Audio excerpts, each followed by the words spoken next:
Good morning, everyone, and welcome to the Board of Regents meeting. And my gratitude to Helena College and Dean Kirk Lacey for hosting us today.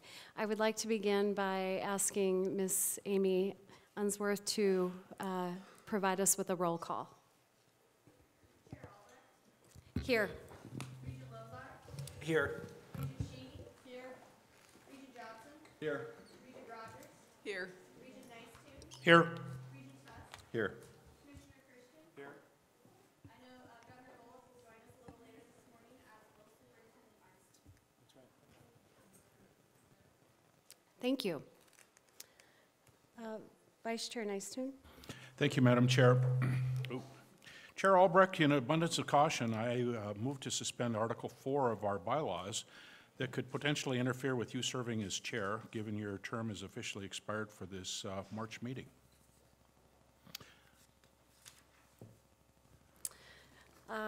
You've all heard the motion. Any discussion from members of the board? Campuses?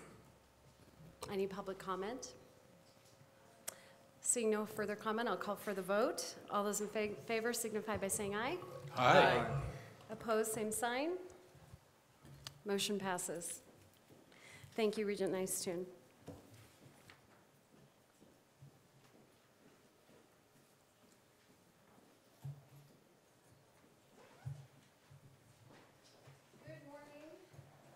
Good morning and welcome everyone here today. Welcome President Cruzado. I'm glad that you could make it given the situation you've been handling over in Bozeman.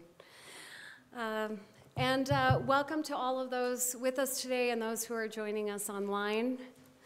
We just returned this morning from our hometown Helena meeting, and it is evident that our leaders at Helena College have done an impressive job at the campus.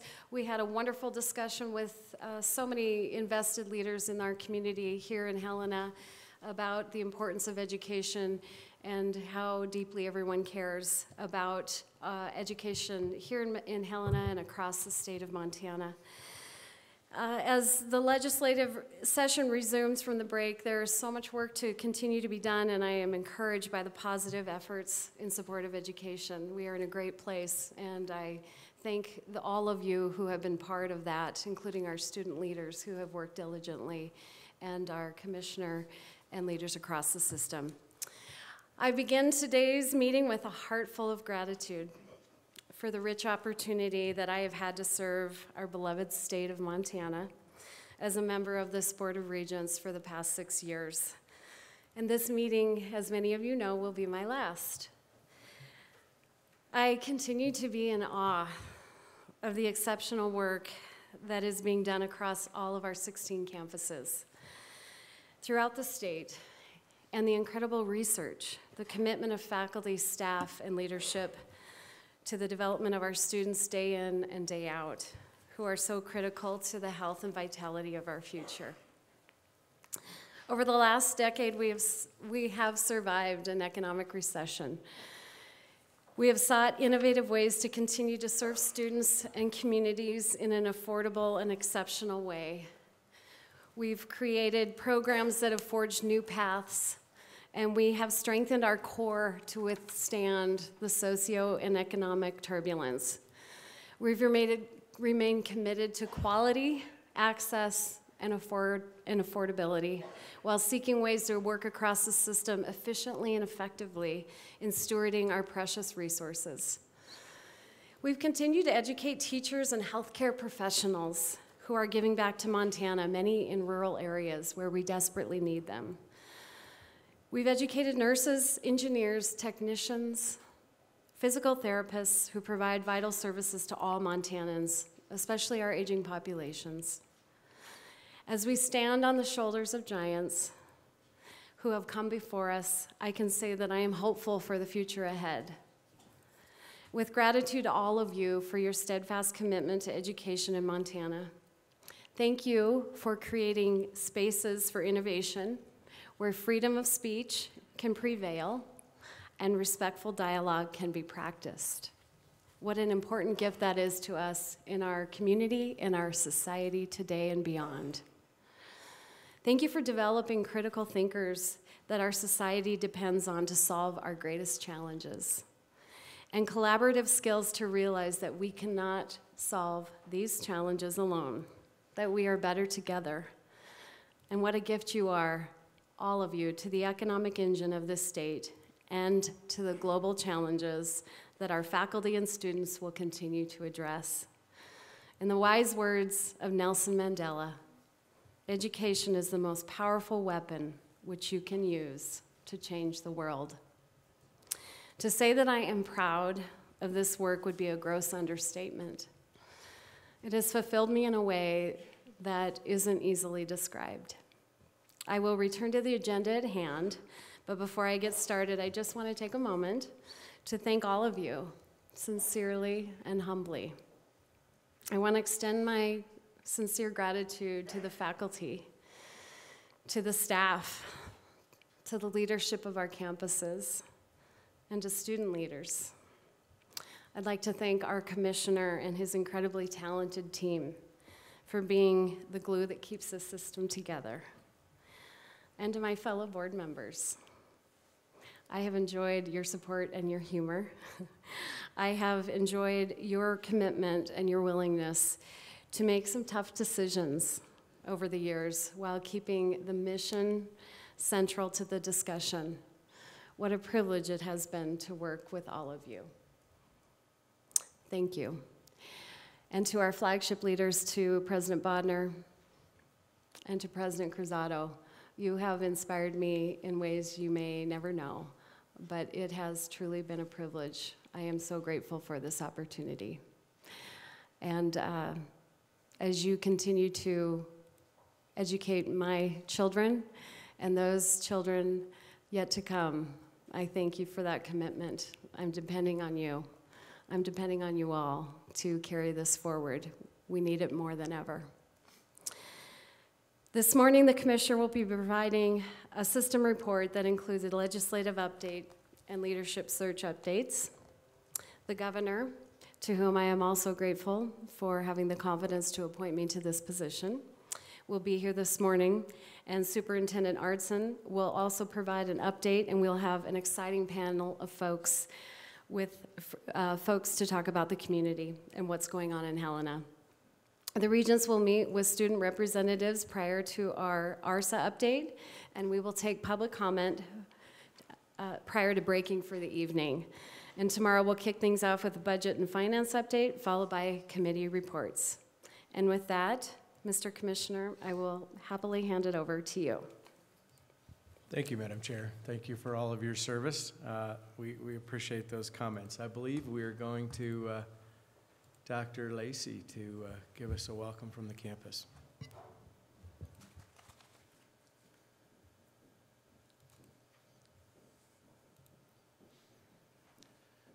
Madam Chair, Regents, Commissioner Christian, the great team at OCHI, and our colleagues from around Montana and the Montana University system, on behalf of our great team here at Helena College, we welcome you to our campus and look forward to the great discussions and meetings that we'll have over the next couple of days here.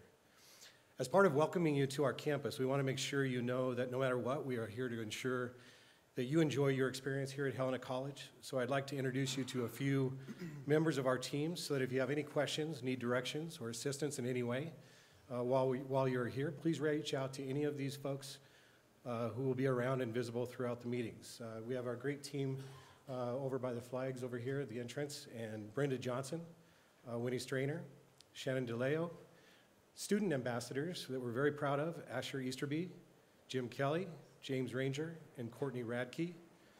Other faculty and staff will be wearing their name tags in Helena College apparel, so if you need anything, please reach out to any of us and we'll be happy to help you.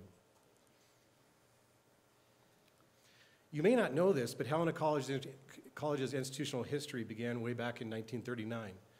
So we're very excited that at this meeting, we are able to kick off a celebration of 80 years of educational excellence and innovation at Helena College. We've come a long way over these 80 years, and reflecting on our unique role as a comprehensive two-year college, we're very proud of where we have been, where we are now, and where we are going. So in that spirit, I'd like to share with you a video that illustrates why I am so proud of our incredibly talented faculty, classified staff, contract professionals, and students, and the great things they do together every day to fulfill the important mission and vision of our comprehensive two-year college right here in Helena, Montana.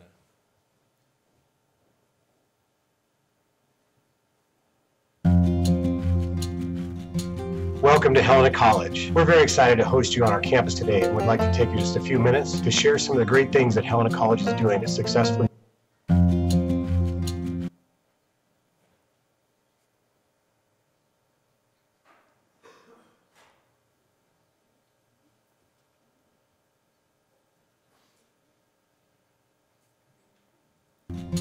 Welcome to Helena College. We're very excited to host you on our campus today and would like to take you just a few minutes to share some of the great things that Helena College is doing to successfully fulfill the important dimensions of our comprehensive two-year college mission, including college preparation through dual enrollment and high school partnerships, general education and university transfer programs, trades and career preparation, and community engagement and workforce development partnerships.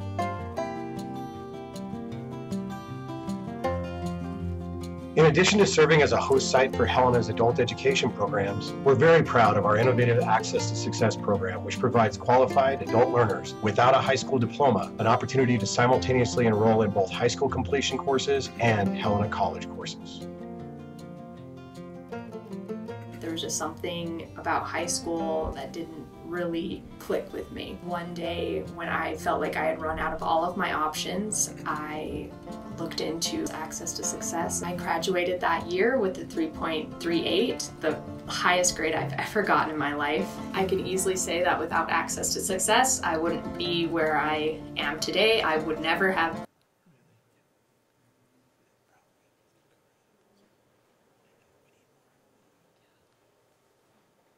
been on the Dean's List or as student ambassador. I wouldn't have wanted to do the ambitious things I'm chasing after today.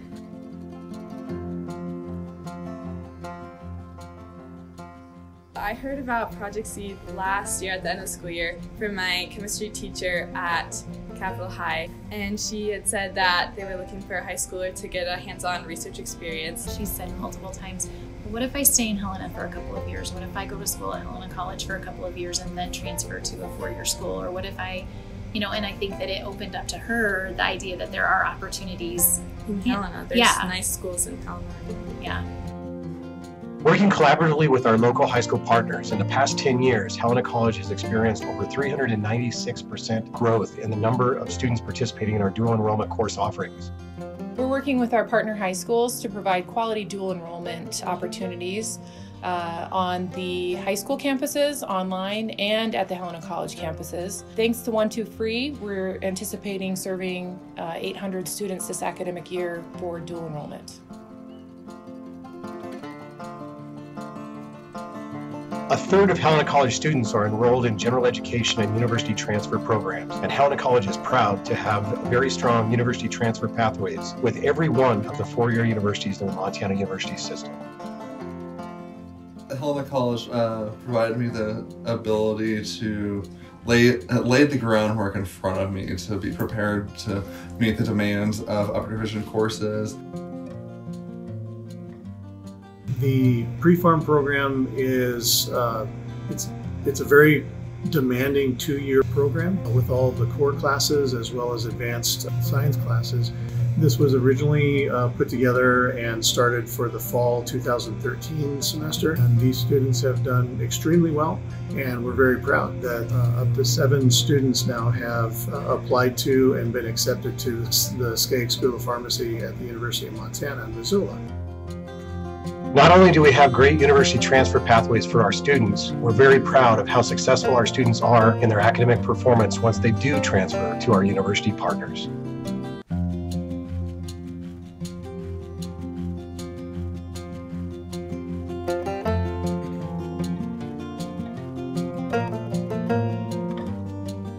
A third of Helena College students are enrolled in trades and career preparation programs, and Helena College is very proud of how well we prepare our students for success in their chosen career fields, while also linking our students with employer partners and career opportunities in Helena, throughout Montana, and all around the country.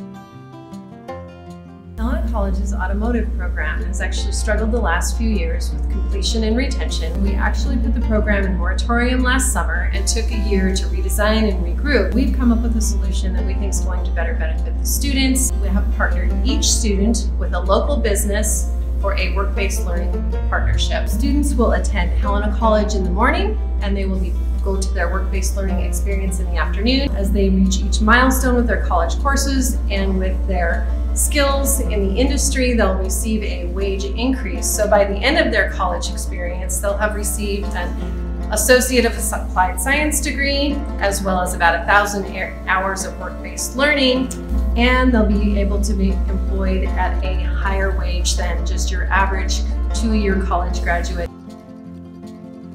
We actually have been rated #1 for the two-year nursing programs in the state of Montana. What they looked at for these ratings was our pass rates, which we enjoy 100% pass rate the last couple of semesters in the RN program and the LPN program. We received a 97.2% rating. The next rating by a two-year college was about a 92%.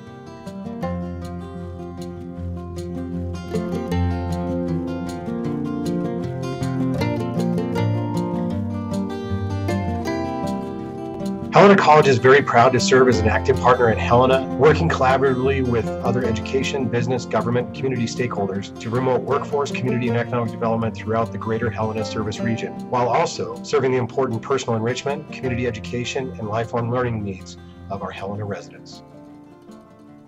Through our strategic enrollment planning process, our continuing ed unit has moved from just continuing ed into more of a community engagement and workforce development to align a little bit closer to our strategic plan.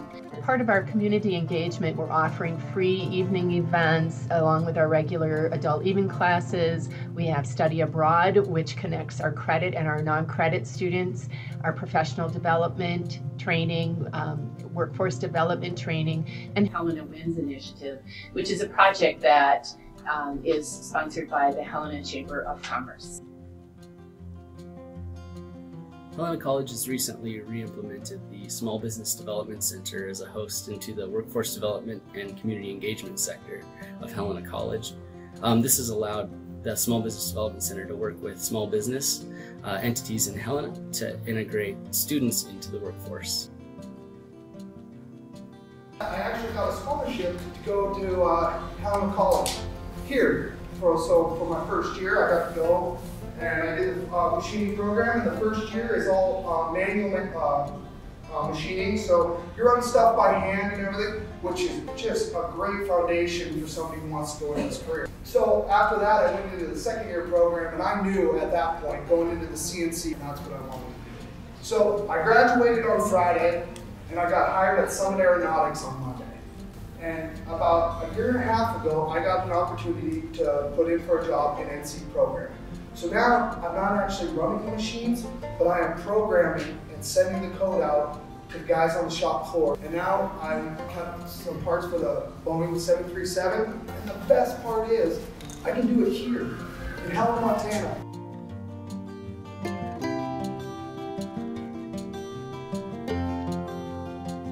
Although these were just a few examples of many great things happening at Helena College, we hope this short video helps you understand why we are so proud of the great work being done every day by our talented faculty, classified staff, contract professionals, and students to fulfill the important dimensions of our mission as a comprehensive two-year college right here in Helena, Montana.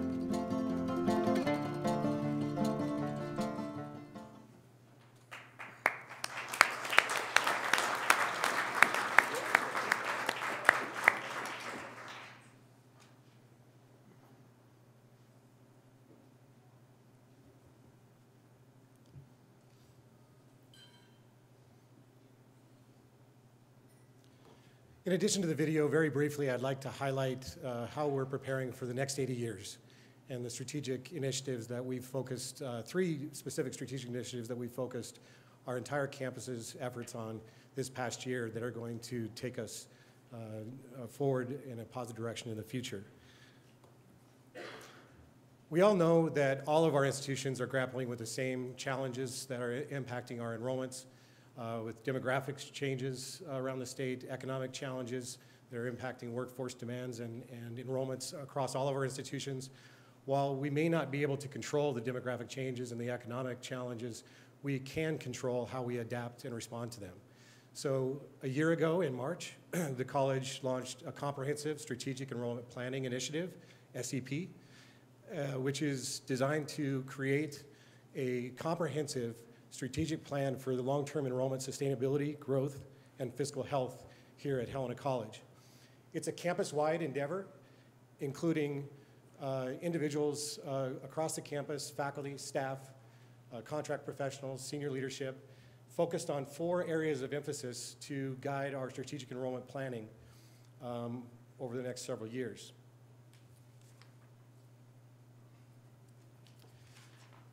Every program and service that we're offering is being assessed for opportunities for excellence and innovation advancement.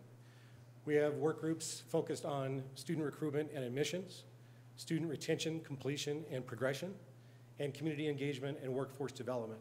And between now and June, we'll be concluding this year-long process and have a comprehensive plan that involves specific strategies for each of these areas, action plans, institutional investments, and specific goals and targets and metrics to measure the return on these investments as we move forward.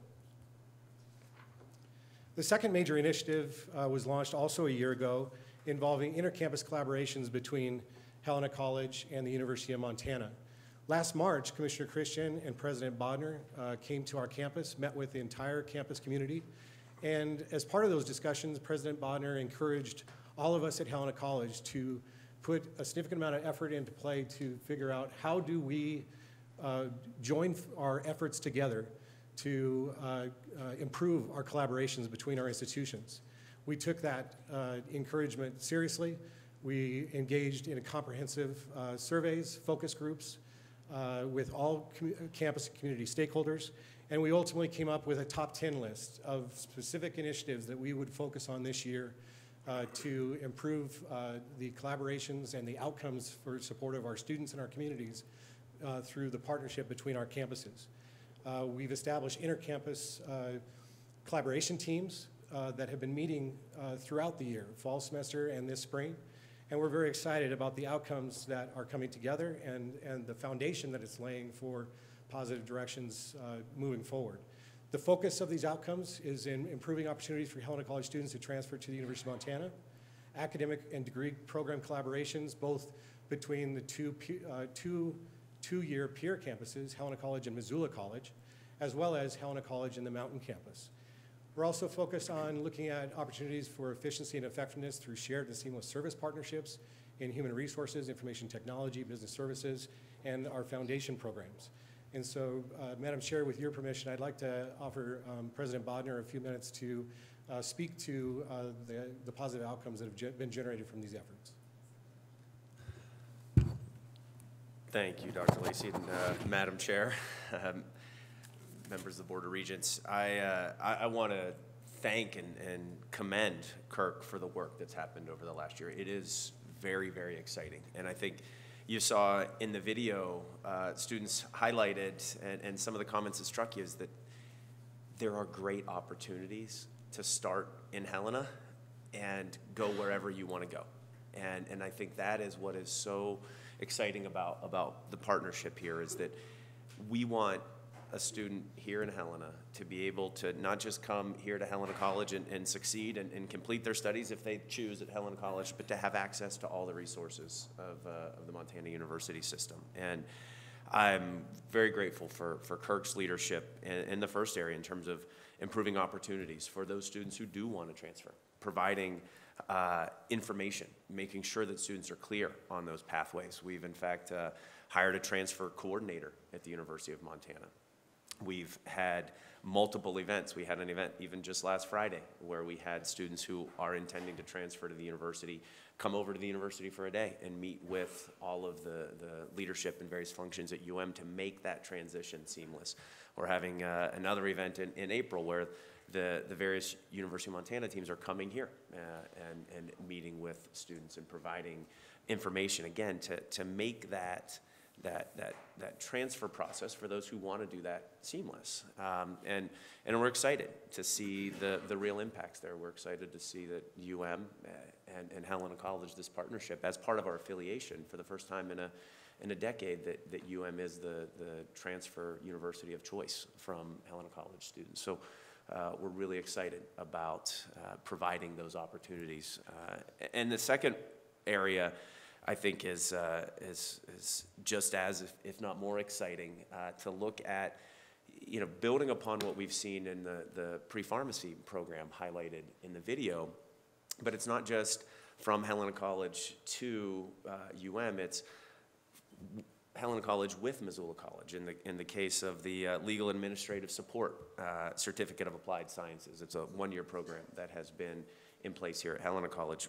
We've established a clear articulation agreement with Missoula College's two-year AAS in paralegal studies. So you can do the first year here at Helena College, the second year in conjunction with Missoula College, eventually with a remote option as well.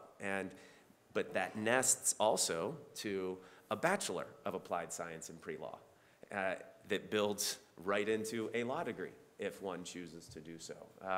And so the idea is that, again, from Helena College, you really can go anywhere.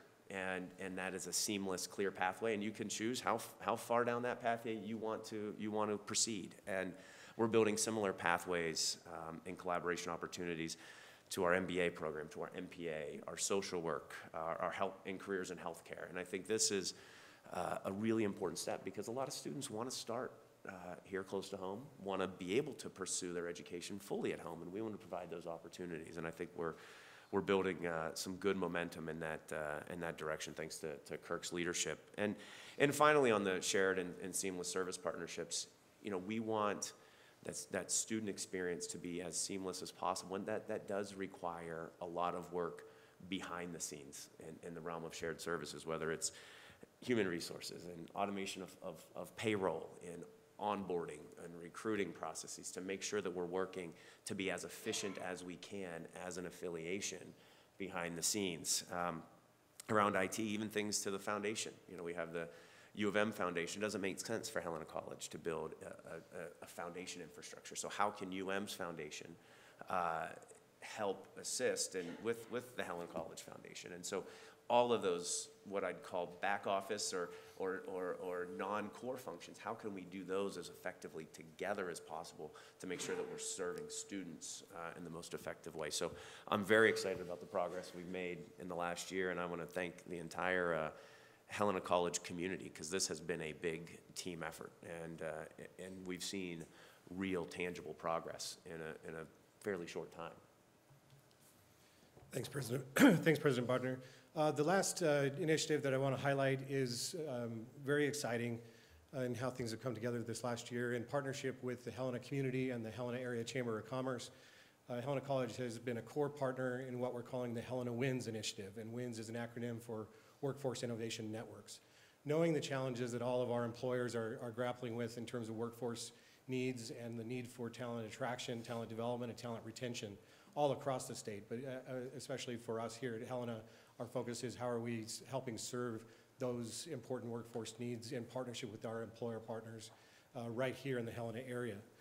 So this Workforce Innovation Networks Helena WINS initiative has involved convening all of the business, education, government, and community partners from around the Helena area that have some piece of the puzzle of addressing workforce development needs in the area, and convening with those stakeholders in the community, convening groups of employers by industry sector, particularly in manufacturing, information technology, construction, and healthcare, working with those employers to assess their priority workforce development needs, and then developing pilot projects focused around work-based learning partnerships, where our education partners, including Helena College, Carroll College, Helena Public Schools, East Helena Public Schools, adult education, and private education partners right here in Helena, we can all pool together our educational resources to partner with employers on work-based learning partnerships, integrating those work-based learning partnerships into our academic programs, and bringing those employers through those educational work-based learning partnerships a talent pipeline that is designed to serve those employers talent attraction, development, and retention needs. We're very excited that this spring, the Helena Area Chamber of Commerce and 400 area businesses recognized Helena College and this Helena Wins initiative and the other partners involved as the top volunteer initiative of the year because of the way that this initiative has successfully helped our area employers. So we're very proud of the outcomes of this initiative as well. With that, I'll conclude by just saying once again, welcome to Helena College. You'll notice that in front of you in the welcome bags, there's metal business card holder that is a compliments of our welding students, and just a special welcome gift from them to you. Thank you. Thank you, Dean Lacey. At this moment in the agenda, I would like to move to approval of the minutes from the January 8th, 2019 board meeting. I would entertain a motion to approve the minutes. So moved. Motion made by Regent Johnson. Any discussion or corrections from members of the board? From the campuses? Any public comment on this item? Seeing no further comment, I'll call for the vote. All those in favor signify by saying aye. Aye. Opposed, same sign. Motion passes. Thank you. Commissioner Christian. Madam Chair, thank you. Thank you, Dr. Lacey, for your warm welcome and the great work that's going on here at Helena College. So we will dig right in. We're maybe a few minutes behind, which is fine. When the governor shows, we do anticipate he will be here around 10, and we'll probably let him make his comments and move on. If we get to that, we'll take a break from what we have to offer. What I want to start with is a legislative update. Certainly that's on everyone's minds, and it's certainly been on our minds for the last 40-some days now. Start with House Bill 2. You all have a list of those bills in front of you that looks sort of like this. The entirety of what your crew at OCHE is tracking. We meet every day on this list to get an update of what's happening on the bills, and we add bills to the list as new ones are introduced, although that process for the most part has stopped now with transmittal. A little bit about the calendar. We have hit the 45-day point, which is good in a number of ways. That is transmittal for general bills, so the run-of-the-mill, non-revenue, non-appropriations bills have to have been passed and moved through the first body to the second at day 45. So the other good thing is the legislature takes a break then, which is good for their attitudes and probably ours.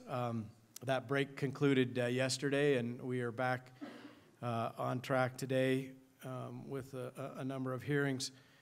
The next sort of relevant days for you to be thinking about, day 60 is when they will have to agree to a revenue estimate. Montana has a constitutional requirement that we have a structurally balanced budget, and so they have to come to agreements on what the revenue estimates are and then balance the budget to that. And so I would say in terms of an update, the estimates sometimes in previous sessions have been a long ways apart between the Governor's Budget Office and Legislative Fiscal. They are not this session.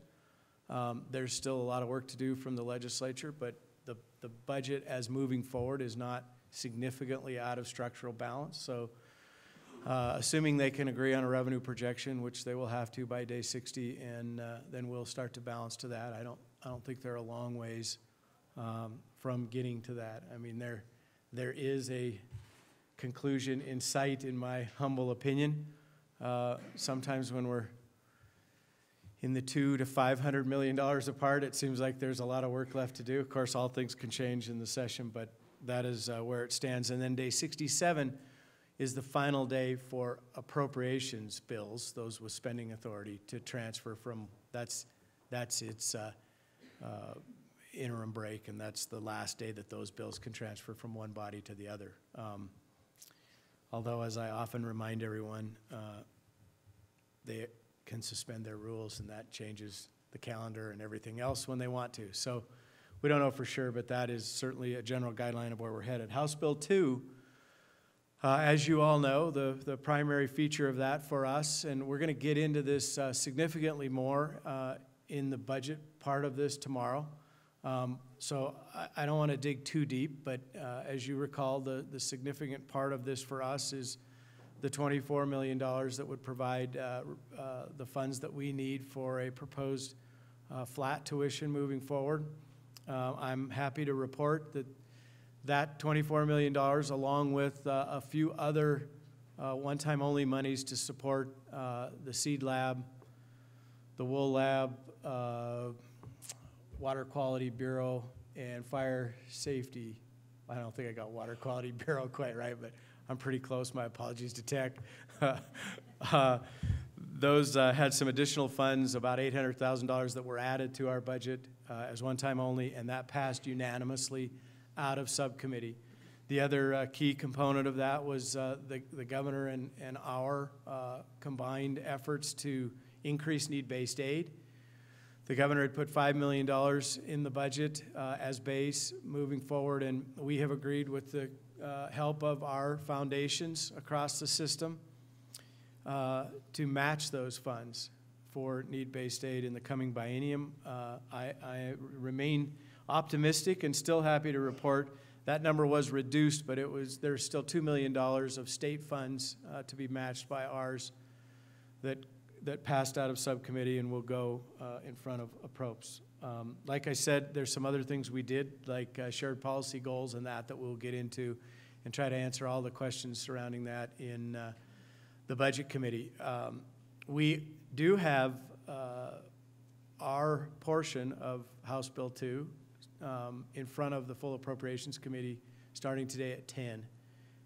So Deputy Commissioner Trevor will be exiting before too long and go over to that hearing, and when need be, I will have to excuse myself too, so I apologize for that, but we'll be in good hands here with our chair, and Deputy Commissioner Tessman will fill in for me as needed, but that will go on sometime today.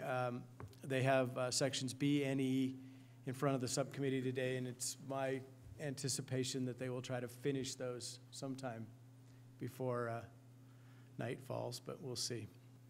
The other sort of in a group bill that I want to mention is what's happening with long-range building. And again, we have Mr. Muffick here tomorrow. We will talk through that in some detail. There is a lot going on there as it relates to the list in front of you.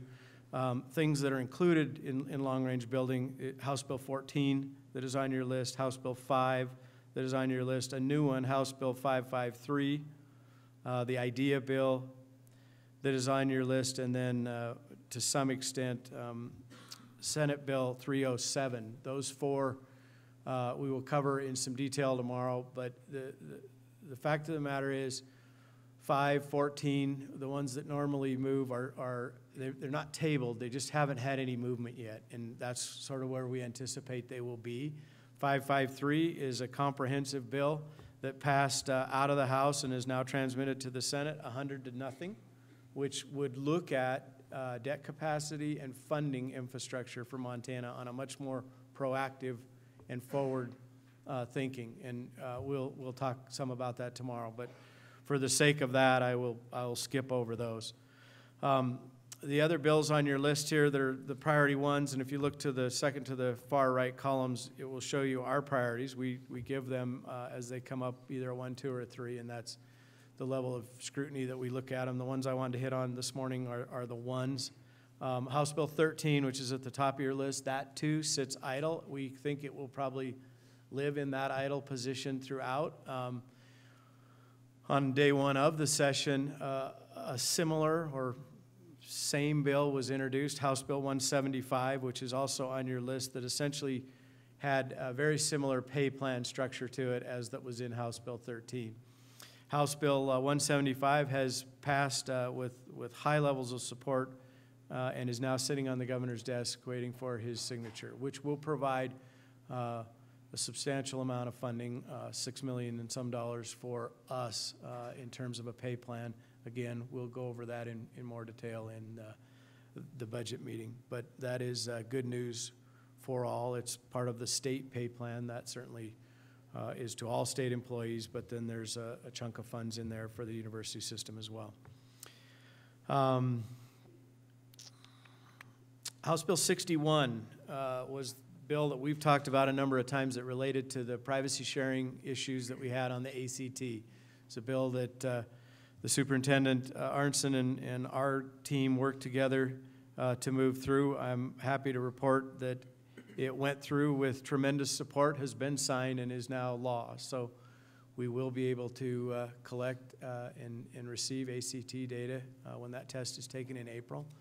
And students have to check the box, which they've always had to do, which will allow that. But when they check that box, every student and their families in Montana will save $52, I believe is the number, and be able to take that test for free and have those results transmitted to the university system. So that's a huge win for us. I appreciate the superintendent's support on that. She worked hard on it. The sponsor, Representative Beatty, first bill that he carried and passed with flying colors, so we truly appreciate his support as well. House Bill 619 is a similar bill, just introduced at the very tail end. Something that well, obviously it passed out of the House 97-2, so it has pretty broad support, but it along these same lines. One of the things that we talked about in subcommittee and that we talked more about in the House Bill 61 conversations is the data and the flow of that data between Montana entities, mainly OPI, Montana University System, and Department of Labor. This latest bill, 619, would allow a flow of that longitudinal data between those three institutions. So we can start to, for the first time, follow students from K-12 through higher ed into the workforce, know more about what's working, what isn't working, what's making those students successful, and ultimately how they're serving that economic engine and that workforce need for Montana. So we obviously are supporting that. Appreciate sponsor Zolnikoff for doing it. Also would say Representative Jones has been very instrumental in moving this forward, and we appreciate their efforts. Senate Bill 152, something certainly we know something about, and that is the removing the sunset provision from the 6 mil levy. It has passed out of Senate, and I appreciate Senator Barrett.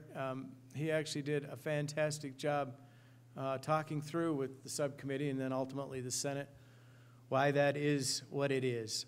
He also got some help from Mary Moe, I'm told, which is kind of an interesting sidebar. But at the time when the original 6 mil levy was passed, there was constitutional language that restricted property tax over 1.5 mil. And so to get to a 6 mil levy, it had to go to a vote of the people. And that's why it started. Unlike most revenue, you know, this is truly revenue that is controlled by the legislative body. It's the only one, frankly, we think it's the only one in the country, and it's certainly the only one in the state of a revenue source that we continue to take back to voters and ask for their support. He did a good job walking through that. He also highlighted the fact that it's now passed 10 times, and maybe it's time to take yes for an answer, and that's been kind of the theme of this.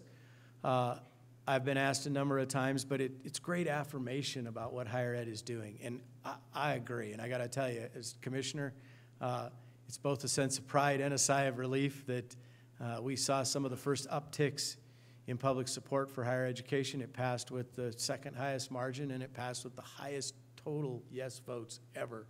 A great source of pride. The truth is, though, well, I won't be here in 10 years, I'm pretty certain of that, but for whoever is, that sense of pride is a bit diminished by the fact that it cost us $1.6 million to get there. And a lot of businesses and individuals tell us there's better use for that money, and we agree.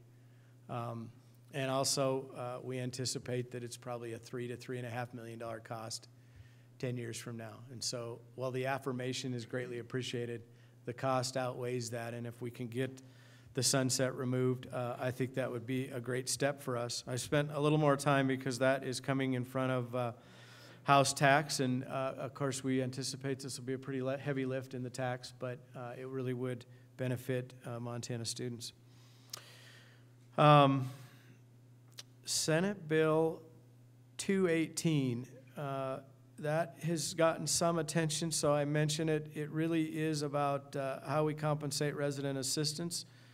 I want to say that it really is an effort to confirm and clarify what we have been doing for years and years and years in the university system and across the university system. That's providing housing and other stipends to individuals that are willing to serve as RAs. There's been some questions around that language, and so we asked for clarity. This has been what we refer to as Helen's bill. Helen Thigpen has helped shepherd this through. It has passed out of the Senate 48-1, and we anticipate it now moving on to the House, and we'll continue to look for that clarity. Senate Bill 60, which is a restatement of the STEM scholarship that was presented in 2015, I believe, yeah, that basically took some lottery earnings, lottery funds, and created a scholarship program around STEM, and it requires high school students to do certain things to qualify and then to maintain certain levels to continue to get it. And if you do maintain those in college, you continue to get a higher amount. Those things are 4 years of math, science, other things to prepare you for STEM fields. It was successful, popular. The problem is that it also relied on some of the last dollars to come out of the lottery funds, and those last dollars never materialized, and we were left a bit at the commissioner's office and the campuses scratching our heads as now we've awarded scholarships that we have no funding for. And we had to pull some of those back.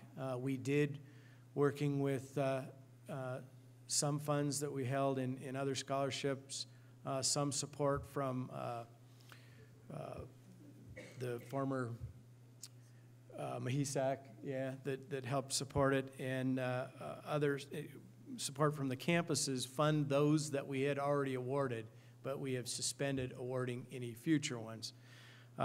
Senator Solomon, a supporter of higher ed, but a supporter of this cause as well, brought forward a bill to not only clarify some of how that worked, it gave us some direction on how we would appropriate those bills or those scholarships out if full funding wasn't available, but then he's also moved the funding from last dollars out to the first dollars out. So we think it would dramatically change the reliability of those sorts of funds for us.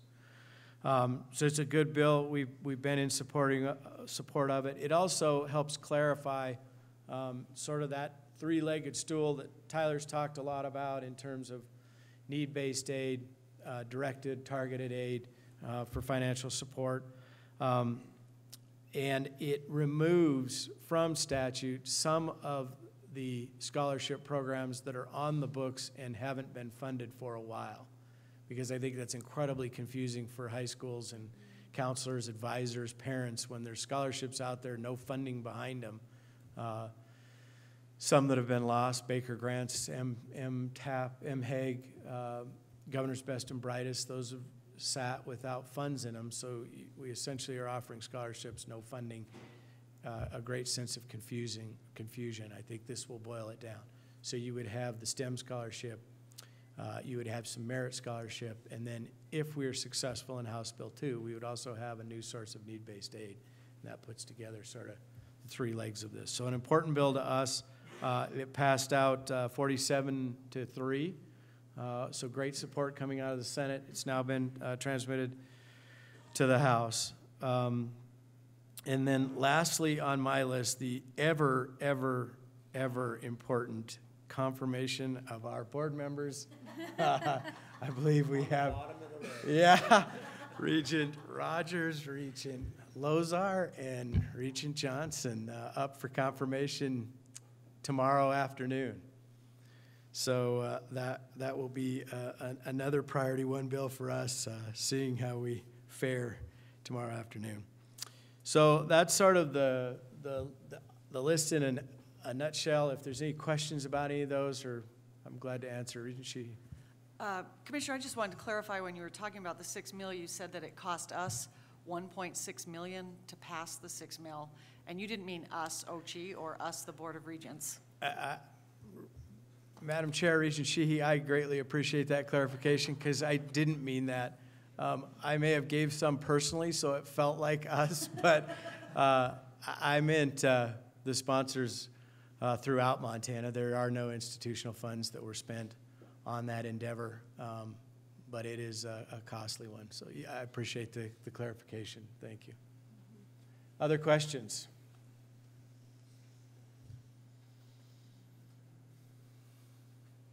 No? Okay. Well, then we will move on. Other things on our list, a brief update on the system searches. As you well know, our good friend Chancellor Blackketter has decided to retire, and so that search is well underway. The committee has met, the application process has closed. We received 56 high-quality applications. They've now narrowed those down to 13. And they will start with semifinalist interviews, I believe, next week, yeah, on those. So that's moving along quite well. We've also come to the conclusion that we will do a full-blown national search here at Helena College. We've engaged the same services of AGB Search that is helping us with the tech search. We did achieve a little bit of an economy of scale there by doing the 2-for-1 thing, and so we decided that that is a good use of funds, and we've engaged them, and that search is moving forward. They've done some listening sessions, and they're ready to kick that off. We also have, per many conversations along the way, the search underway. We've interviewed some finalists for our compliance officer at OCHI, help us across the system, make sure that we are reporting well. You know, people often ask, why is the cost of education risen? And I really think that it is misunderstood, the complexity of federal reporting guidelines that exist today, and that didn't exist 10 years ago, certainly didn't exist 20 years ago. It really has become, unfortunately, a bit of an enterprise in of its own, and making certain that we're checking the boxes correctly in that process is something that I think some overall guidance will be helpful to, and making certain that we're doing that across the system. So that moves forward, and then we also are about to launch the search for internal auditor at OCHI, which will be essentially the sort of centralized audit person that will oversee all audits throughout, and there will be some reporting lines, which we've worked with the campuses. We think that's necessary for the compliance issues within their own audit guidelines, that there's reporting lines that flow back to OCHI and flow back to the board, and so that will help us get to where we need to be compliant on that front as well. A couple other things that I want to hit on if there's no questions on that. Starting with certainly a congratulations. I'm thrilled for them, proud as a commissioner, and proud for our system that MSU Bozeman has regained its Carnegie One status. That puts them in one of the top 130 institutions out of 4,300 nationwide. That is something that has been there right within reach, and we're very proud of what you've been able to accomplish there, President Cruzado, and certainly like to offer you a moment to speak to that if you would like to.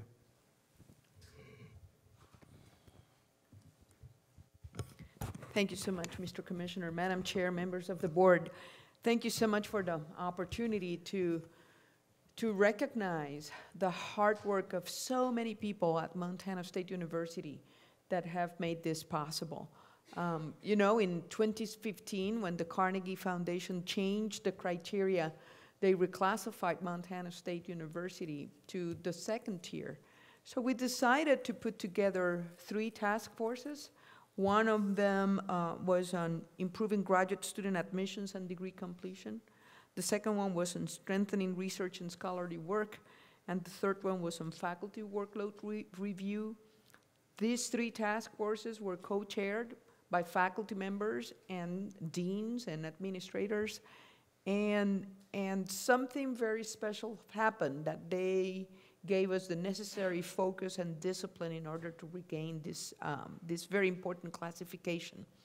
I cannot overemphasize how important research is in the life of a university, right? It's what makes learning exciting. I am so proud of the fact that students at Montana State University are not learning passively from a textbook. They are actually learning from the people who are writing the textbooks and writing the peer-reviewed journals and confronting adversity. And as I always like to say, the part that I like the most is when our students are exposed to failure, when they see that researcher battling and when the experiment doesn't work, but they persist, right? I think that those are life lessons that they will take with them on how to persist, how to overcome difficulty, and how to continue to push and forge ahead with the new creativity and new learning. Just to put this in perspective, your university is now the only university in the region with an R1 category. That includes Idaho, North Dakota, South Dakota, and Wyoming. So we're very proud of this recognition. Kudos to Vice President Renee Rejo-Pera for leading this effort, and to the faculty, the staff, the undergraduate students, and the graduate students at Montana State University. Last but not least, in 2020, Montana State University will be hosting the national meeting of NCORE. That's the National Organization for Undergraduate Research. When we went to NCORE, what we proposed is that we wanted to make sure that we reached out to every campus in the Montana University system and to all our 7 tribal colleges. So I hope that you jot down those dates for spring of 2020, and let's celebrate research at Montana State University. Thank you. Thank you, President Cruzado, and again, congratulations to you and your entire team. It truly is an accomplishment, and if you're in the research business in higher education, that's the standard that you aspire to, and we're incredibly proud of you. Thank you. Last but not least, I would like to ask Martha, Regent Sheehy, to share a few thoughts on where we intend to go with maybe a proposed bylaws change moving forward. It's certainly clear that we received a bit of question and comment and scrutiny over some of our comments from a previous meeting. We're a governing body, and it's up to us to make certain that we follow our own rules, and Regent Sheehy has some suggestions that may be useful to that end. Thanks, Commissioner. So about a year ago, the Commissioner on Political Practices determined that the Board of Regents violated the Code of Ethics by discussing the $6 million at an open meeting. OCHI paid that fine, and as an individual regent, I appealed that decision to the district court, and the district court has determined that regents are not public employees and that we do exercise independence that's constitutionally granted. As a result, as the law now stands, and there's still a possibility of an appeal, but as it now stands, the BOR and each of us as an individual member of this board is not subject to the jurisdiction of the Commissioner on Political Practices. The decision rests quite a bit on regent independence, and it's something that in the course of litigating this, I've spent a lot of time thinking about. Why are we independent? Why is that in the Constitution? And why is it so important that our meetings be conducted openly? The litigation revealed a difference of opinion as to the extent of that independence, and I think that we can clarify that by amending our own code of expectations to govern our meetings and to use our independence in a way that is clearer to the public, clearer to the other governmental agencies. So I'll be proposing some amendments to the code of expectations that deal with the issue that doesn't come before us very often, but does occasionally, and that is political issues. So I think if we address that more directly in our own code, there will be fewer questions from other agencies, and we will be exercising our independence in a way that's valid. Thank you, Regent Sheehy. I think it's an important step that we do that, and we'll bring some proposed changes to those code of expectations probably at the May meeting. Any questions about that? Okay. I wanted to welcome from Salish Kootenai College, Dr. Boham, if she's here. Oh, right there. Thank you for being here. We continue to recognize the incredible importance that the tribal college community brings to overall education in Montana, the role that you all play in our system, and the need and the effort that we need to make to work together to collaborate. So welcome to this meeting, and I apologize, I didn't see you earlier, I didn't give you a heads up, but if you'd like to share any thoughts now, we'd certainly welcome you to the table or the podium to do that. I know that you've shared some in the past in public comment, and you're certainly a member of this team, and we welcome you to share some thoughts if you want to, or you could do that later if you want, whatever best. Okay, sounds good, thank you.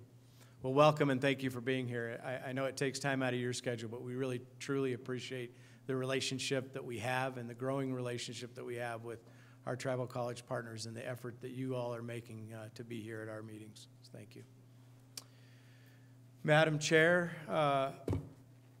I'm glad to report that I'm done a few minutes early.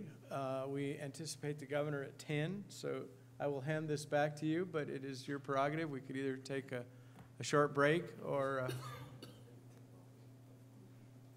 oh, introductions, not on my list. I apologize. We absolutely should do that. And we're at that time. So I would anticipate that President Bodner, you may have some introductions. I apologize for skipping that. I do, and Madam Chair, Board of Regents, Mr. Commissioner, thank you. I'm learning the rhythm of these meetings and when I'm supposed to introduce new members of the team, and there are two that I want to introduce from the University of Montana at this meeting, and the first is here with us, and that is Paul Lassiter. I think, Paul, if you could stand, he should be, oh, there he is, so in the back. Paul is our new Vice President for Operations and Finance. He joined the University of Montana from Pepperdine University, so if you think of the experience of coming from Malibu, California to Montana for this winter, Paul has been hardy and has just really jumped right in. He's a fantastic team player, hard worker. He spent the last 16 years in various roles at Pepperdine as the Vice President for Finance, the Chief Financial Officer, and experience in the private sector prior to that. So we're very excited to have Paul join us. Many of you will know that we have, for the past year and a half, had an interim Vice President for Administration and Finance, and that was Rosie Keller. And Rosie was really called out of the bullpen from retirement to step in and fill an important role for the University of Montana for the past year and a half. And Rosie has done a tremendous job. Rosie's not here today, but I wanted to highlight Rosie and just her passion, her commitment, her love of the University of Montana. You know, she brings a passion that only a and those of you that know Rosie, my nickname for her is Nuke, because she's so small and she has such an intensity of energy and passion that really can only be forged by growing up in Butte, as she did. And she has been a fantastic leader for the team. She's going to stick around and work on a part-time basis to help Paul through the transition, and then we'll send her off in style. But I wanted to at least acknowledge and thank Rosie for her service as an interim and stepping up and doing a great job for the University of Montana.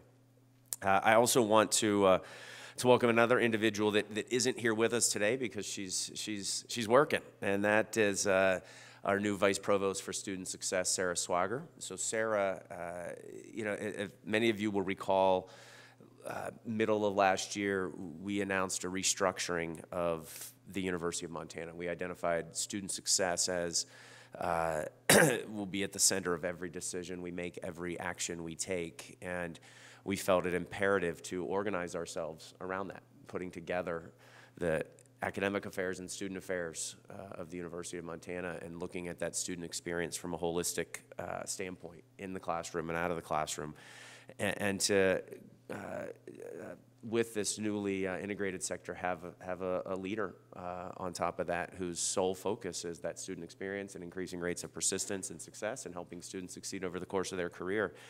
And we're so happy to have Sarah join us. She is a native of Sheridan, Montana, and has spent really the last 35 years at various institutions of higher education in the student affairs arena. She's a graduate of Colby College, Bowling Green, got her doctorate from the other U of M in Michigan, and is jumped on board and doing a fantastic job. So we're very happy to have Sarah on the team now as well. Other introductions? Chancellor Edelman. Madam Chair, Mr. Commissioner, I have the honor to introduce Dr. Vicki Trier. Where's she at? Vicki is a new dean at City College, and as you know, City College is a gem within our system, and it's well supported by the community.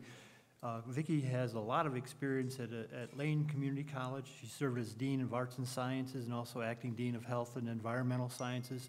She's also been the director of the University of Idaho McNair Achievement Program and academic coordinator retention specialist. She's hit the ground running. She's formed a lot of good partnerships already. She's putting students first, and she's making a difference. So, Vicki, welcome to our team. Welcome. Any other introductions?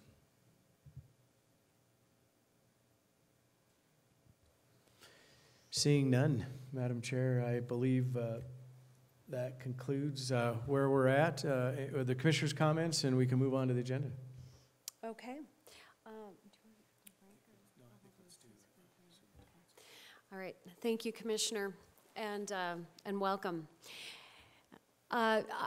It's great. We have Superintendent Arntzen here, and it's great to have you here. Thank you for all your work and your diligence on behalf of education. And at this point, if you are ready, we would love to move into hearing remarks from you about the status of education.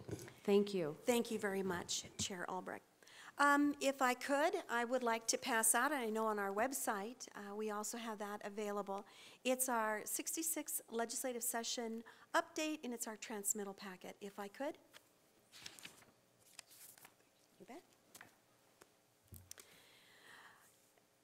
Go through it. It annotates the bills. There were 100 bills that we could count of that impacted K-12 education, and some of that was an overlap between our two shops. And so we did put that into play. We have been very diligent with our budget. In fact, I know, Commissioner, you are up today on the Hill, as well as myself, discussing our budget with the Appropriations Committee and the Legislature. We're excited that the K-12 funding bill of $77 million was signed by the governor, and I was very appreciative to be part of that. K-12 education funding is not a partisan issue. It has no aisle. It is extremely important for budgetary purposes that our schools understand that the legislature, that the state of Montana is behind them in funding our over 800 schools that we have, our 400 school districts, and our more than 147,000 students. So we are very, very pleased for that. And it was one of the largest funding packages amidst everything that the legislature put out first. So putting Montana students first was something that the legislative body has done. We have an education caucus in the morning twice a month that we have reviewed multiple things, from workforce ready, from college development, from all kinds of things that happen with the whole child, dealing with mental health awareness, making sure that legislators understand what we're already doing at the state level, what our partnerships can be with you, as much as they are with Department of Labor, Department of Commerce, to show great government. The other thing that we do is every week we meet with our tribal education partners. And it is extremely important to me, as it should be to everyone in our state, that all means all, that all students, regardless of where they are geographically, wherever they might be, that they all matter. So we meet with them, we've talked budgets, we talk what we are working at in school improvement, how we're shouting out success within our tribal government, our tribal communities, and more importantly for our tribal students. But that legislature does not stop everything that is happening in schools at this point. I do want to say that we have a Montana Ready Day that will be April 3rd in the Rotunda. We've already had multiple days in the Rotunda sharing education, and isn't that what we're all about? Making sure that they understand what their precious tax dollars are doing in a K-12 space, but also in a partnership. So the partnership that will be happening April 3rd is Montana Ready. It's that investment in K-12. It's our partnership to have in public-private partnerships so that we have the chamber that's going to be there. We have students that are going to be showcased. We have teachers that are going to shout out the excellence that's happening in their buildings, in saying that, yes, our students in Montana are ready for you. They're ready for college. They are ready for career. And yes, they are ready for community. They're ready for their lives. I also want to say that I was at the University of Montana for the Montana World Affairs Council Academic World Quest Challenge. I want to give a shout out to our Lieutenant Governor. I want to give him a report card for his reading skills ability, especially when it comes to foreign policy and all the wonderful, delightful names that are across our globe. He did a phenomenal job.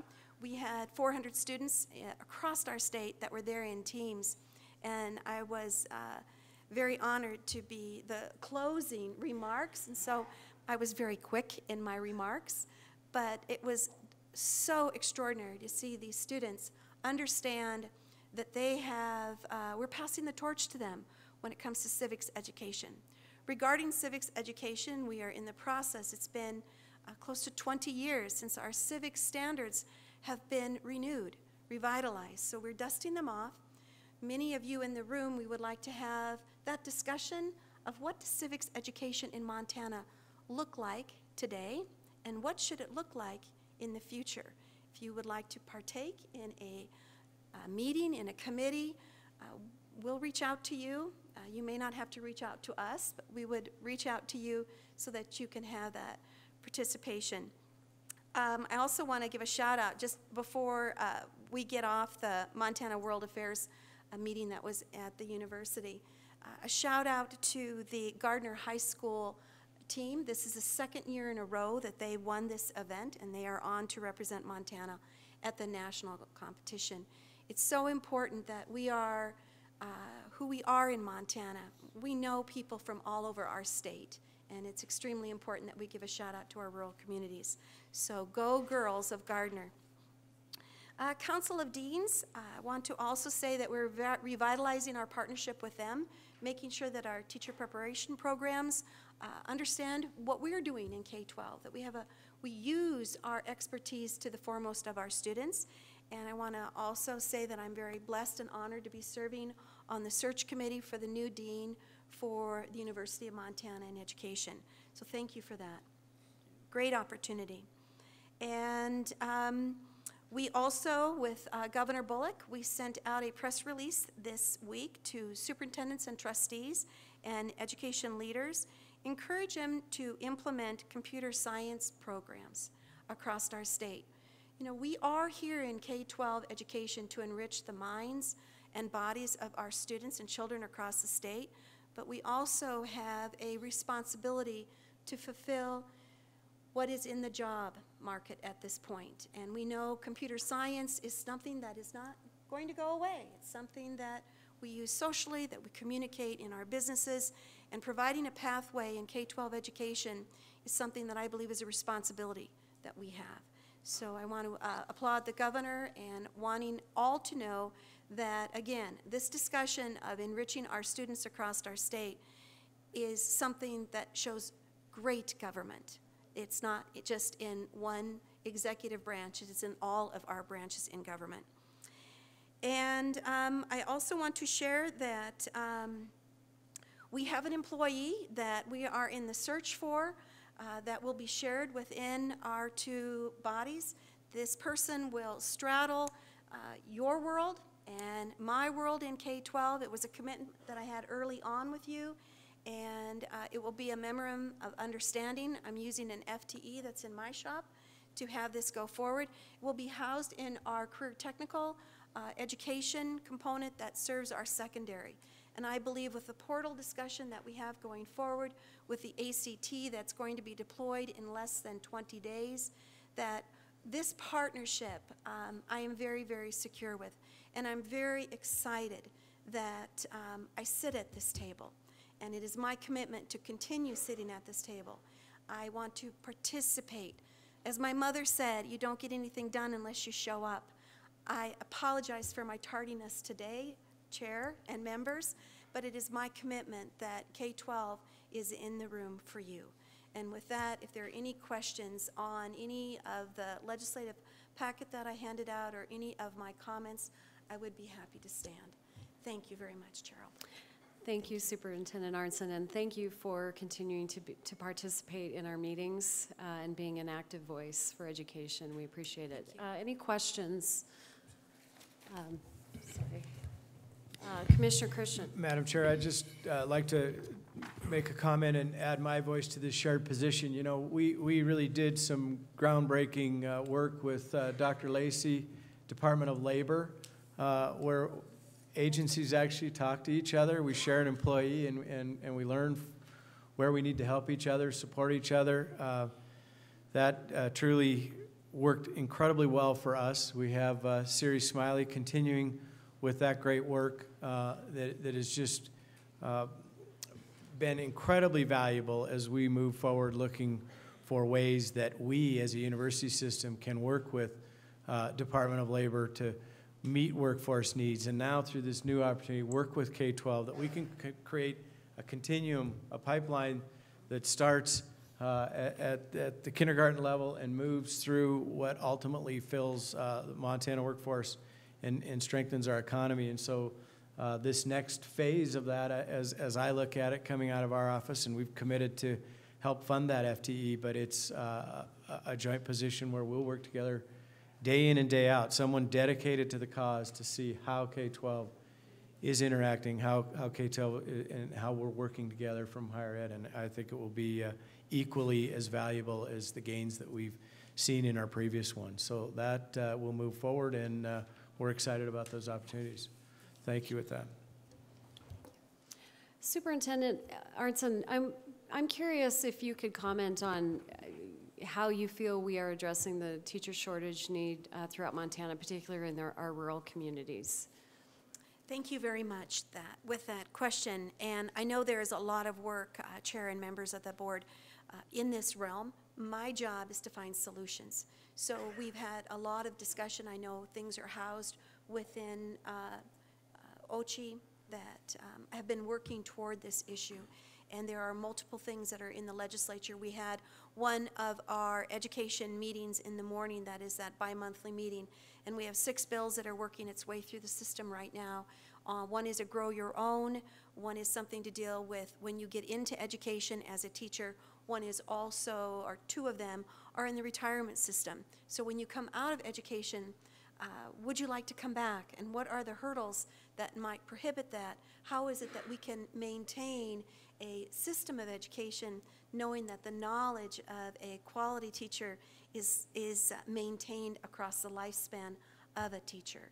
I also know within the licensing that we hold about 15,000 licenses in the state of Montana, and that's in leaders as well as there are in classroom leaders. We are looking to make sure that that value added of endorsements, of credentials, of understanding that they come into us with multiple gifts. We want to shout out what those gifts could be in badging of some sort to share then at the local district that that teacher has more value. We do know that more than 90% of a school's entire budget is based on personnel. And that's that quality educator that everyone would like in front of their children. So it is important then that we understand that the economic aspect of it, but also the retention, keeping teachers, as also as maintaining the pedagogy. And that's why I had mentioned, Chair, about the deans, the colleges. It's very important to me that when they come out and they finish their praxis test, that they're not done, that there are multiple things throughout their phase of that licensing period that we can work with them and encourage them to retain them. And I believe that's where we are. So we're very much into that space, and I may have given you more information than needed, but as a teacher of 23 years, my mom and dad a teacher, it's something that I think we discuss around our kitchen tables a lot.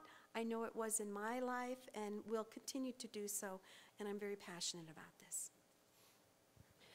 Thank you. And I know moving forward that we have such an opportunity to try to draw those educators so that we can keep them in our state to serve our state and our students.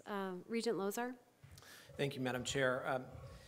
Superintendent Arntzen, one of the primary priorities for the board has been for the last 6 or 7 years dual enrollment. And it's probably one of our favorite parts of our board meetings is to see the progress in dual enrollment across the state. Going back to, I think, a meeting in September, we looked at sort of the classes of the schools that we have in the state of Montana and their participation in dual enrollment. And I think was 100% was Class AA and almost 100% Class A, or was growing. B and C were around 50%. And just in terms of thinking about rural teachers and growing that part of K-12, what do you think we can do as a board, or we can do in partnership with you to provide more of those opportunities in our smaller schools? Thank you very much for that. Board Chair and Regent Lozar, I believe, coming back to what I just was passionate about, it's the teacher.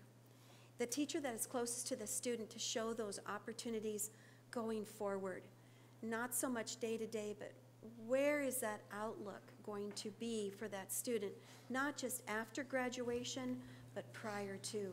That acknowledgement should happen in middle school.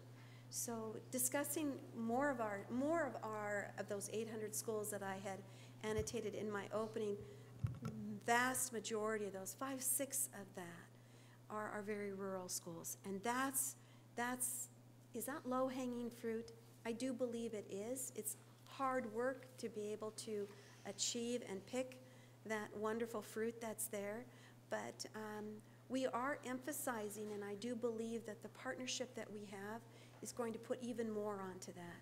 I don't want to put more onto the back of a teacher, but I want to show an opportunity, reward teachers for this work in dual enrollment, because ultimately the reward goes to the student. And I think that's why we are all educators, is because we see that light bulb and we see the wonderful things that can happen to students, with students, for students. Thank you, Regent. Thank you, Superintendent Arntzen. Any other questions? Thank you again for being here, and thank you for your advocacy for education, K-12 and beyond. At this moment, we have a new guest in the room. Welcome, Governor Bullock. It's great to have you here with us today, and I would like to turn it over to you, and also personally thank you for the opportunity that I have had to serve in this capacity. Thank you. Yeah.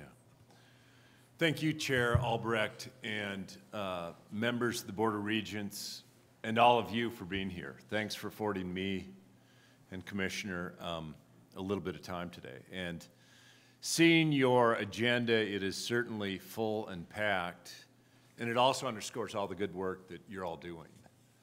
So I so appreciate your continuing commitment to not only the university system, but indeed the entire state.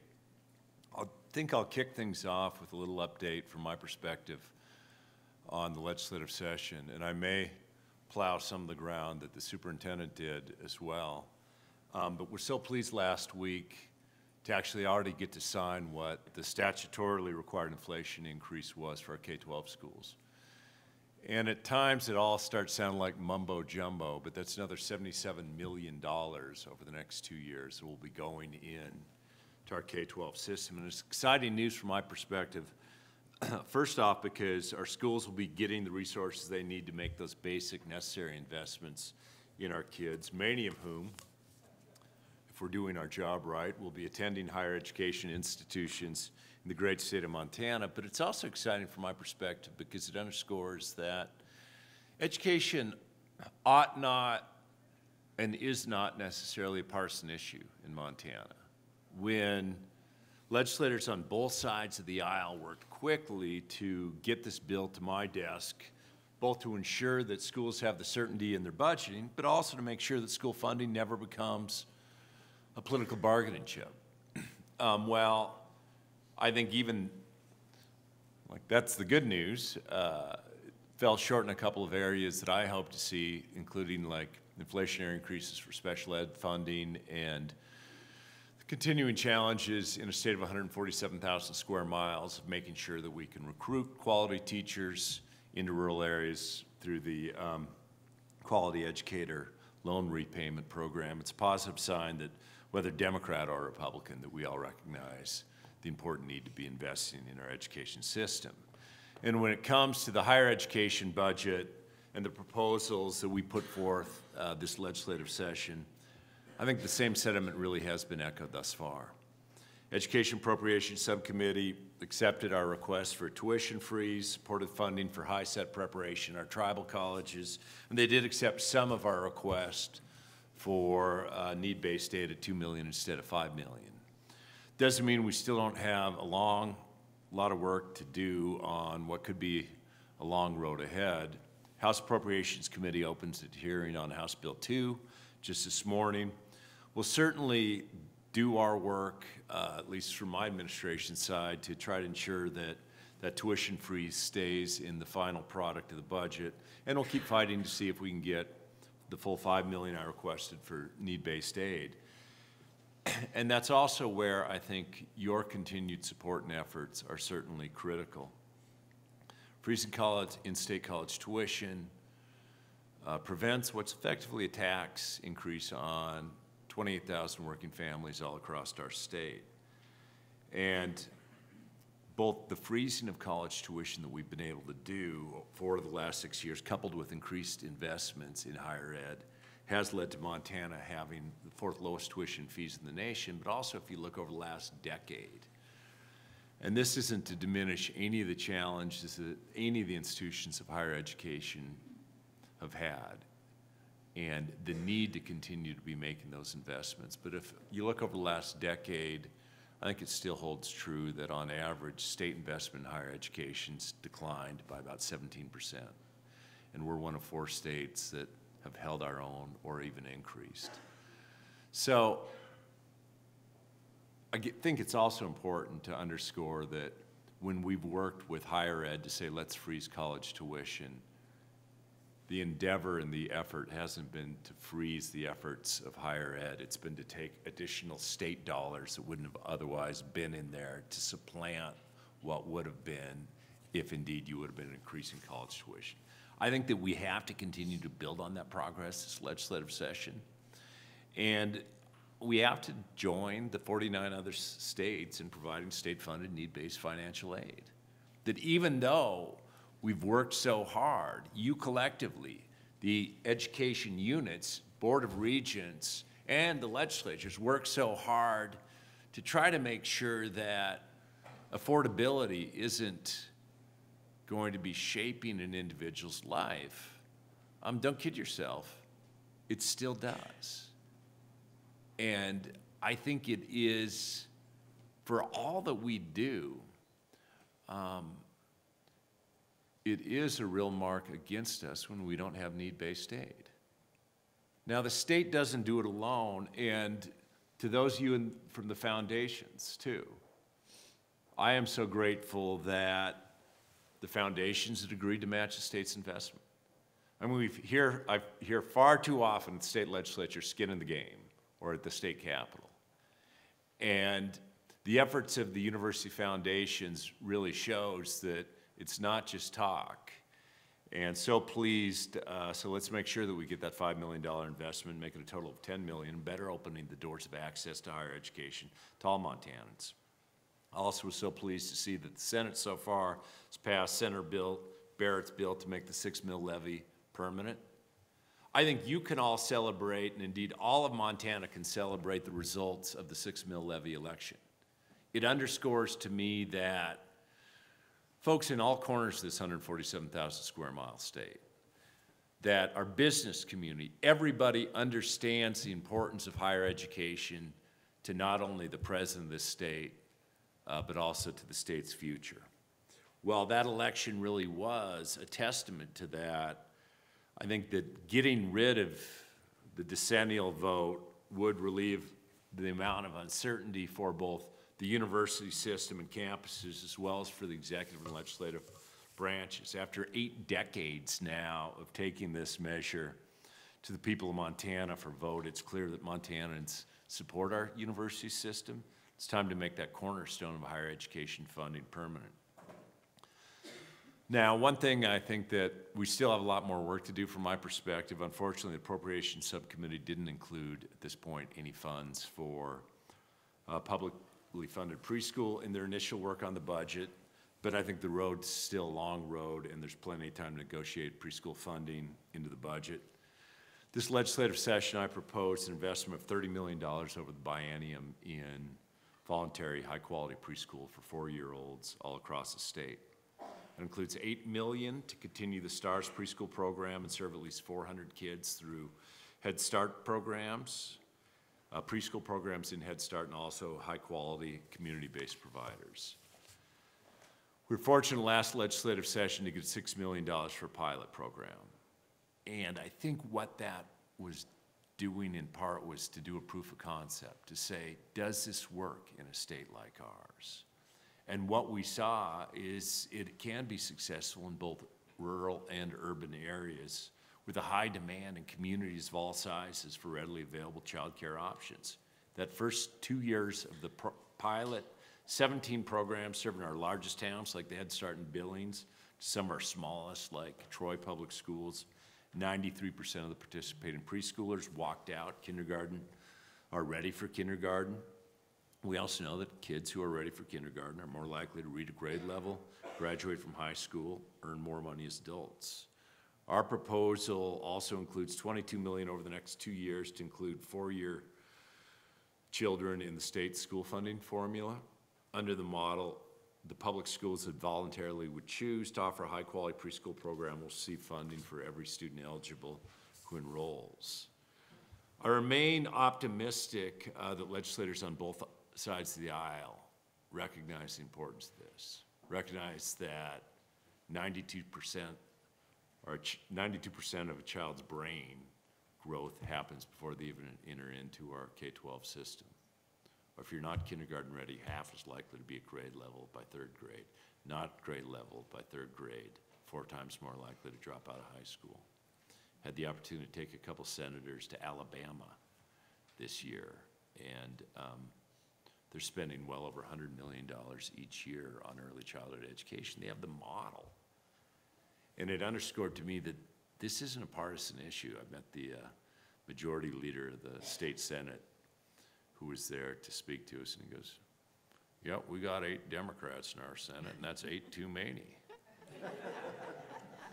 But they recognize the investment and the difference that it makes. And had the opportunity, it was just a couple weeks ago at the National Gun Association meeting. Part of the White House discussion was on workforce. And when they say, if you really want to talk about workforce, you can't wait until they're either coming to your colleges or not. This is where you start. For 2 reasons, one of which is what we're doing with kids then is going to shape their opportunities in the future, but also, and we saw it, I had the chance to visit most of those pilots, and I'll never forget, like a woman in, it was Lewistown, who said to me, I make too much for the Head Starts, even if the lists are too long, and I don't make enough for a quality program. What keeps me in the workforce, when the #1 thing I hear at 3.7% unemployment from businesses is our biggest challenge is a workforce challenge. But she said, what keeps me in the workforce is knowing that I can take my child to this quality program that was set up through the STARS pilot in Lewistown.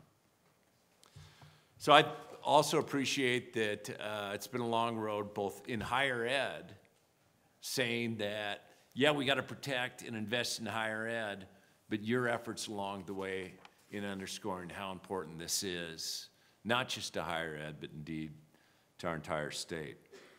I'd also touch briefly on our work with ensuring, and it's work that each of you are doing on your campuses and OCHI is doing, ensuring that students and workers have clear pathways to good paying jobs.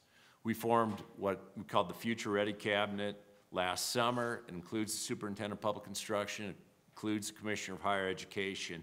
We're delving deep into making sure that we have robust partnerships across both education, private sector, and state government to strengthen our state's talent pipeline. And we have an incredible story to tell in Montana. I mean, the efforts of working together and also saying that these aren't problems we'll deal with years down the line, but coming to the table collectively and saying, how do we come with solutions, not problems? I think those partnerships and having folks engaged to make sure that four-year degrees are setting students on those good paying paths to fulfilling careers, but also in expanding opportunities for two-year degrees, one-year certificates, apprenticeships, and others. Part of that certainly includes that launch of the 1-2 free dual enrollment program last fall with Commissioner Christian. Certainly exciting that the spring of 2018 enrollment, dual enrollment's the highest ever at 3,125.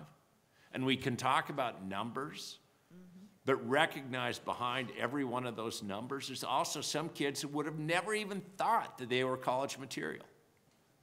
But you're opening up the gates of access then. You could be fundamentally changing the paths.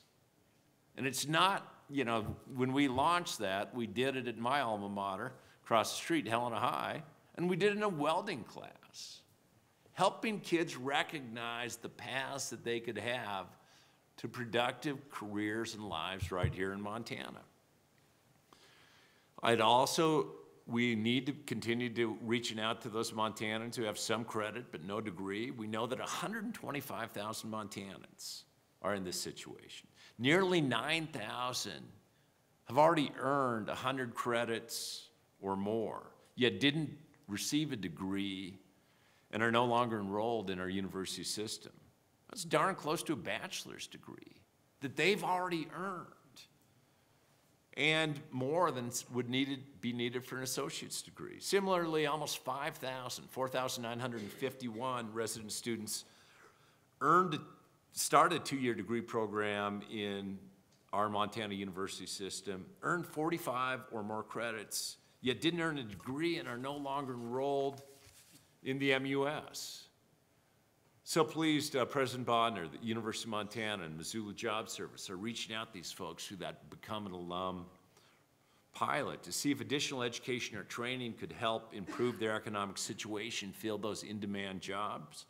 In Missoula, the pilot has great potential to meet that attainment goal.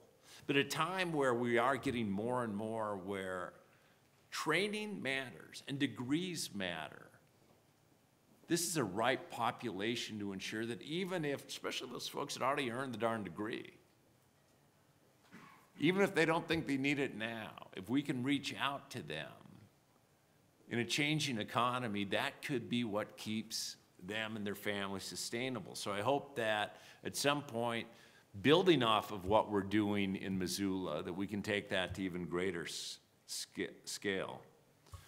And based on the work of the Future Ready Cabinet, we'll also be coming back to the board later this spring with revised attainment goals and strategies. And you all have been doing such good work in those efforts. Hope you'll join me, not just endorsing the plan, but saying, let's say, how do we meet it? How do we make sure that we're not just looking in the next 1 year or 2 years, but to attain things? Earlier this week, I had the opportunity, I'm currently serving as chair of the National Governors Association. So we had one of the regional workshops on my chair's initiative, which is, it's called Good Jobs for All Americans. And we had workforce folks and some folks from higher education, from I don't know, 15 of the states for the regional workshop. And we're looking at finding sort of the innovative practices that governors and states and educational institutions can implement to ensure that we're really preparing for the future of work, addressing needs of mid-career workers, also focusing on solutions of work for rural America. I heard a lot and great ideas, but it's also clear that Montana's in the front lines of doing this work. It isn't waiting for somebody else to figure it out, that you're engaged in it each and every day. We can always do more, but certainly so pleased and grateful for the commitment of the leadership of the university system, the leadership of the individual universities, and all of our colleges and the folks who work for them all across the state. In closing, I was thinking about, I think it was 6 years ago, my kids were 6, 8, and 10, and their first big hike that I ever took them to was to Iceberg Lake. And I bribed them along, like we'd stop every 150 yards and have like a couple Swedish fish. And there's just me and the 3 kids, and you know, it's a hot day, it's exhausting, and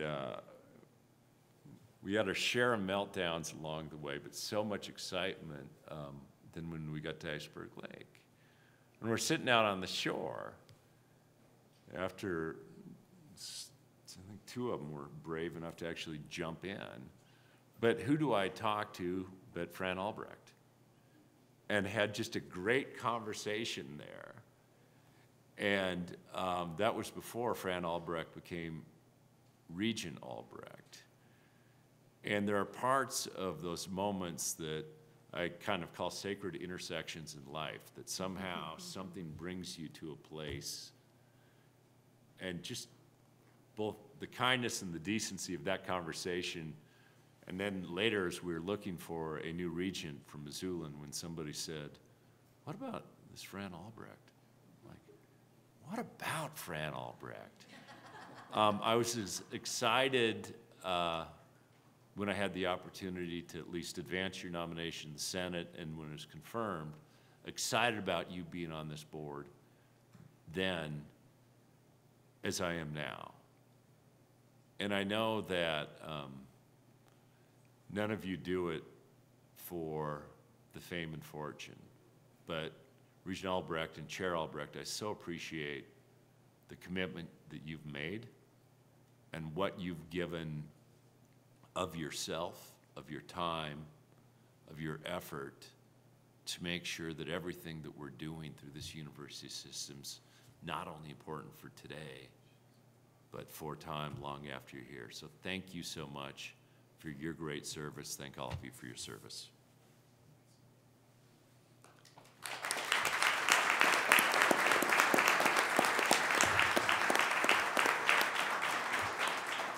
I probably talked so long. I mean, if there are any questions, I'd be happy to answer any of them, but I don't know where y'all are on your schedule and how much I screwed it up.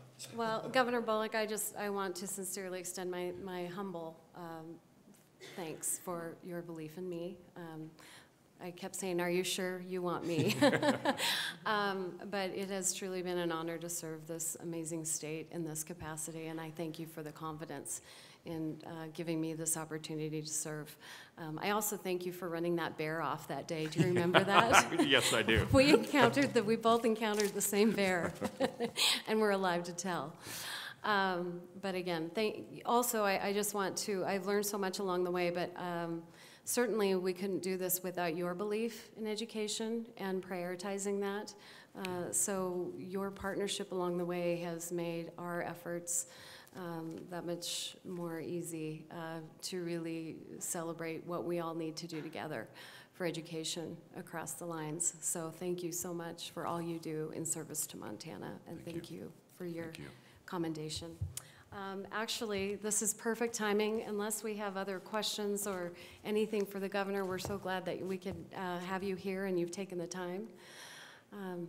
If there's no other questions, we will actually take a break after Regent Sheehy. Go ahead. Governor Bullock, Regent Sheehy.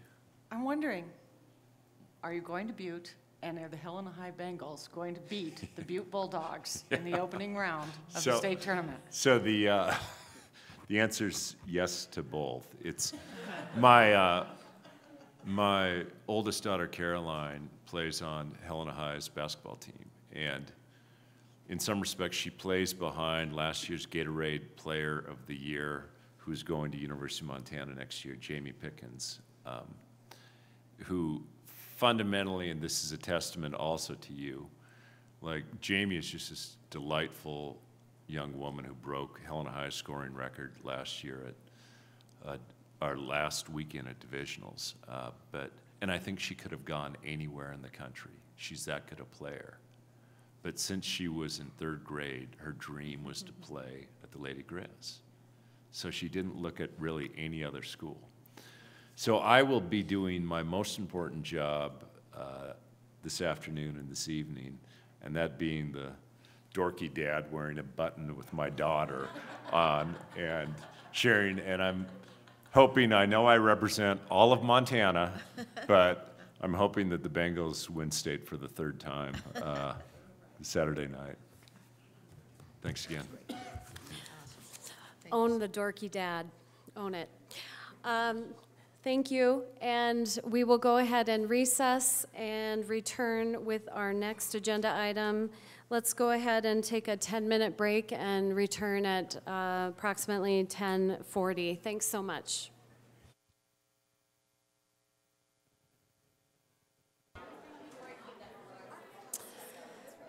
Good morning, everyone. I would like to invite us to all return so we can enjoy our next presentation. The panel, What's Up, Helena, and we have a very exciting group that I am very eager to learn from. So at this point, I would like to turn it back to Dean Lacey, who will introduce our panelists. Thank you. Thanks, Madam Chair.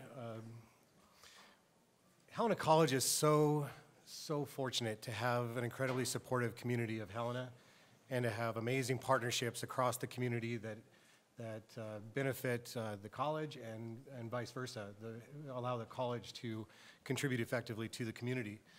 We've got a great panel of community partners here, amazing group of people. Tyler Ream, Superintendent of Helena Public Schools. Ron Whitmore, Superintendent of East Helena Public Schools. Jessica Hayes, Performance Management Director at Boeing Corporation. Annie Chase, Human Resources Director at Dick Anderson Construction. And Kelly Cresswell, Executive Director for Reach Higher Montana, Chair of the Helena Area Chamber of Commerce Workforce and Education Subcommittee, and as well as the Helena Wins Initiative. So welcome. And we've asked the panelists to speak to their experiences with Helena College and the university system. And so basically for the first question, based on your or your organization's experience in working with Helena College and or with other institutions in the Montana University system, what are the best examples of things that are working well for serving the Helena community? And Tyler, would you like to start off? So I moved the mic so I wouldn't be first, and it came back anyways. So thank you for the opportunity. I feel like, you know, in the spirit of K-12 education, we should say, what's up back to you. So thanks for this opportunity. So I think, you know, the 1-2 free, and obviously anything that is dual credit, anything that provides our students with a belief that potentially they can go further than maybe they even have the vision for from an educational standpoint.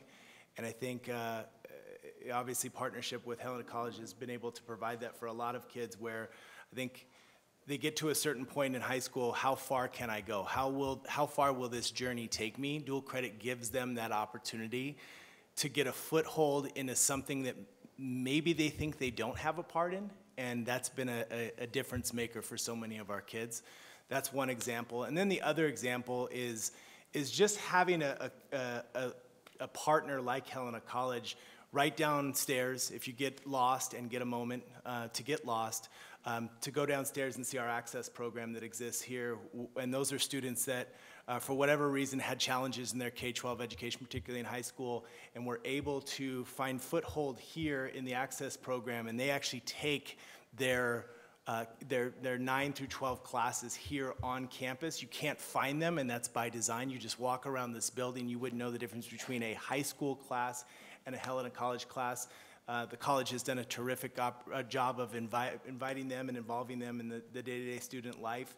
And that has been a game changer, again, in helping students achieve something that is further and beyond what they thought was possible. So, 2 examples.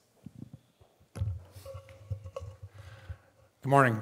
I'm Ron Whitmoyer from East Helena, and you need to know just a little bit of my background before we go too far, because you're going to think that maybe I'm ignorant or uneducated as I go along. And the reason being is that I don't have much experience at this level.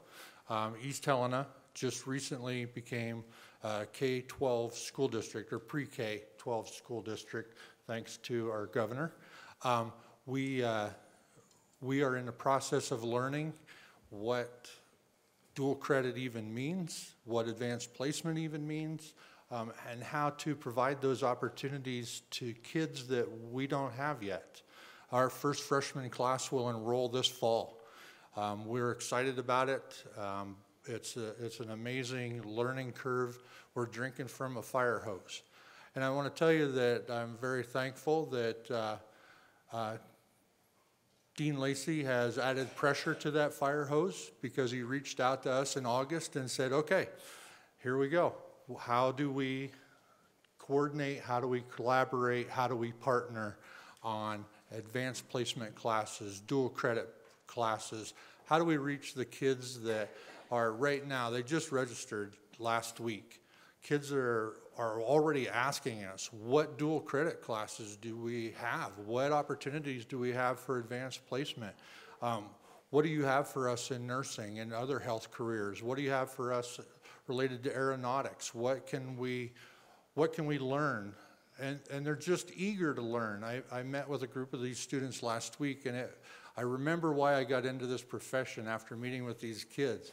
They're asking questions that 13-year-olds shouldn't even know about. So we know we've got our challenges because these kids are way smarter than we realize, and providing those opportunities. But like I said, the dean has already reached out to us, and we're excited to work and learn and partner with the college.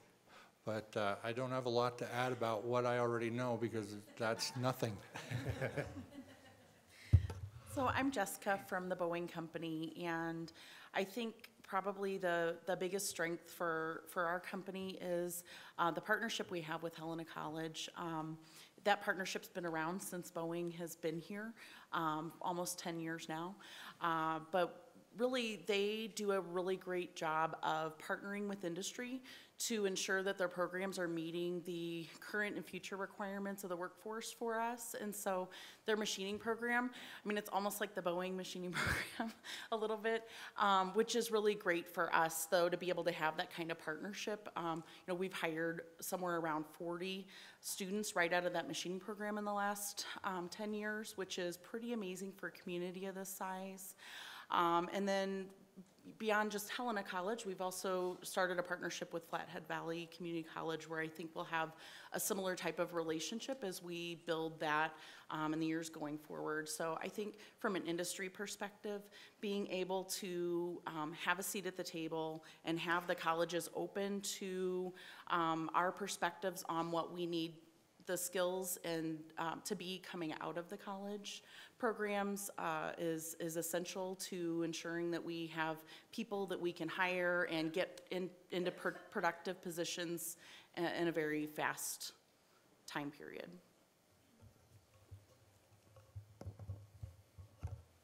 Good morning, I'm Annie Chase with Dick Anderson Construction. I think one of our biggest strengths lately has been acknowledging the fact that unemployment rate is low. Finding qualified, skilled laborers, carpenters, project engineers has not been easy. So internally, we did an assessment of how can we grow and spread awareness within the trades industry. So we've partnered with the local high schools here in Helena. We've developed an internship program with them So we allow the students to come on site and tour our projects and work closely with our other carpenters and laborers and superintendents, and it exposes them to the opportunities that they have within the trades industries, the career path that they can take, and they acknowledge that they do have a successful future within the trades industry. We've also allowed them to job shadow higher level individuals, so project engineers, project managers. So if they don't necessarily want to work in the field, they get an idea of what that office aspect looks like, which is really important. Another huge success that we have had within the last 3 years is partnering with a local Montana college to develop an internal apprenticeship program, so we can internally grow our carpenters and laborers within our company. We did recently register this program with the state, so it's a state-recognized apprenticeship program, so we can now develop and grow our internal employees, because it's obviously very hard to find qualified work. So the biggest thing is spreading the awareness of the trades, partnering with the high schools, going down to the middle school levels, spreading the awareness, letting them know that the 2-year programs are out there. You do have a successful career path within the trades industry. So again, the biggest thing is just spreading the awareness and letting the students know that they have options out there for them. Good morning, I'm Kelly Cresswell with Reach Higher Montana and co-chair of the Helena Wins Initiative with Kirk Lacey, Dr. Lacey. So obviously I think that Helena Wins is something that is going very well for Helena right now. This initiative was designed and intended to be employer-driven, and it is. We're currently focused on 4 industry sectors: manufacturing, which is chaired by Jessica, construction chaired by Annie, information technology, and healthcare. We've got lots of other pieces of Helena Wins that are coming together, including a summer jobs program that we're partnering with the American Jobs for America's Youth to implement this summer in Helena. That program has 3 main components. Students are 16 to 19 years old and will be compensated for completing an employability skills training that's about 4 hours long. The employers who are involved, and there are many employers who are excited about this, have agreed to pay these youth workers at least $9 per hour, and each student in the program will have a mentor assigned to them, either from the business where they're placed or a trained community mentor from one of our other community partners. We're really excited about that particular aspect of the work we're doing in Helena Wins, because again, it builds on the things that Annie and Jessica have talked about and that Tyler and Ron talked about in terms of exposing students to career opportunities that are available right here in Helena and how they might prepare for those opportunities. So we're really proud of it.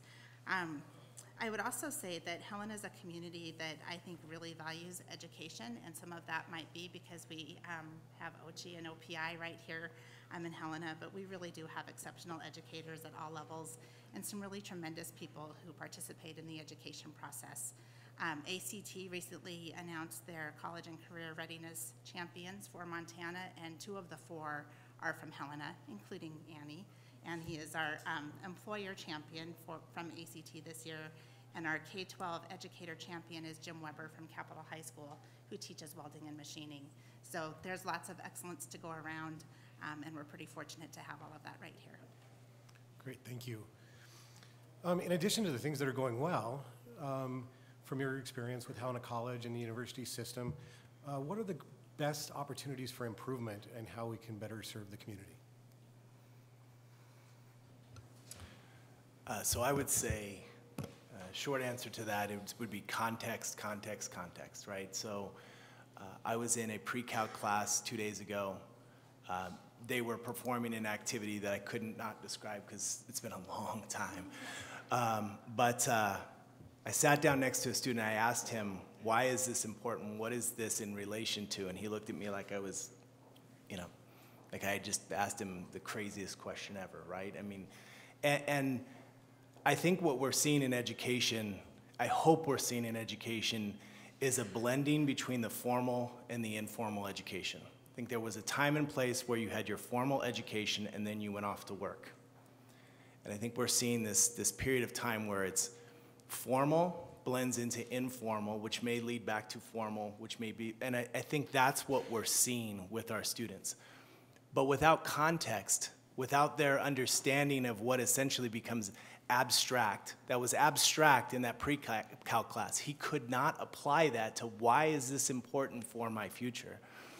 There's a young man who graduated mid-year here from our Access program, and he had a really worn out Dick Anderson cap that he wore every single day.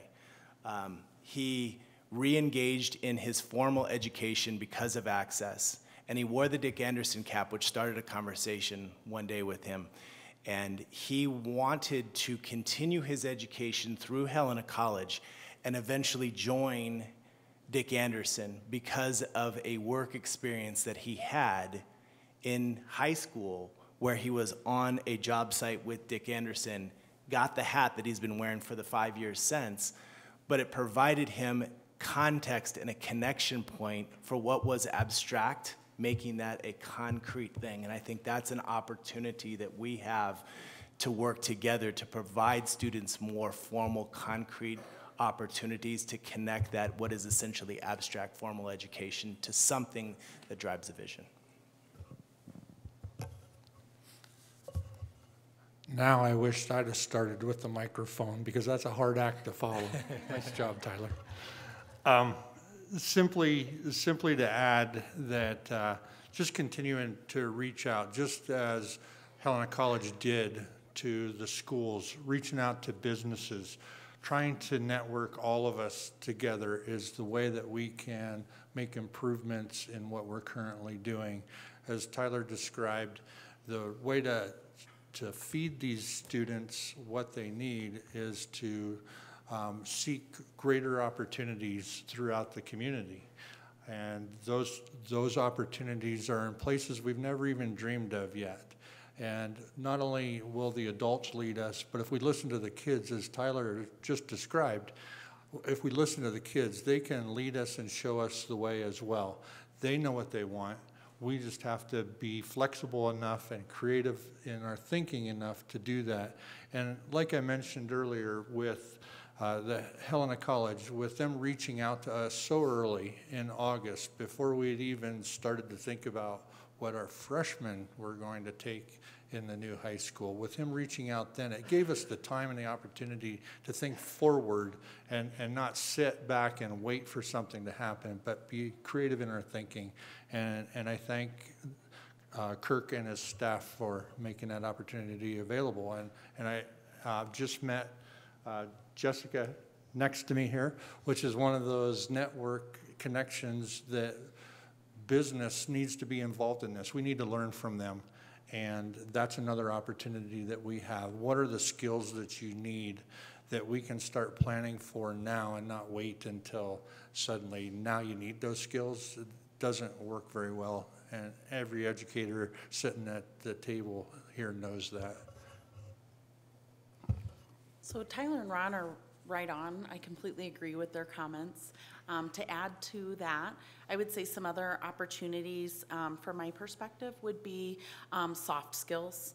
And I know that a lot of the schools are making efforts to talk with students about soft skills and try and help the students understand what soft skills are really important in the workforce. From a Boeing perspective, you know, we say we can teach people how to do the technical parts of their jobs, but you know, it's really difficult as an employer to teach them those soft skills. I'm sure it's difficult for educators too as well, but I think that that's something, the more that we can get into programs, the better.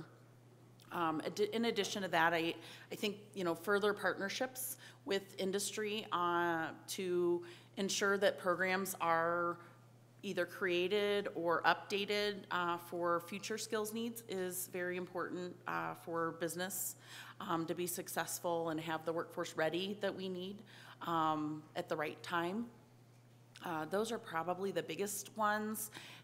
Maybe also, this probably goes more to the K-12 system, but the career awareness that Annie was talking about, you know, we have in the manufacturing sector, as being the sector leader for Helena Wins and having been in manufacturing my entire career, I can say we have a perception of manufacturing careers. We have a problem with the perception of those careers. And people don't maybe always understand, even adults, what manufacturing careers are, what are the jobs that are involved in those careers, but also the working conditions. A lot of people's minds go to working conditions from 30, 40, 50, 60 years ago. Where today there's a lot of technology in manufacturing. My manufacturing fabrication specialists, they basically use a computer to operate a machine to make parts. And I think that perception is something that as an industry we need to overcome, and we certainly need to partner at both the K-12 as well as the post-high school education systems to do that. I think all three of the individuals that have spoke have hit on some great points, and I can only reiterate everything they said. It goes back to, for us in construction, spreading the awareness, letting the students know that they have a career path within the trades industry. I think it would be beneficial to have more career fairs within, or job fairs within the local high schools, middle schools. It allows us as employers to get out there and spread awareness to the students, and it allows them to start thinking about what career path they want to take at such a young age. I think the Helena Wins is a great opportunity for employers to invest in the community and reaching out. It would be amazing to have more employers involved from a construction standpoint. But I think it goes back to spreading the awareness and letting the students know that they do have options within the trades industry and showing them wages and career paths and how successful you can be. And I completely agree with the soft skills. It would be amazing to teach the students what being on time means within a job. Good work ethic, things of that nature. They can come out and have the best skill set, but it boils down to work ethic, and we can train anybody, but you have to have a solid foundation in knowing what being on time and things of that nature mean. So I will say yes and to what the other panelists have said, and add to that I think an opportunity for improvement for Helena and most likely many other communities across the state is workforce attraction. If we do the math, we simply don't have the number of people to fill some of the needs that we have right now and the needs that we'll have into the future. Knowing that colleges, of course, are very skilled and knowledgeable about recruitment of people from other places, maybe outside of the state of Montana, and selling what Montana is about to those students to come to Montana. I wonder if there is an opportunity for the business community and for community groups to partner with the university system and with individual units on how we promote our communities outside of our borders to attract more people to come. In the Venn diagram in my mind, I obviously see that there are some differences to recruiting workers and to recruiting students, but I think there is definitely an overlap, and I think that we could all learn from one another. So I think that is a tremendous opportunity. I also think we have some opportunities around pre-apprenticeship and apprenticeship, and again, through Helena Wins and in partnership with AJ, who is one of our Helena Wins partners, we are applying for a youth apprenticeship grant through the Partnership for Advancing Youth Apprenticeship, and we're really excited about that. Our proposal is focused on building pre-apprenticeship opportunities for students in IT and healthcare, and we hope that we will learn some things that we can replicate in other industries as well as other communities. Thanks, Kelly. So this last question is meant for an exchange between the regents and the panelists. If the panelists have any additional insights or suggestions on how the university system, the regents, the institutions can improve higher education in Montana, and the regents, if you have questions about our community, for our community panelists of what you would like to ask of them, let's open it up for the last question that way. Regent Tuss? Yeah, thank you, Chair Albrecht. Thank you for being here. And we've had this particular agenda item on our agenda as a regular part of our agenda for the last couple of years. And I don't know how you're selected to be on this panel, but my guess is that we don't have people on panels like this that don't understand the power and value of higher education. However, I know that in coffee shops and at the barber shop and downtown, as you're talking with colleagues and other business folks in the private sector, they're probably talking about that ivory tower of higher education. And my goodness, you know, what are they doing? So outside of what we just heard from all of you, what are we missing? I mean, what are folks like that telling you? Boy, if only higher education in Montana did this, they'd have my support. Because sometimes I feel like we're preaching to the choir, and there's a whole lot of folks that aren't in the choir. So what are we missing? What is that connection with the business community that we aren't even thinking out at this table?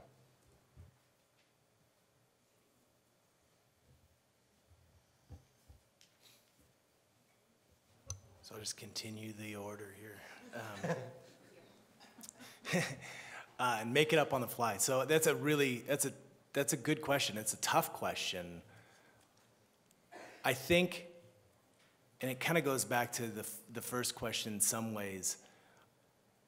I don't know where it happens, and I don't think it's a concrete thing for any particular child as they go through their formal education where they decide what is next for them.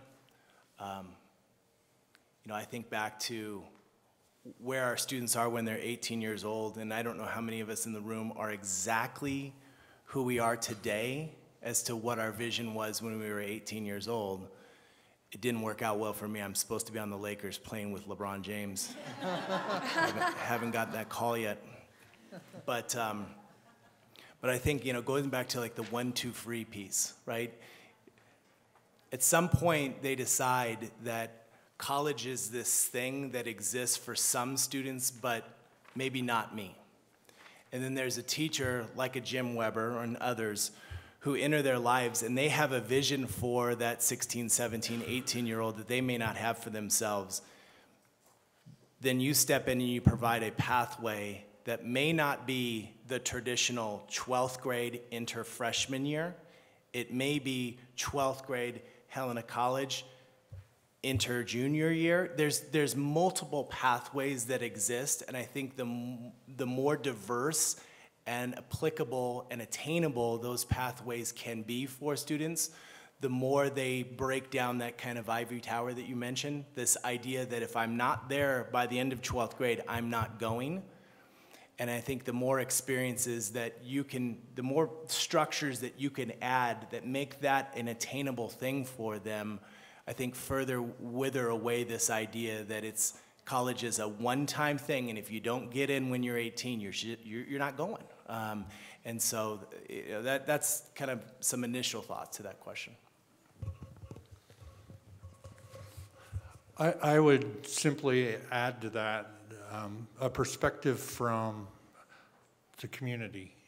I think you needed to tape what the governor had to say earlier today with the statistics. It's where he talked about we have more people today than ever that are using the university system in non-traditional ways. I think that we just need to get that information out to the public. That getting that information out and almost campaigning in a manner to show the successes and the creativity that you all have created for opportunities for kids to access the ivory tower. That I think you break down those barriers just simply with perspective from the community. And I think you're well on your way to doing that. And you have a great spokesperson in our governor to tell the story. I always thought it was unfair pressure for an 18-year-old to decide what they want to do with the rest of their life. To Tyler's point, we're usually not good at making that decision at that age. We're not prepared for that. And I think when I hear the word ivory tower, what kind of really came to mind for me was through my experiences in my career and working with folks who have just gotten out of college or towards the end of their college career. It's really that real world experience, right? They tend to know more of the theory behind things and less about the real world of how that actually gets applied. And in some cases, that theory is great, but it doesn't work in the real world. And they don't have that knowledge yet. And there's definitely balance between confining their thoughts, right, and preventing that diversity from entering the workplace. But I think the more that they can get some real-world hands-on experience during their education, the more important it is. It gives them that perspective that we talked about earlier about what they're learning and how that is applied in the real world. And it also, I think, enhances their learning altogether, right? It brings new ideas into the educational space that might not have been there if they hadn't experienced that. And, you know, we already see internships and other types of work-based learning happening in Montana, so I think continuing that is really important. And I don't think it's one-sided, right? I mean, I think there's a lot of folks working in the university system who would love for more employers to sign up to take interns or other, you know, apprentices and things like that. I think that it's also a business issue, getting more businesses engaged and on board. I would completely agree with what Jessica said. It'd be nice to have some type of mentor for these students to be able to go to, that they know their personality, they know what their interest is, and they know where their interest lies.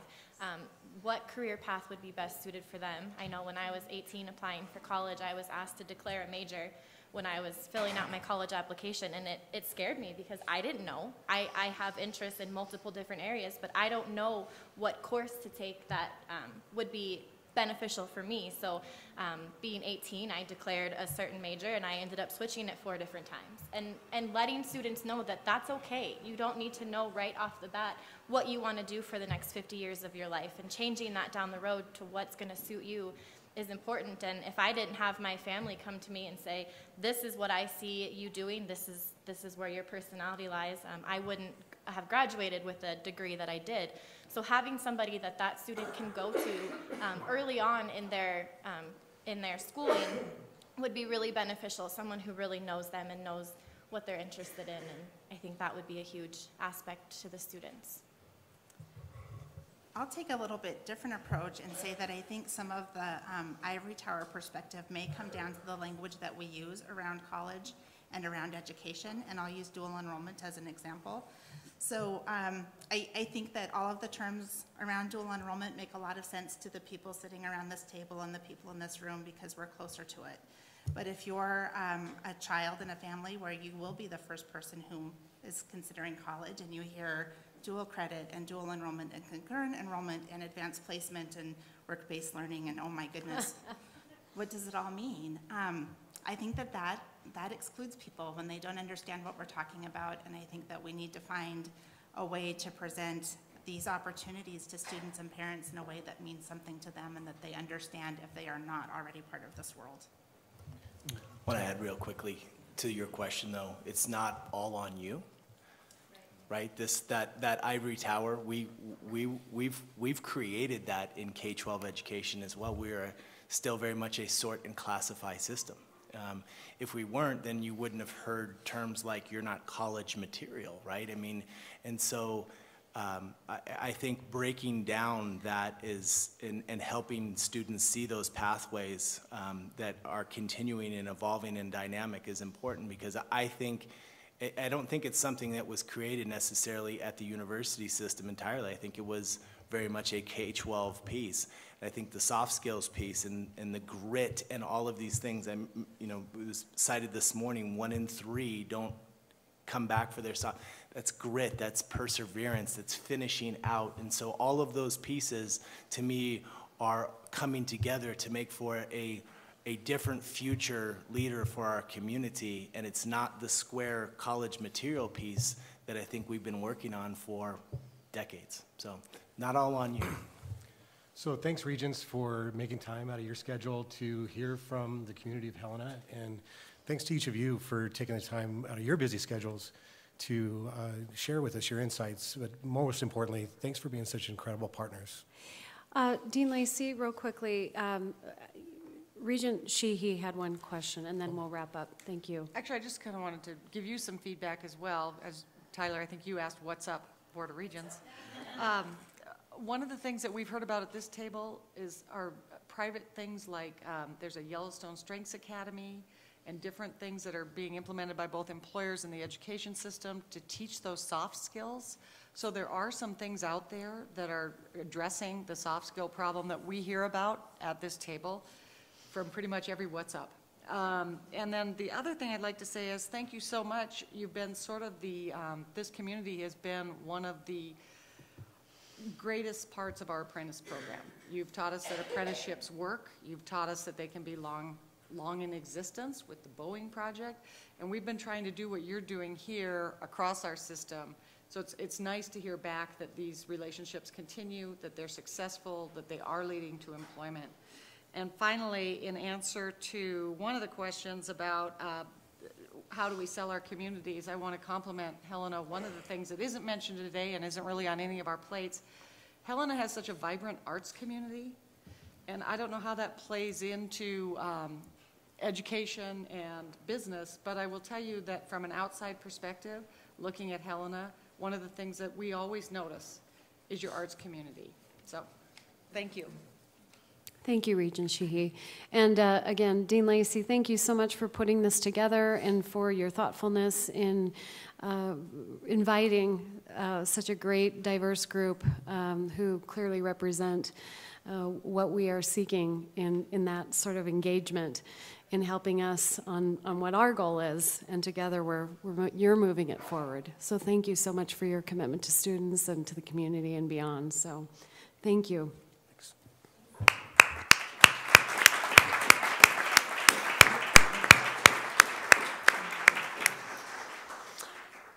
At this point in the agenda, we are moving to our two-year and community college committee, and my vice chair to the right, who chairs that committee, is Regent Nystuen. Regent Nystuen. Thank you, Madam Chair. A point of order as far as schedule goes, Kirk. We note that it's 11:20, and at 11:30 we are to optional guided tour. Update on that? Yeah, Madam Chair, Regent Nystuen, I actually think we may be able to push on until about quarter till with the two-year committee and then head straight to the airport campus for those interested in the tour. Great. Thank you for clarifying that. This morning, the two-year Education and Community College Committee has really an interesting update. We're getting a lot of attention these days in the halls of the legislature, the governor's office, and elsewhere, all over the state, with regards to career and technical education. Well, that's all we're about this morning, and we're going to have a great discussion about this.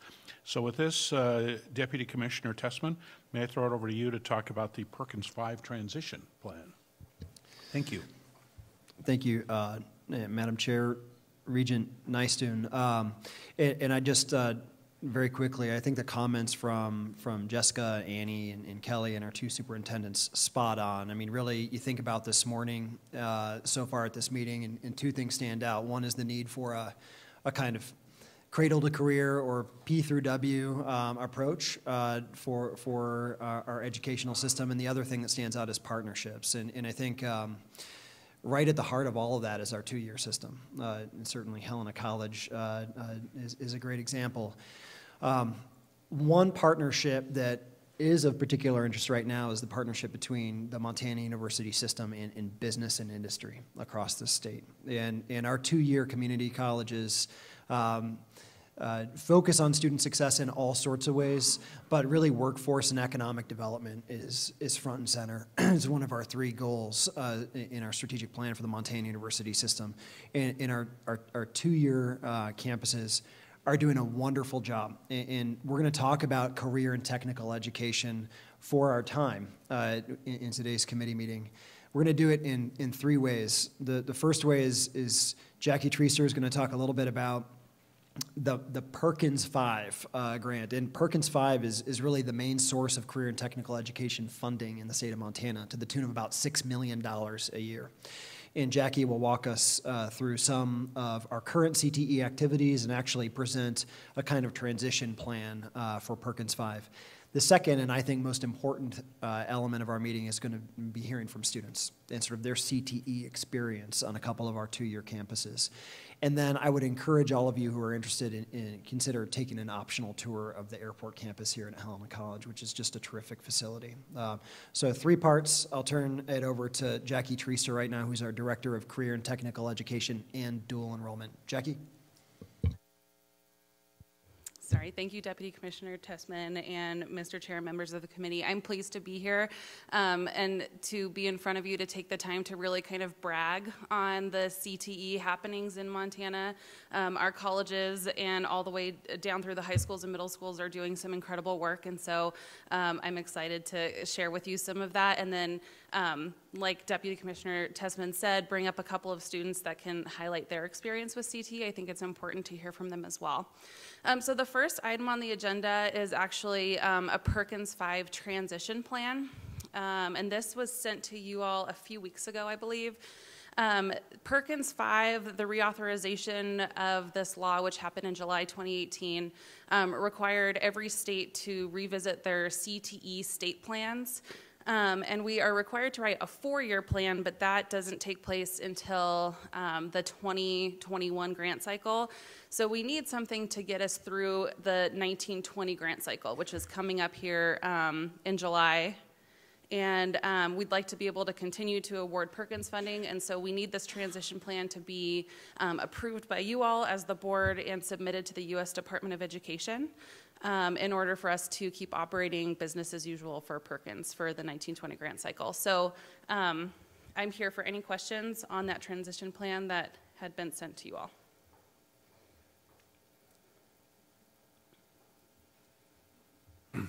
Regent Rogers. I have a really basic question. What's the definition of special populations? Oh, thank you, Regent Rogers. Mr. Chair, there's quite a lengthy definition, and it does actually line up with what the special population definition in ESSA is. And so there's a few different populations in there. Notably, 2 were added in the most recent version of the law. One is homeless youth, and the other is youth with parents who are active duty military. The rest of our special populations, persons with disabilities, single parents, including pregnant women, and there's a few other that are listed in the law as well. Regent Johnson. Hi, just for follow-up, last week on our committee call, we heard from some interesting conversations located around Missoula College and Bitterroot College. Maybe not today, but could that be addressed later on in an email at a further board meeting about how that conversation has been going? And absolutely, Mr. Chair and Regent Johnson. I believe Deputy Commissioner Tessman could speak to that. Thank you. Regent Johnson, I think one thing that's at the top of our priority list on the 2-year side is increased collaboration between our campuses, and I would very much expect, if I were in your chair, to get a good deal of outreach over the next several months, and some of it will certainly involve more work between Bitterroot College, Missoula College, and actually I would lump in the rest of our 2-year colleges and community colleges as well. It's on our agenda, absolutely. Thanks for the question and the prompt. Other questions or comments? Any other questions or comments from the campuses that are connected up with this? Well, with that, Jackie and Deputy Commissioner Tessman, shall we move on to the next segment? Thank you, Mr. Chair. Regents, I think the next section will involve a bit more of an update on career technical education in the state of Montana. It will include those student presentations. And Jackie, I would just add that this board can absolutely expect to be part of the state plan writing process over the next several months. So there's a formal outreach process, and so you'll have a chance to chime in as we create the sort of more permanent plan. Thank you, Mr. Chair, members of the committee. So I have a few slides for you that are being pulled up. I can go ahead and get started. I know that we're a little crunched for time. Oh, there we go. Okay. So I just want to give a little bit of background. Can I have the next slide? Thank you. Just a little bit of background on what career and technical education is in Montana, or CTE for short. So CTE really goes beyond 1-year certificates and 2-year degrees. A lot of the conversation that surrounds CTE kind of goes back sometimes to what traditionally has been considered vocational education or VOED, and we're really trying to get away from that term because of the perceptions of and kind of the ideas of what that brings up for people. CTE is no longer just shop class, so it goes much beyond that. We're talking about bachelor's degrees, master's degrees, PhD, MD, all of that can be considered CTE. CTE really considers labor market information and workforce needs. This way we can specifically address shortages in our state and regionally. And actually, federal funding is now strongly linked to campuses and schools and regions considering the workforce needs in their own communities, state, and nationally as well. Next slide, please. So these infographics are from the Good Jobs Report from the Georgetown University Center on Education and the Workforce. If you're interested in reading this report, which I recommend, it's really useful, you can view that at goodjobsdata.org. They provide a state-by-state analysis, and so this is the information that I pulled from the Montana page. The majority of workers in Montana with a good job don't have a bachelor's degree in our state. The study also shows that over the past 25 years, Montana has added 26,000 skilled services jobs and 4,000 blue-collar jobs, all that don't require a bachelor's degree. So the amount of growth of these types of jobs in our state over the last couple of decades has been pretty significant. One of our goals is to change the perception of what students and parents have of what CTE is and really show them that Montana offers incredible pathways that lead to high wage, high skill, and in-demand positions and careers that don't necessarily require a four-year degree, although some of them, of course, do. Perkins is one of the tools that we use in order to accomplish kind of changing these perceptions. So just a little bit of background on Perkins. We saw this slide in September, last time I was in front of you all. So Perkins is a federal to state formula grant. As was mentioned earlier, we saw a little bit of an increase by about $300,000 for the upcoming grant cycle, and so we're at nearly $6 million for the state. This is important for a state like Montana who depends on these funds for CTE funding. Congress continues to fund this, and the fact that we've been seeing increases over the last couple of years has given us a lot of hope as far as what we can accomplish with the program. Perkins serves over 5,000 high school CTE students and over 10,000 post-secondary CTE students in Montana, and we use Montana Career Pathways to define the Perkins programs of study. So these are the eligible programs that we're able to fund at both the secondary and post-secondary level. These include, and I don't need to read through them all, they're available on our website, but health, IT, education, advanced manufacturing, ag sciences, health sciences, there are quite a few different pathways that we address.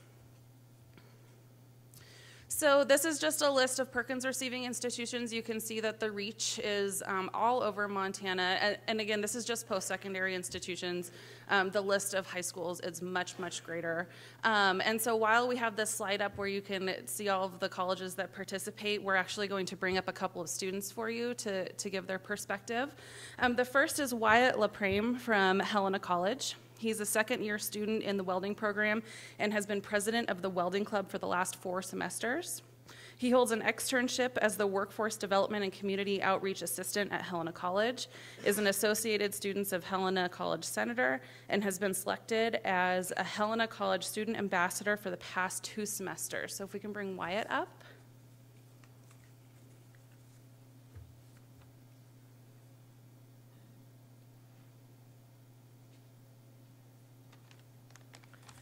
All right, I don't have to introduce myself now, I was just introduced, so we'll just jump straight to it.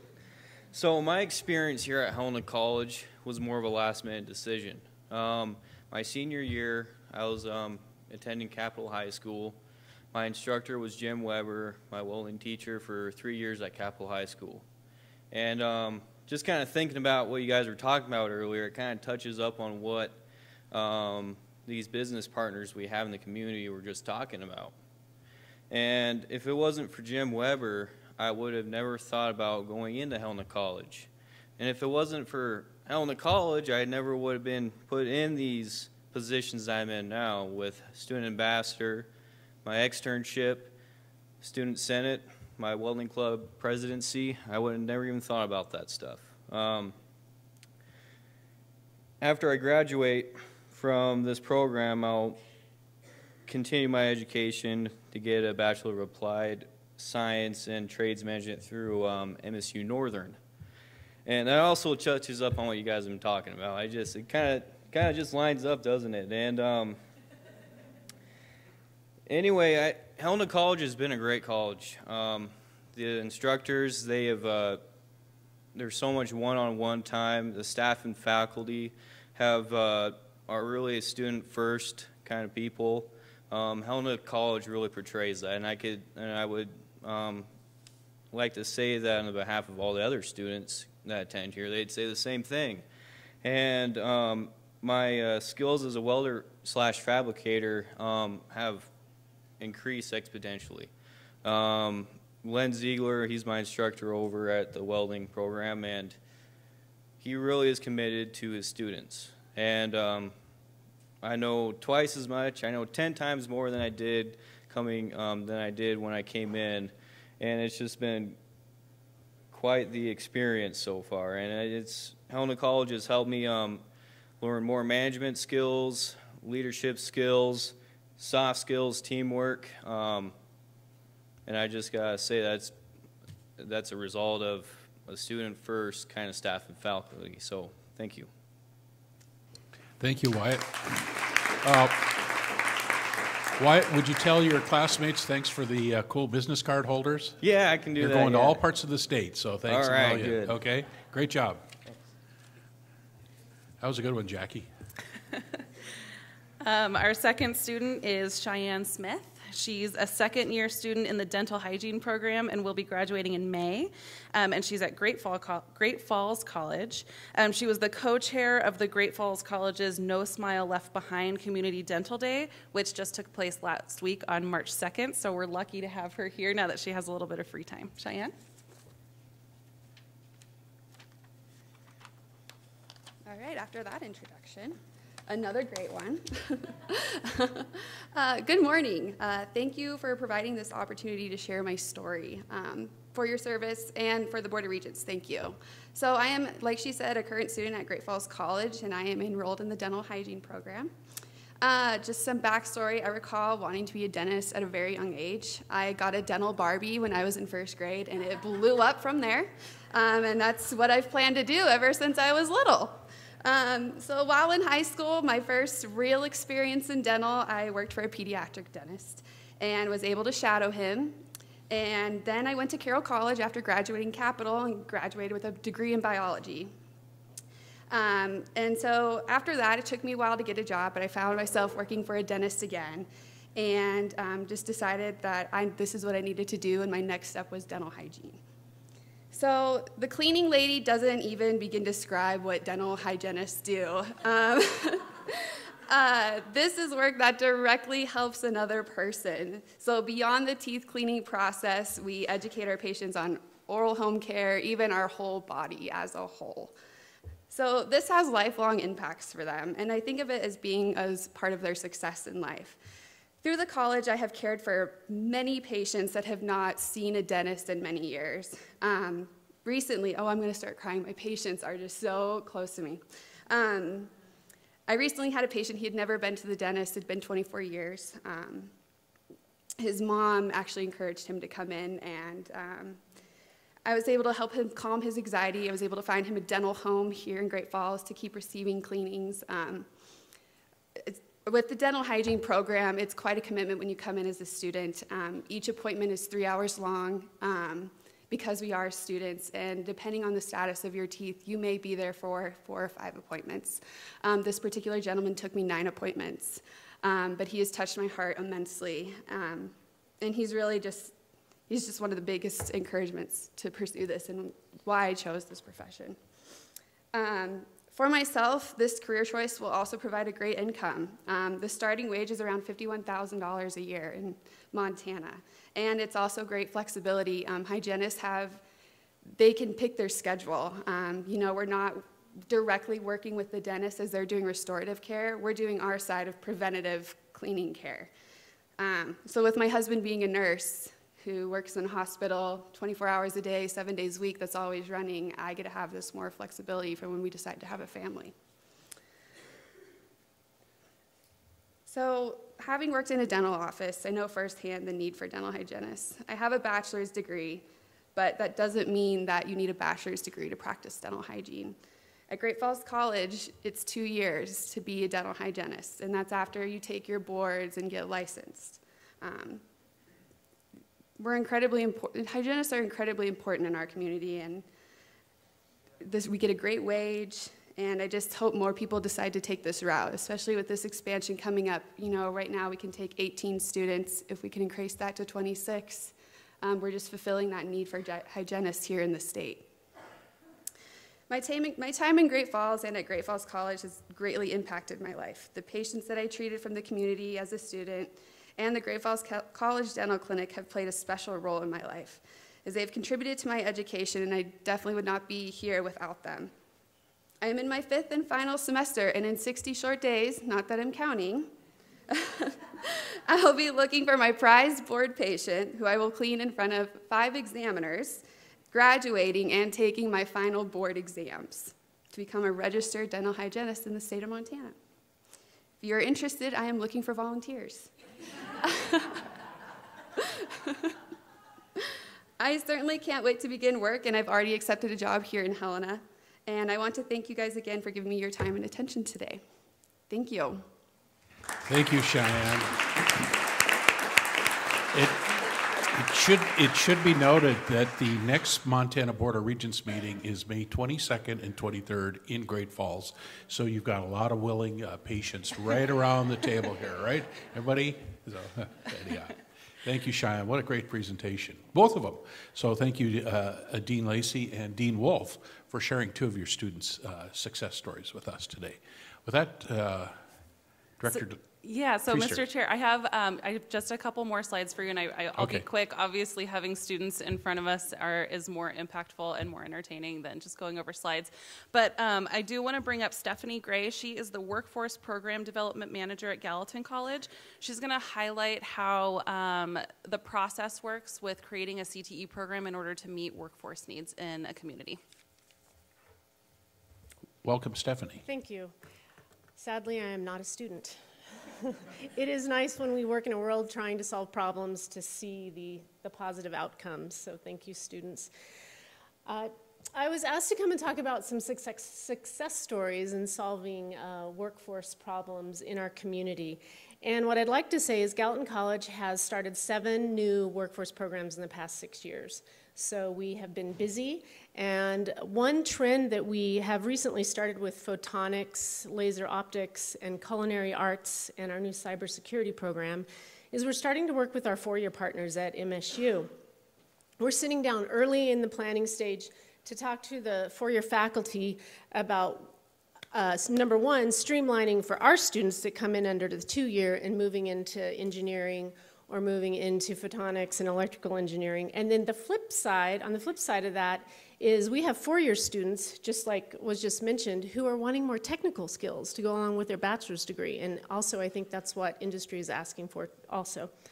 So to get into specifics, I'm going to talk about the computer numerical machining program. It was a program that was on our workforce needs assessment in 2011. And so that's the first lesson. Every college should have a workforce needs assessment done based on their local economy and their local workforce needs. And we are working on one using Perkins funds right now for 2018 and 19. It's in draft form. And the nice thing about this process is we're also partnering with the City of Bozeman and the Bozeman Chamber of Commerce to get that completed. But we are using a little bit of Perkins fund to get that done. And then that will guide the next phase of our work and our workforce programs. That's just the data. Once you get the data, you have to sit down with partners like Boeing. So you also have to sit down with your local partners and see what they need. So we sat down with our industry partners and said, well, we see that there's an uptick in manufacturing. What does that mean? What are the skills? What are the occupations? Let's get specific. How many students are you going to hire? Because we don't want to train these students and them not to have a job. So once that's approved and we think we have good traction, then we're going to move into the details of how in the world do we pay for this. And as you can see from the slide, $350,000 just to start a CNC program is expensive. Our workforce programs are expensive. We want our students to be working on the best equipment, the most high-tech equipment, relevant equipment possible. And so we have to leverage a lot of funds. It just so happens the Rev-Up grant was in process at that point. So we knew we had that funding coming, and we had just recently got the county mill levy passed. So we had good assurance that we were going to be able to pay for this program, and we moved forward. You all approved the program in the spring of 2014, I believe, and then fall of 2014, we had our first 11 students. And those 11 students, of those 11, we had 9 graduate, and all of them were placed into employment. And since then, we've had 50 graduate, and 88% of them have been placed into employment.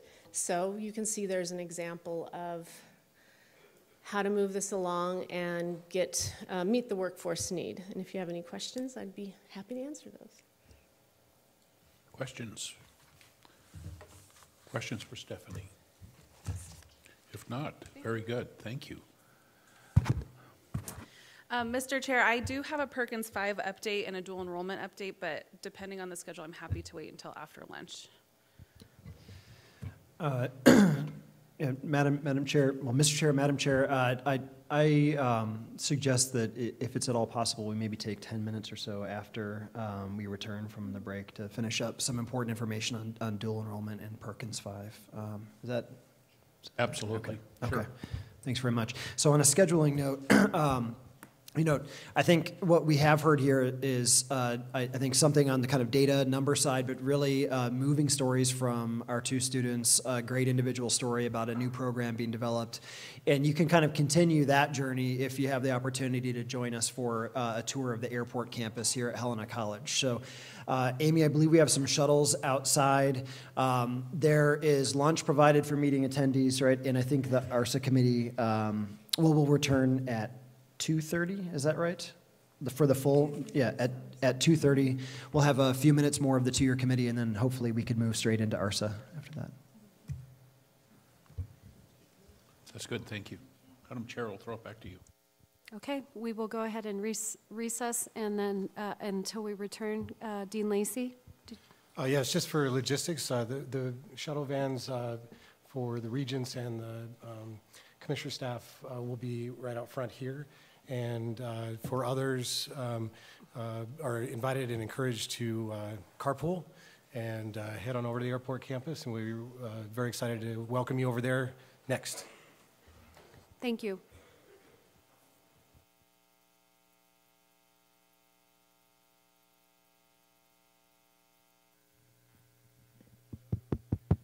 All right, Is this okay? All right, everyone, and welcome back. I wanted to take just a couple of minutes before we continue with our 2-year and community college committee meeting to ask Chair Albrecht to join me over in this side of the room and have everyone just direct their attention to the corner over here, and I'll kind of walk and talk at the same time and tell you that although there are others in the room that have known Regent Albrecht for much longer than I, it has become clear to me in just a few years that we've been honored to have France Service as chair of the Montana University System Board of Regents. And, it goes without saying that for the coming months and years and decades, the system is going to feel your legacy in so many different positive ways. I think the commissioner would love to be here to share this with all of you, but I will tell you that the thing that's obvious to all of us, Fran, is that it's about students for you and kind of the whole life cycle of students. You've done so much work to reach out to prospective students, first-generation students, students who might not have otherwise thought about college in Montana. Certainly you do a lot of work with students. As Dean of the Honors College at the University of Montana, I felt that from you. And then you're also thinking all of the time about how students can contribute to economic growth, workforce development in the state of Montana. Your engagement and leadership in Missoula, Western Montana, and the entire state is so impressive. And we're going to miss you on the board, but we know that you're going to be a strong partner moving forward. So I will keep it fairly short, but you have to know that there are a number of campuses that really want to say thank you directly to you. And I think that since our host campus here is Helena College, that I will start by asking Dean Kirk Lacey to come and say a few words and present you with some thanks. So, Kirk. Regent Albrecht, we're so appreciative of all your service. And as Brock said, we know that your service has been all about students. And that's why we'd like our students to be able to share some things with you.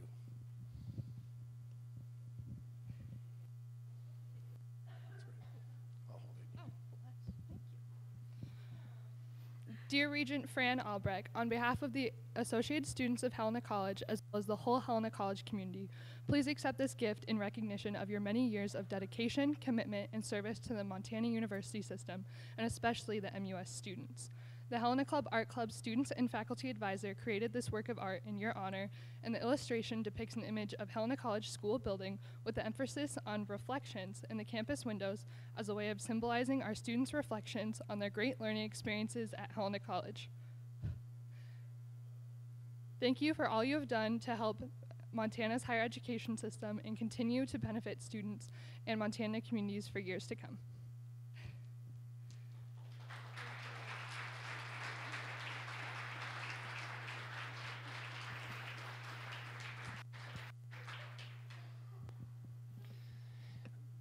President Cruzado, you want to come on? 2 minutes per person. So, Regent Albrecht, look at that table. Can you find the Bobcat or Montana State University gift right there? Exactly, that blue and gold. Exactly. I just needed to say, Fran, what an incredible honor it has been to have you as our regent and as chair of the Board of Regents. This is a hard job, and still you managed every year to carry your responsibilities and that heavy burden with such grace, and always placing students at the center of every deliberation. And for that, I want to say thank you. Since the moment I met you, I knew that you were going to be a great regent, because you come from a house divided, right? A graduate from MSU Billings, your husband graduated from Montana Tech, your husband is an avid Bobcat, and you root for that team that shall remain nameless. But now you have a wonderful new addition at your home with that Loyola guy that all of you are rooting for. And we just need to say we have been blessed to have you. Montana has been honored to have you, your service, your wisdom, your charisma, and we just need to say on behalf of all the campuses of Montana State University, thank you so much for everything you have done for us.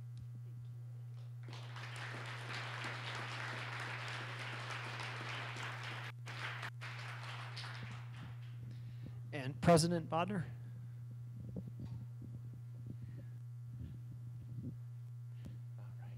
This is a long procession. So, you know, I think one thing that you learn about this Board of Regents, this system, is that it is truly a team. And, you know, we have regents who are assigned by community. And what's been so great about Fran is she's kind of my partner, my teammate. She's not a UM alum, right? She went to Gonzaga for undergrad, MSU Billings, right? She's from Great Falls. But what Fran, you have been is such a tremendous advocate for higher education in this state. And it has been such an honor, even though it's only been a year for me. I wish we had you longer. to have my, my Missoula community kind of partner on behalf of the Montana University system. I couldn't have been more blessed with a better partner. And I think, you know, we'll talk about so much about your service to this system, to the students of Montana, but I do want to emphasize for everyone in this room, you know, we talk a lot at the University of Montana about the importance of service to your community. And you know, we talk about this idea of a servant heart, and you see that embodied so clearly in Fran Albrecht, the way you've lived your life running a children's home, a children's center, and your commitment to higher education, your commitment to service in our medical community. You truly have lived your life to serve others. And I was struck earlier this year as Fran was telling a little bit of her life story. Fran is a child in a family with many. How many was it? 7? I couldn't remember if it was 6 or 7. Fran is the youngest of 7.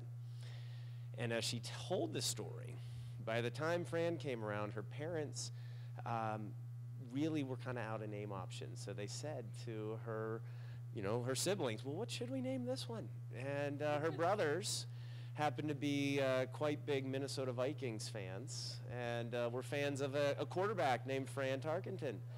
And as Fran tells it, that really maybe influenced the name of this incredible person that I've had a chance to. And I think it's such an appropriate name because you have been such a leader, but such a servant of others in a way that a quarterback does, is takes that ball and hands it off to people and helps them be successful, whether that is young children who you have provided a home and a safe place for, or whether it is university students for whom you have fought and protected and made sure that they had a high quality, accessible education across this entire state. So thank you very much for your partnership for me and for your service to our community and our state. And we do have a really nice picture of your now adopted alma mater, and we can point out where Jane is somewhere on our campus map, which is done by a world-renowned artist, Chris Robitaille, and a beautiful beautiful print of the UM campus. So thank you very much.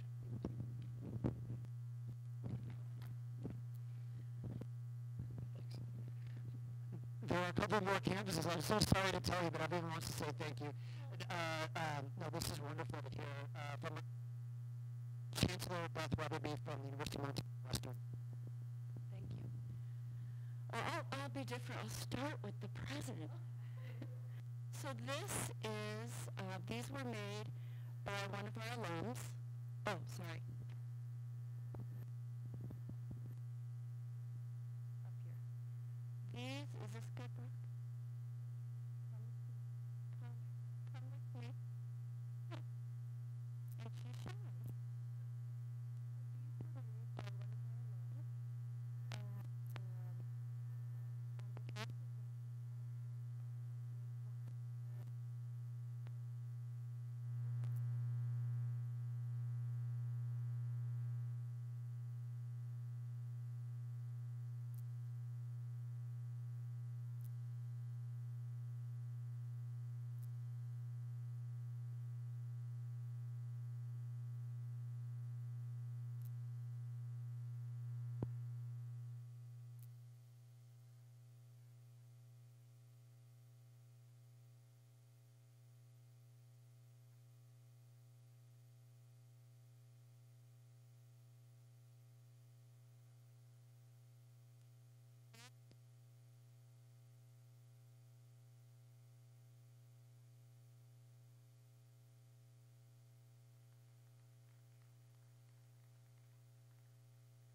Fran just said she wants to change her mind. She wants to stay. No, I am booked for Italy in May. But I just want you to know that was, thank you. You are all very special to me in so many ways, and I appreciate the opportunity that I've been able to grow so much despite my own self-questioning in going down this road and thinking, how can I serve effectively? And thank you for affirming that this was a good path for me in serving you and this state. Just know that I will be cheering you all on in my small way behind the scenes, incorrigibly. I will be I am your biggest fan out there, so thank you. And that's enough of that. Thank you. I will mention that truly there are other campuses that have some things to offer. I just spoke with President Michelson, but in the sake of time, we will move on and just know that you're very much appreciated, Fran. And back to you. Thank you, Chair Albrecht.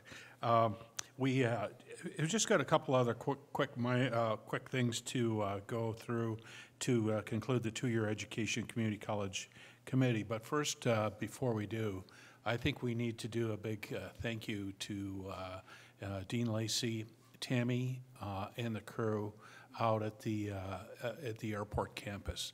That was truly enlightening. That was my second time out there for a visit, and I know some of them, this was the very first time. The handout and the flyer was great. You are having a marvelous impact on this region, this Helena economy, the students and so forth. And so it's something that we just need to continue to do, is to do these look-sees at the types of things you're doing. And so if you would, please convey to your staff, on behalf of all the regents and the two-year committee, how much we appreciate the show and tell. It was awesome, so thank you. With that, I think we've got two other things to quickly discuss. Probably the first one will take the most, we'll probably dedicate the most time to, and then consideration for, very briefly, the November follow-up. Dual enrollment, can we throw it back to you, Director Teester? Sure, Mr. Chair, members of the committee. If it's okay with you, I quickly want to just give a very brief update on where we are in the Perkins 5 planning. So I brought to your attention an item earlier that you all will be voting on. That's the transition plan. And now that that has wrapped up, we are working on the 4-year plan for Perkins 5. We do have an advisory committee. This includes members of education and from industry. It's in Montana statute that the commissioner chooses 3 people and the superintendent also chooses 3 people. So we have 4 people representing education and 2 from business and industry on our committee. We had our first meeting that was a little affected by some weather a couple of weeks ago, so we had a pretty light kickoff, and we're going to be getting into hopefully some meetings where more members will be in attendance next week. We also have public hearings that have been scheduled for March 25th and April 17th. Details will soon to be following soon. We're working on having different places all throughout the state so that the public can come and can have an opportunity to give their feedback on CTE and the information that's going to be in the state plan. And then we'll also be publishing some advertisements about that so that we can have as much public participation as possible. We also have a CTE survey that is circulating around the state that is being used for stakeholder engagement. The list of stakeholders is quite extensive, and it includes teachers, parents, students, members of business and industry, people who represent agencies that serve the special populations list that we spoke about earlier, and all of you are included as stakeholders in career and technical education because you're also members of our community. And so if it happens to come across your desk, I urge you to please complete it and forward it on. And then we'll also have a public comment period for written comment. That's a 30-day period that will happen late fall, and that's after the actual plan has been written. So everyone will have a chance to read it and submit comment. In March 2020, so a year from now, this board will approve the final state plan, and it'll be sent to Governor Bullock for signature, and then in April of 2020, we'll be submitting the plan to the U.S. Department of Education. So we're well on our way.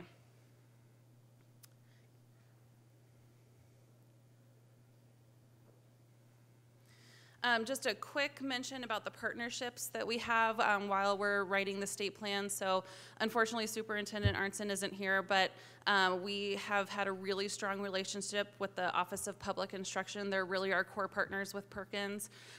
They handle all of the funding on the secondary side. And so, you know, just kind of a special shout out to OPI. We've been a little bit short-staffed as far as CTE and dual enrollment go at OCHI, and they have really stepped up and helped with a ton of planning. All the CTE work that has been done over the past couple of months, they've really had a huge hand in helping. And so I just want to do a special shout out to OPI because they've stepped up and have been amazing partners. We've been working a lot with Department of Labor and Industry. They are currently working on their State Workforce Innovation Board. We've been working with the State Workforce Innovation Board, or SWIB, because they've been working on their Workforce Innovation and Opportunity Act, or WIOA. They're currently in the planning process for that, that funding stream, and so we're trying to align as much as possible both plans so that we can have some dual efforts in the states in the state that are lined up, and you know, especially in areas like work-based learning, we're trying to make sure that we're not siloed, that we're all working together, and that these funding streams can really start to work together and make a big difference in the state. We also work with the governor's office quite extensively. Siri is actually a part of our state executive leadership team with Perkins, and she has been involved in the entire planning process and will continue to be involved for our governor's office consultation that's required. And then, of course, as Brock mentioned earlier, we try to involve business and industry as much as possible. Workforce need is a huge part of Perkins 5. It has to be considered with every single expenditure, and so we need to make sure that we always have business and industry at the table. Next slide. Okay, so that's all I have for Perkins 5 update. So are there any questions, I'd be happy to take them now. Okay, if it's okay with you, Chair, I will just go right into dual enrollment update because we're running a little bit behind. So this is a chart that you all have seen before. This is the most updated numbers that I have. So unfortunately, I don't have the numbers yet for fall of 2018, but hopefully we will be having that soon. And so this chart essentially shows the growth in the state for concurrent enrollment. Not just concurrent enrollment, but any student who's taking a college course while they're in high school. And so you can see the growth here. The latest numbers that we had, the governor did mention while he was here, it's a little over 3,000 students are participating. Next slide. And then this chart you've seen from Amy Williams and Regent Lozar, you brought this up earlier as well. So we can see that 100% of the AA schools in Montana do participate in concurrent enrollment. A schools are nearly there, they're at 90%. And again, this is from 17-18, so we'll be waiting on updated 18-19 numbers as soon as they're available. B schools are a little bit higher than that 50% mark, so I think that they're looking pretty good. They're at that 62. I apologize, this is a little bit blurry. And so they're getting closer as well. And then C schools, while they are at 32%, it's quite a large jump from 19% in just one aid year, and so, or school year. And so I think that the progress being made each year is significant, and that's what we're striving to do, is keep making sure that that growth is there in our small and rural schools. Next slide. And just a little shout out, and Dean Lacey mentioned this, Helena College saw quite a bit of success from fall 17 to fall 18. They increased their headcount by 153 students. That was the largest jump that we saw from fall 17 to fall 18. And CTE dual enrollment, that in particular, we like to make sure that we're keeping track of the CTE courses that are being taught, has increased from 7% from 2015, so from 25% of the total courses being CTE, now at 32%. And that hopefully will be a little bit larger as we kind of wrap up this year and get to see the numbers. Areas making the strongest gains are information technology, manufacturing, health science, and finance. And these are important areas to mention just because there are quite a few technical skill attainments that students can graduate with once they're graduating from high school. After participating in dual enrollment, they can graduate with some credentials as well. So that was a really short update. Hopefully we'll have some more numbers for you once we wrap up the year, but I'm happy to stand for any questions. Do I have questions? Yeah, actually, I have just a concern that we've noticed from faculty. And with high schools, of course, having more limited budget, they'll have the same textbook year after year. With universities, we get new editions. Now, most of the time, those new editions are basically switching from one chapter to another, and it doesn't make too much substantial difference, but it might over time. So it's just something that we've noted here as faculty, that might be something to have on our radar to make sure that they have enough resources. High schools have enough resources, especially some of the smaller schools. So I went to Drummond and Phillipsburg, and they were using a psychology edition. I was at two editions before. So I don't think it's a big issue now, but it's something just to be aware of that they are able to keep up on the editions. Thank you. Thank you very much. One of the areas, it was a bold move to go to 1-2 free across the entire state here, and I'm wondering if we, the Regents, should ask the Commissioner's office to maybe start giving us some financial information as it relates to what's it cost, and because we see the numbers, the enrollment's going to go up, and we just know that that's on the right trajectory. But comes with that, though, is the expectation that where are the dollars coming from to do this? Is it sustainable? Do we have the budget dollars? Do we have the resources to continue this upward slope? So perhaps Deputy Commissioner Tessman, we could queue this up for further discussion at some other meetings with you and Deputy Commissioner Trevor as well. So your thoughts? Mr. Chair, Regents, I think that's a great idea. We are still finalizing the data from fall 2018. I want to say that I think it'll be at least one more semester and probably actually through fall of 2019 before we realize the full impact of 1-2 free. To their credit, the Commissioner and the Governor rolled out 1-2 free fairly quickly at the end of the summer, and what it meant is that I don't think we saw campuses having quite as much time as they would like to adjust and actually fully market and implement that. So I think we're going to get some numbers quite soon on fall of 2018. I think it'll take a year before we really know long-term what we would expect the expenditures to be, and we're committed to that program. There may be some small alterations over time. We're committed to that program. In terms of a long-term sustainable source of funding, that's on our agenda. I think we want to work closely with our community college partners as well to make sure that we're moving forward in lockstep on securing funding for that. But yeah, we're committed to it. Thank you. Questions or comments? Regent Rogers. I just want to commend you for all the focus that you have on interfacing with business and industry. I feel like that is such a key component of getting this right and making sure that we're being responsive, and just look forward to learning more about what that process will look like and how we can help more leaders to be engaged in the process too. Any other comments? Deputy Commissioner Tessman, anything else? Do we have time today to delve into the November discussion, or you want to capsulize that? What's your preference, sir? I don't think we'll turn it into a full agenda item, Mr. Chair. I think many of you will remember that in November we had, I think, quite a lively discussion in Missoula about two-year education in the Montana University system, and I think it was a great starting point.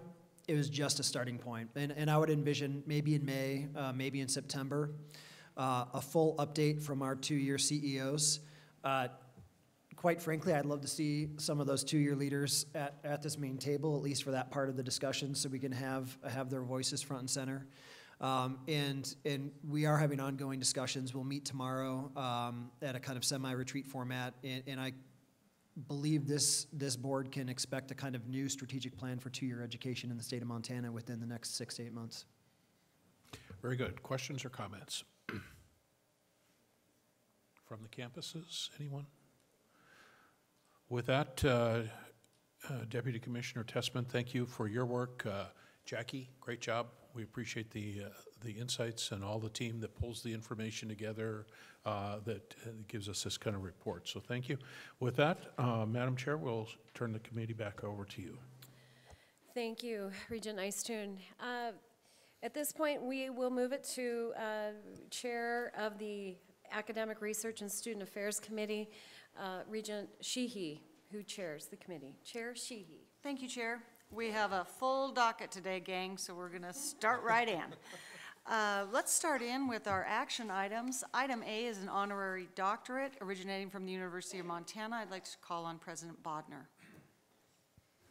Thank you. Madam Chair, Regents, it is my honor on behalf of the University of Montana faculty to propose to this board for consideration for an honorary doctorate, Denise Juneau. Denise is an exceptional graduate of the University of Montana School of Law who went on to have a career of tremendous service and impact across all of Montana and far beyond. As the members of this board will know, she served as the Superintendent of Public Instruction from 2009 to 2017, and where she stewarded initiatives to help our K-12 Montanans improve their educational outcomes through evidence-based instruction, and an incredible number of initiatives that she personally drove. As you'll also know, she served as the Director of Indian Education, playing an instrumental role in Montana's Indian Education for All program. And her leadership, both in the field of education as well as in helping all Montanans develop more effective relations with our tribal communities, has been a wonderful example for all Montanans and for the University of Montana, and we're honored to present her for an honorary doctorate. Thank you, President Bodner. Regents, any questions or comments? Anyone else from the campuses? Hearing none, we'll vote on that tomorrow. Moving on to action item B. This is an honorary doctorate originating from the University of Montana, and I once again call on President Bodner. Madam Chair, Regents, it is again another honor to present to you on behalf of the university Dr. Bill Reynolds for an honorary doctorate from the University of Montana. Dr. Reynolds is known and loved by many in this room and across this state, a native of Havre, Montana. He was born in 1930 and graduated from the University of Montana, having served as our student body president. After graduation, he received his commission in the United States Air Force and served as a second lieutenant before coming back and beginning a distinguished career of medicine, 40 years as a doctor of internal medicine and endocrinology at the Western Montana Clinic.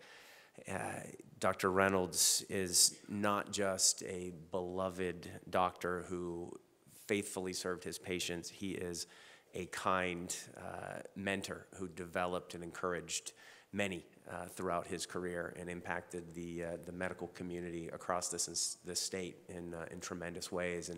And he also is the epitome of a community leader. It has been a pillar of the Missoula community and continues to be a strong supporter, advisor, and mentor for many at the university today. And we are honored to present him for consideration for the honorary doctorate. Regents, any questions or comments? Campuses? Right, we'll move on. Thank you for bringing those individuals to our attention and for celebrating them, President Bodner. Action item C is an honorary doctorate originating from Montana State University. I'd like to call on President Cruzado. Regent Sheehy, members of the board, it is a distinct pleasure and an honor for me to elevate to your consideration on behalf of the faculty and the Senate of Montana State University the nomination of Commissioner Emerita Sheila Stearns as a recipient of an honorary doctorate of Montana State University. In so many ways, many of the initiatives that we discussed today come from Sheila Stearns.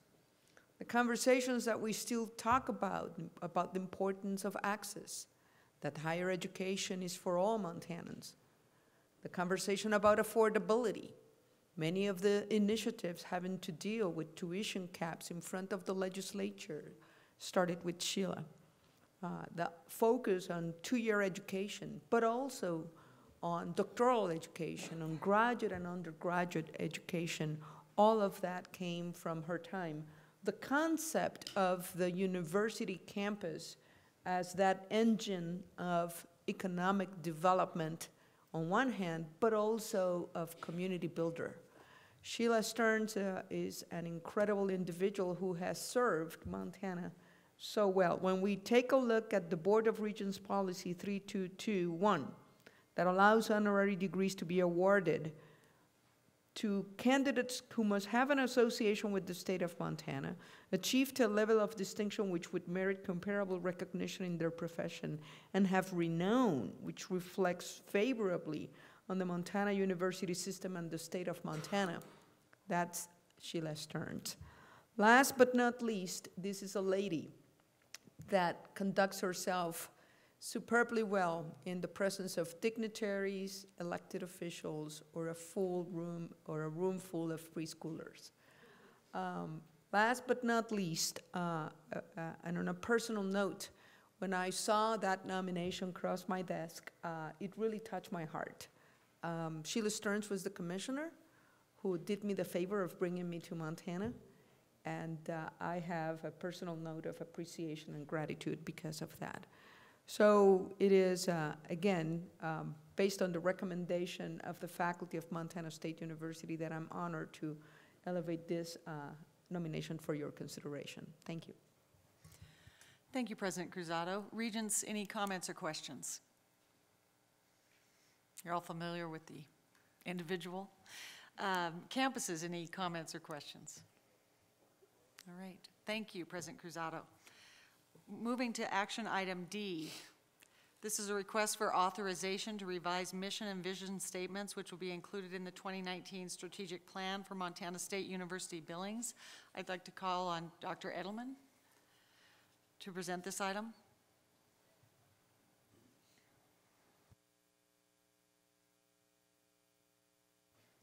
Thank you, Madam Chair. I appreciate the opportunity to present Montana. I don't think it's on.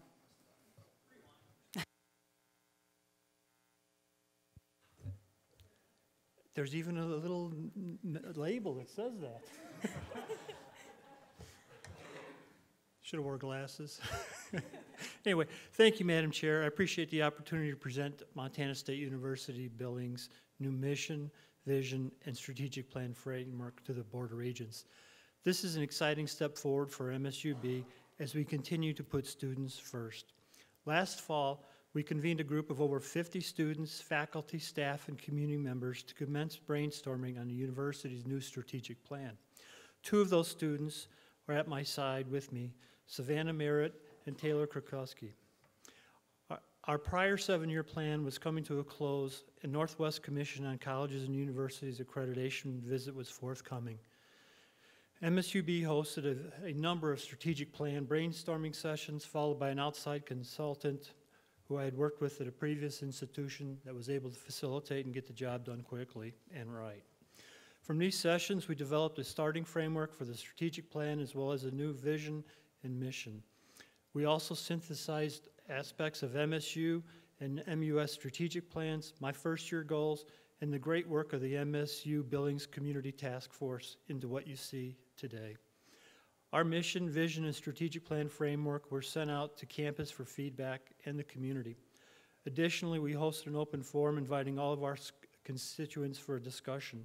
This is a big process and a huge undertaking by everyone on the campus. And on the screen, I won't read everything, but we did come up with great advice from our students for simple vision, which is educating students to impact an evolving global community.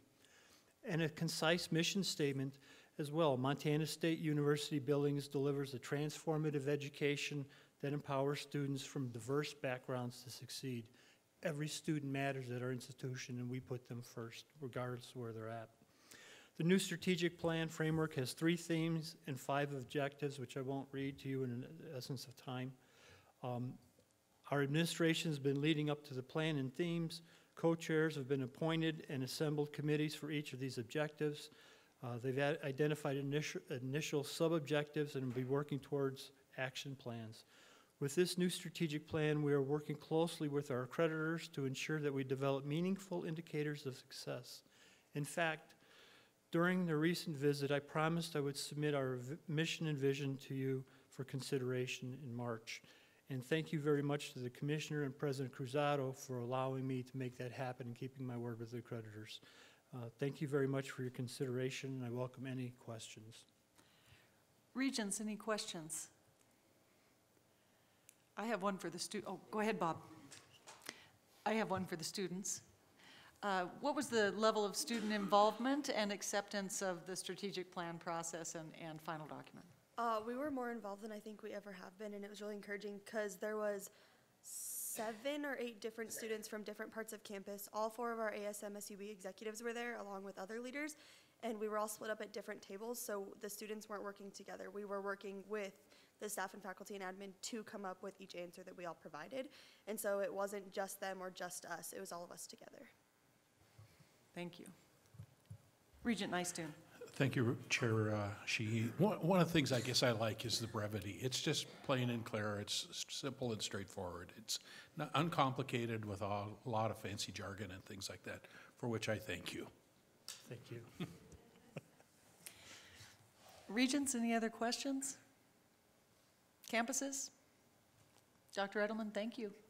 Thank you, and I'd like to thank the community for helping us and the students as well. So thank you, ladies. Thanks, Savannah and Taylor. Moving on to action item E, mission and core themes for Montana State University. President Cruzado. Regent Sheehy, members of the board, I would like to ask Provost Makwa to introduce this proposal. Thank you. And Bob, you're going to be here for a little bit, so get comfortable. Okay. Thank you, Chair Sheehy and Regents, for this opportunity to present for authorization Montana State University's new mission statement and core themes. So over the past 126 years, the wording of our mission statement has varied slightly. Nevertheless, since our founding in 1893, our North Star has always been our tripartite mission statement, has always been our tripartite land-grant mission of learning, discovery, and engagement. Today I present to you our new mission statement that was revised as part of a 15-month-long process that was coupled with the development of Montana State University's new 2019 strategic plan titled Choosing Promise. So Choosing Promise was developed in a consultative manner facilitated by University Strategic Planning Committee, who met regularly with internal and external stakeholders using an iterative process beginning in October 2017 and concluding at the end of 2018. Because our mission and core themes are replicated precisely in our strategic plan, the processes were congruent for building, reviewing, and providing input for all these components, which work together and are linked naturally. An extensive engagement process was used with a variety of input opportunities and communication channels. The Strategic Planning Committee, led by Chris Fastnow, MSU's Director of Planning and Analysis, met with hundreds of internal and external stakeholders to gather information and feedback. This included multiple open forums, charrettes, meetings with standing committees, as well as engaging with all of our councils, faculty senates, student senates, and other governing bodies. Montana State University's new strategic plan, which included our mission statement, vision, and core themes, were approved unanimously by University Council, the governance body at Montana State University, on November 7th, 2018. The university began using Choosing Promise in January 2019. So with that overture, I'm here today to request your authorization to approve Montana State University's new mission statement, which reads as follows. As a state's land-grant university, Montana State integrates education, creation of knowledge and art, and service to communities. In addition to the mission statement, 3 core themes were identified as part of the strategic planning process. And these manifest essential elements of our mission and collectively encompass the aspects of our tripartite mission.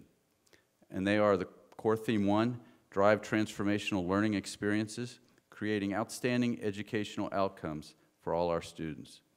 Core theme 2, improve lives in society through research, creativity, and scholarship. Core theme 3, expand mutually beneficial and responsive engagement for the advancement of Montana. For each core theme, we identified objectives, specific strategies, and accessible indicators of progress and achievement. These objectives and indicators will provide necessary quantitative and qualitative information for reporting and for data-driven decision-making. So in closing, the bedrock of the university's mission is rooted in our land-grant heritage. More than 156 years ago, the Morrill Act, passed during the Civil War, provided access and opportunity for a college education to all Americans. This opportunity provided social mobility as a vehicle for intellectual opportunities that would improve life in the community and the region. Montana State University has done so for more than 125 years, and the mission statement and core themes I present to you today represent our commitment to you and the people of Montana that our legacy as a land-grant university is profoundly important and continues to grow stronger every day. Our mission, vision, and core themes define what we do, why we do it, and how we do it. As Provost and Chief Academic Officer at Montana State University, I thank you for this opportunity to consider our request for authorization of our new mission statement and core themes. Thank you. Thank you, Provost Makwa. Regents, any questions, comments? Campuses? Moving to action item F, please stay put. Provost Makwa, this is the request for authorization to name the Ranch Management Program Montana State University. It's my understanding that you'll be speaking to this. I will be, Madam Chair. May I ask your permission to grab some notes from my Absolutely. While you're gone, for those of you playing at home, we are going to be looking at action item F and then portions of action item G, which are sort of related. So flip back and forth, find your notes while we wait for Provost Makwa. There he is. Thank you, Madam Chair and Regents. Montana State University requests authorization from the Board of Regents to name the Ranch Management Program at Montana State University the Dan Scott Ranch Management Program in honor of Dan Scott and the Scott family. The Dan Scott Ranch Management Program is named for the late Dan Scott, eldest son of Padlock Ranch founder Homer Scott. Dan Scott served as the chief executive officer and manager of the ranch for 50 years. Founded in 1943 by Homer and Mildred Scott, the Padlock Ranch is a diversified cow-calf farm and feedlot operation in Montana and Wyoming. Dan Scott's daughter, Risa, provided MSU with a $2 million gift in 2018 in her father's honor to support the program. To date, MSU has raised $3.5 million for the program with a goal of continuing to raise more funds. With your permission, I would like to invite Department Head of our Animal and Range Science Program, Pat Hatfield, to the podium, and he can provide some more information about the Ranch Management Program and how we envision it being implemented at Montana State. Thank you. Dr. Hatfield. Thank you, Regents Makwa, Regents and Chairwoman. I appreciate this opportunity. First thing I'd like to say about naming the program, I'm a graduate of Montana State University, the Department of Animal and Range Sciences, and this is honestly one of the high points of my career, to be able to stand before you and talk about this program. This is an incredible naming opportunity and gift from Risa Scott to MSU. The legacy of Dan Scott and the Padlock Ranch, with their commitment to the land, people, and the ranching tradition, represents the skills, values, and commitments that our graduates will display when they go out to serve Montana agriculture. This was a grassroots movement. This did not originate from Montana State University. When Dean Charles Voyer, Vice President of Agriculture, arrived in December of 2014, within 6 weeks, people from the ranching community approached Dr. Boyer about developing a program in ranch management. So with the support of Provost Makwa, President Cruzado, and the endless hours that Chris Murray and Kevin Peterson put in from the foundation, we were lucky enough to get the funding, but also to work with the ranching community, the natural resource community, to develop what this program is going to look like. So we're really proud of what we have here, and I think we are really going to make a major contribution to Montana agriculture. Thank you. Thank you, Dr. Hatfield.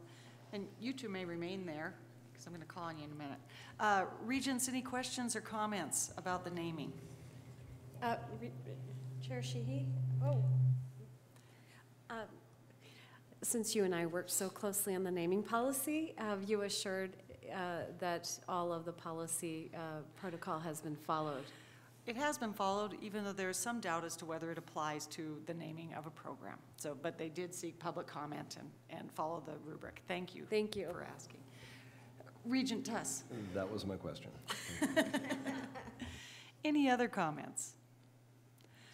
I'd just like to say that the Scott family have been friends to the university system. They've been friends to individual institutions, and they've been great friends of mine. And so it's an honor to be part of this honoring of them. I'm very excited about this, as are you, Dr. Hatfield. Hearing no questions from campuses or regents, moving to action item G. These are the level 2 items, and if you two would stay right where you are, we're going to move around a little bit here. There are some items that are related to the naming of this program. So I'm going to ask Provost Makwa to move to the second item on our level 2 action items agenda. We're going to start with the Bachelor of Science in Ranching Systems, and then move to the retitle, the Division of Agricultural Education to Division and Department. But before we begin the level 2s, I want to assure the board that these have all been discussed by the ARSA committee. OCHI has requested approval or recommended approval of each of the items on the level 2 action items, and the ARSA committee has no objections to any of the items. So I won't say that with respect to each item, just know that going in. And with that, let's talk about the Bachelor of Science in Ranching Systems. Thank you, Chair Sheehy. So the last item addressed a ranch management program. That's an umbrella program that within that umbrella includes opportunities and funding for workshops, for seminars, and for other aspects to provide educational opportunities for ranch management to many programs across the university. A component of that is this academic item, which is a ranch management systems Bachelor's of Science program. This program is structured to prepare our graduates with the diverse skill set needed to meet the challenges of today's complex livestock and natural resources industry. It's structured, and the reason it has system in its name is it's truly a systems level approach that includes coursework and experiential hands-on learning in animal production, natural resource management, economics, and business. It also includes aspects of applied skills such as communication, critical thinking, and a student-centered curriculum that integrates the tripartite aspects of the missions that we just discussed. So, Madam Chair, if I may invite Pat to the stage, or to the podium, to provide some more information. Yes, Dr. Hatfield. Thank you. Again, this is a systems level approach. What you typically see in academia is focus. So we have a very good program in animal science with the majority of the coursework in animal science. We have a good program in range management, again, focused with more than 60 credits in range management, range ecology. We have an outstanding program in ag business, again, with that focus in economics, business, and accounting. This program is spread really quite equally between those three general disciplines.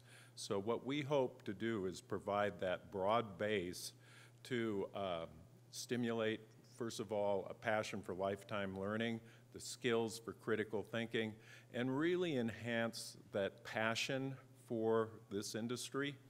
It's not an infatuation, it is a passion, and passion has to be worked at, and we want to establish that foundation. One thing, when I've gone out and talked to people about this is a 4-year program. We will be graduating students that are 21, 22, 23 years old. There is no substitution for experience. That will start with our internship program, and one of the really integral parts about the internship program that we gained in discussions with ranch managers both in Montana, talking to Trey Patterson, who's the current CEO of the Padlock Ranch, is we want those student experiences on the ranch to start after the sophomore year and continue through the time they graduate. That relationship will continue. They certainly are coming back to campus for their coursework, but that student who, for example, might be working with one of the Sitz brothers on a seed stock operation, they're going to have a responsibility to come back and enhance their communication skills. They need to teach the other students in the program about that seed stock operation. A student that goes and works with the Padlock Ranch or a stocker operation, again, they have to come back and educate the other students. So not only do they get that experience, I think it really enhances that leadership, that communication, both written and oral, that we find so important in any aspect of agriculture or business anywhere today. Thank you. Thank you. Regents, any questions about the Bachelor of Science in Ranching Systems? Regent Lozar. Thank you, Chair Sheehy. Just looking over the executive summary, there's Miles Community College currently has an AA, and MSU Northern University of Montana Western has expressed interest in potentially new programming. So I wonder if you could just maybe briefly talk about sort of ways in which you intend to sort of integrate with some of those assets and those interests in those three schools. That's a really good point. I think one really important thing here is on a broader scale, when we get this up and running, we will be the premier institution. There is room for others. At the University of Wyoming, South Dakota, there is room at the 2-year level, 9-month training. There's an incredible demand out there. So in our conference call last week, Northern commented, and I think it was a great opportunity to talk about their mechanized ag. So it's a little bit different than what we're really proposing here, but I do think it allows the Montana University system to give our students a suite of options. Miles City Community College, we're actually in conversation with them right now on a broader scope of how do we transition students who might be interested in animal science, range management, or ag business. How do we bring them from Miles City Community College to MSU as seamless as possible? And one of the discussions there is also how do we bring students from Miles City Community College and help them be successful as potential students in the ranch management program. Any other questions, Regents? No? Campuses, MCC, Western and Northern, you're okay with this? Thank you very much. Bob, you're still here. Thank you. Thank you, Dr. Hatfield. Next on our agenda, we're going up one now to the Master of Science in Dietetic Leadership or Systems Leadership. Provost Makwa. Thank you, Chair Sheehy. With this request, we are asking authorization to offer a Master's of Science in Dietetic Systems Leadership. Montana State University currently provides a internship program for students who wish to achieve the credentialed registered dietitian nutritionist license. The accrediting board has indicated recently that they will be changing the requirements for accreditation as a licensed dietitian and require a master's degree along with the dietetic internship program. So with this request, we're asking to provide the coursework that's necessary to complete that master's degree. The coursework will be fully offered online, and it will be combined with the dietetic internship so that when students graduate with that combination, they are able to apply for the licensure. There are no other programs in the state of Montana. The demand is quite high for that program. We generally are only able to accept about 50% of the students that apply. We're primarily limited by the number of clinical sites that are available for this internship component. Any questions, comments?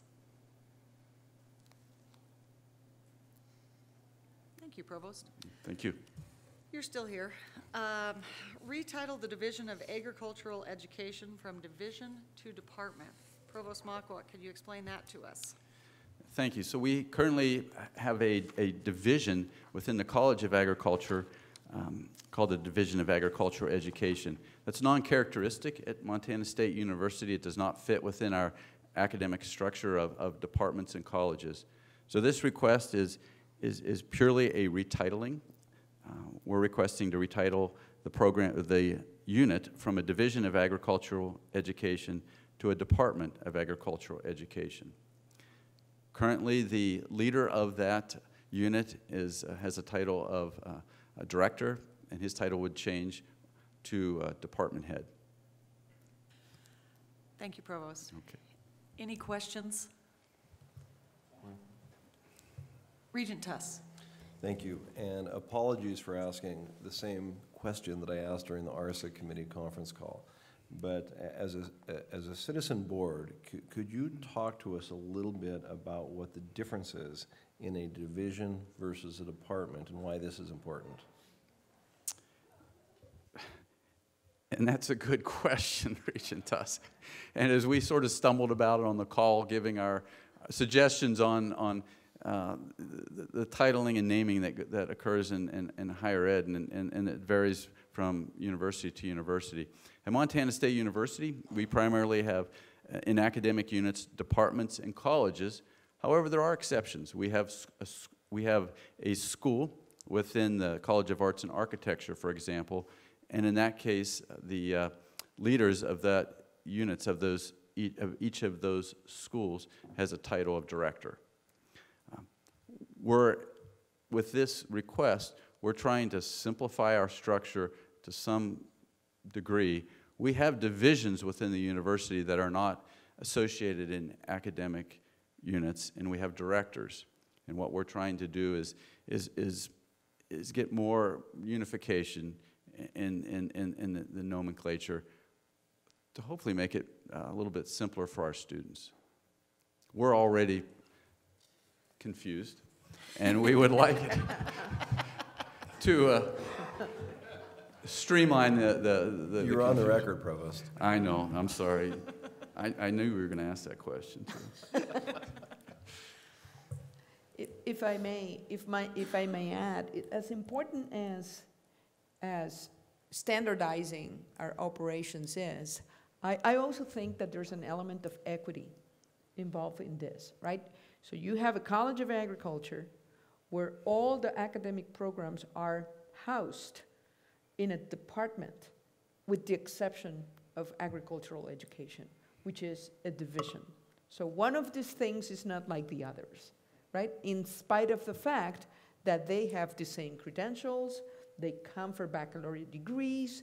So it's a matter of equity and fairness to agricultural education, which, by the way, is such an important and crucial program and offering for the future of Montana. Regent Lozar. Don't want to beat a dead horse here, but I will.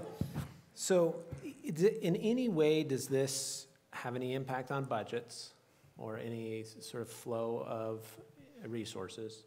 So that's my first question. And the second, does this have anything to do with adjustments in priorities of agricultural education on campus?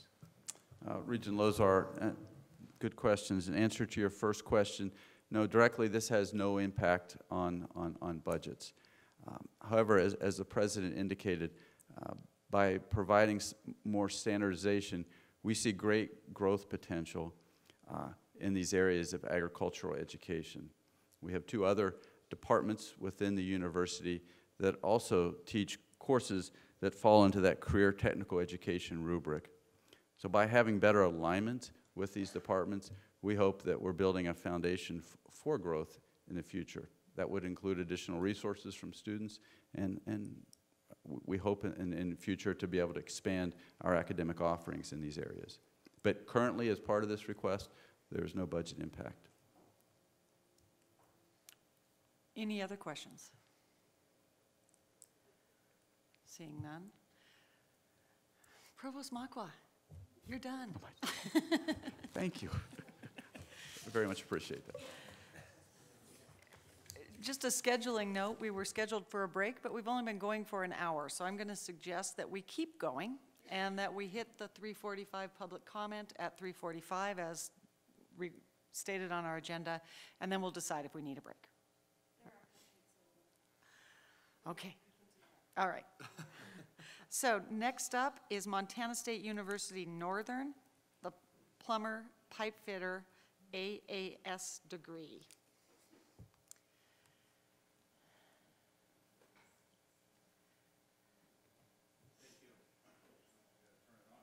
Thank you, Madam Chair, members of the board. I was hoping Bob would take this one also, but wrong university, though, right system. We have 2 items here. The first one is our plumber pipe fitter AAS. This actually was approved temporarily by the board in May of last year, and this came at the request of industry for particular needs. We have a couple of programs, our plumbing and our welding program, and this is a really good way to bridge those 2 programs to meet those industry needs. And so we're coming back here for the permanent approval of this. I believe we had 18 students in that program currently, and the idea is, as with all of them, is to keep that growing. And I think you know, there's a fair number of large construction projects going on in the state where there's strong need for students in this area. Thank you, Dr. Moisey. Any questions regarding the plumber pipe fitter AAS? Campuses? Thank you. Next, from Montana State University Northern, is retitling the College of Education, Arts, Sciences, and Nursing, which used to be CEASN, to the College of Arts, Sciences, and Education, an easier acronym, CASE. Dr. Moisey. Correct. Thank you, Chair and members of the board. This name change is coming up due to nursing and our health promotion moving into a new College of Health Sciences that was approved by the board a couple of years ago, and since then we have hired a dean, moved the programs into that, and needed to rename the College of Education, Arts, Sciences, and Nursing. The faculty met, looked at different acronyms and how do you move those different terms around, and came up with the College of Arts, Sciences, and Education. So we bring this forward today for approval for the renaming of that college. Any questions? Campuses? No. Thank you, Neil. Thank you. Next on the agenda, University of Montana, Missoula. We've grouped these. The first group is majors, minors, options, and certificates, and we're going to start with Accounting Fundamentals, CAS. Provost, welcome.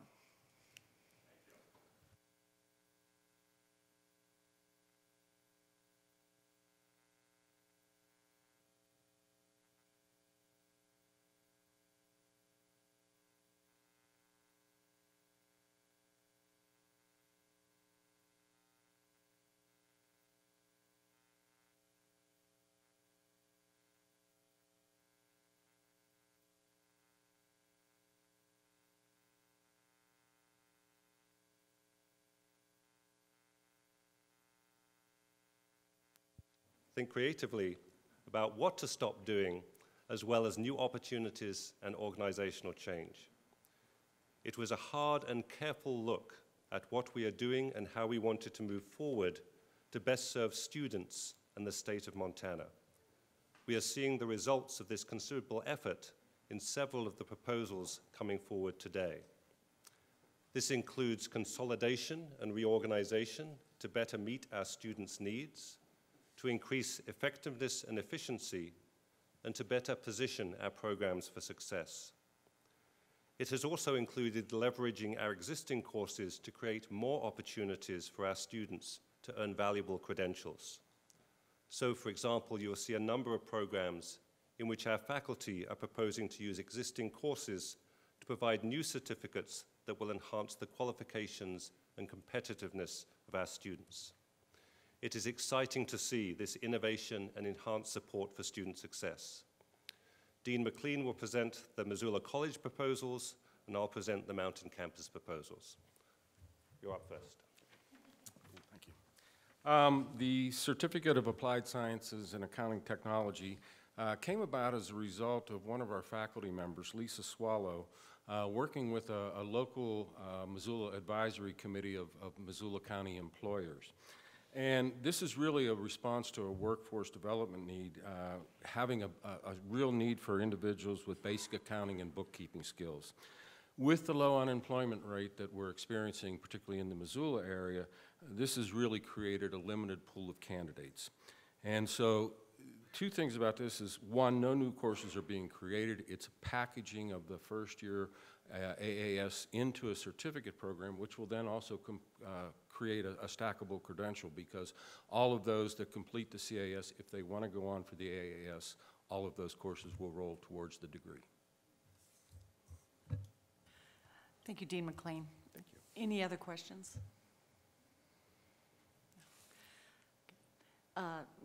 Thank you. Next up is the ethics minor. We are tag teaming. Yeah. Provost? So the philosophy department plans to create an interdisciplinary ethics minor consisting of 6 courses from a list of courses currently taught at the University of Montana.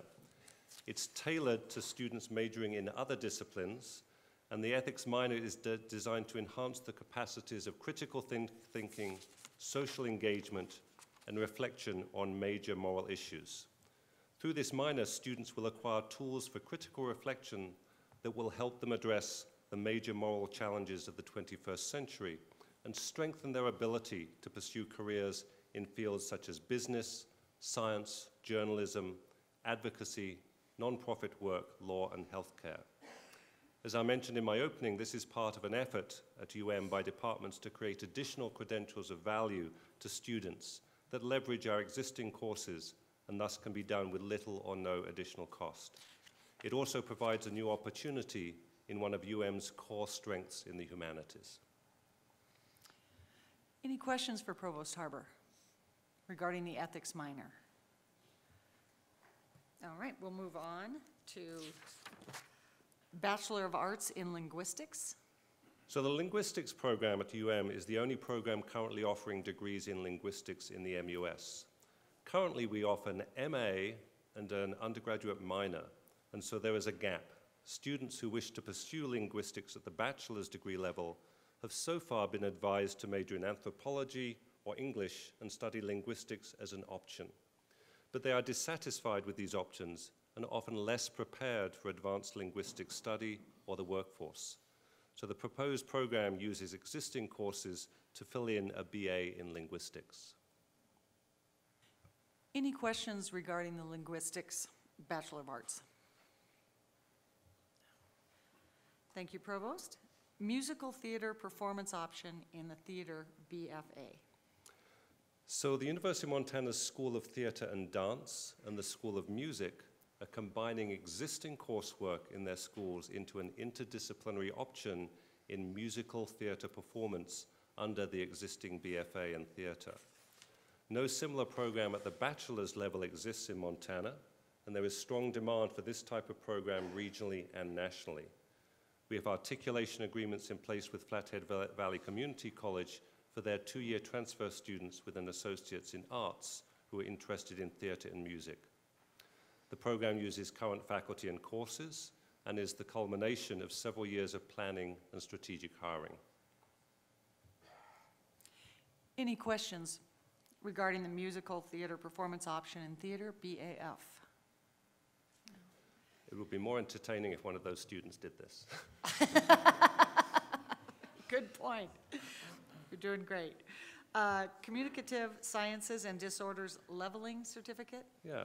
The University of Montana's Department of Speech, Language, and Hearing Sciences has offered a Communicative Sciences and Disorders post-bac leveling program as a non-degree offering for 2 years, with typical enrollments of about 25 students online and 10 students face-to-face.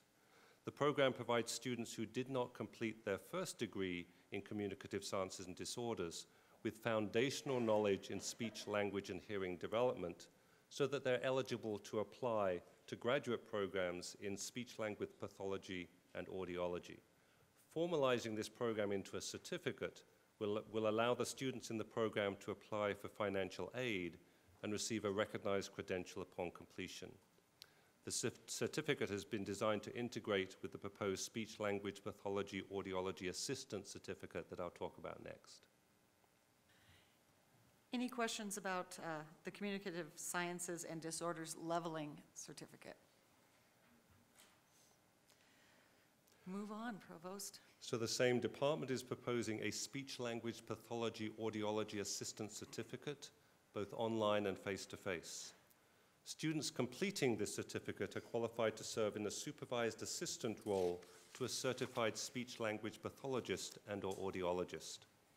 The U.S. Bureau of Labor Statistics projects that demand for these assistants will grow faster than most occupations between now and 2026, with an average of 40 annual job openings in Montana.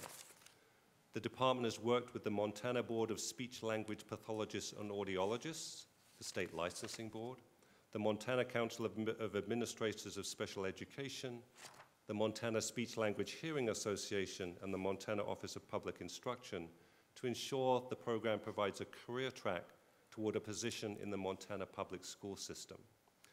UM anticipates most enrolled students will attend online, and most courses in the proposed curriculum are already offered online or face-to-face in the Communicative Sciences and Disorders Post-Baccalaureate Leveling Program. No similar program exists at other Montana campuses. Any questions about the Speech Language Pathology Audiology Assistant Certificate? Regent Albrecht.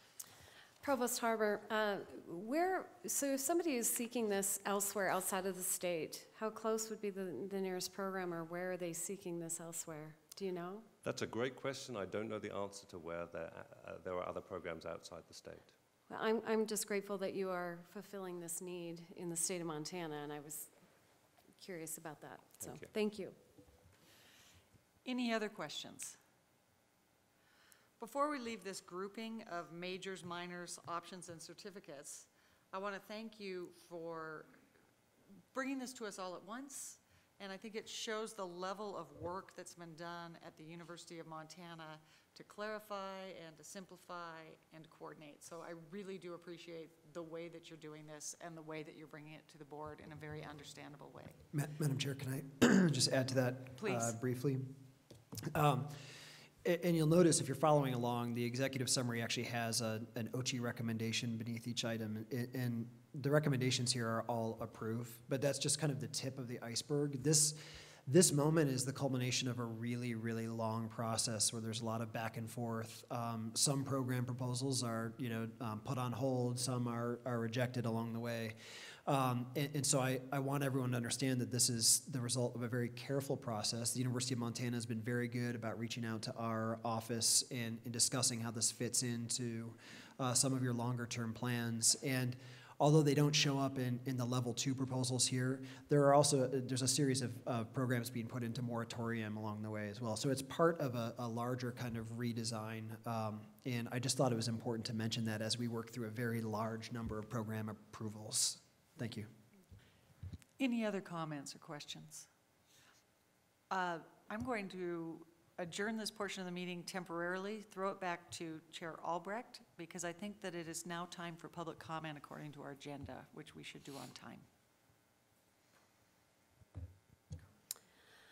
Thank you, Regent Sheehy. At this point, I would welcome any public comment.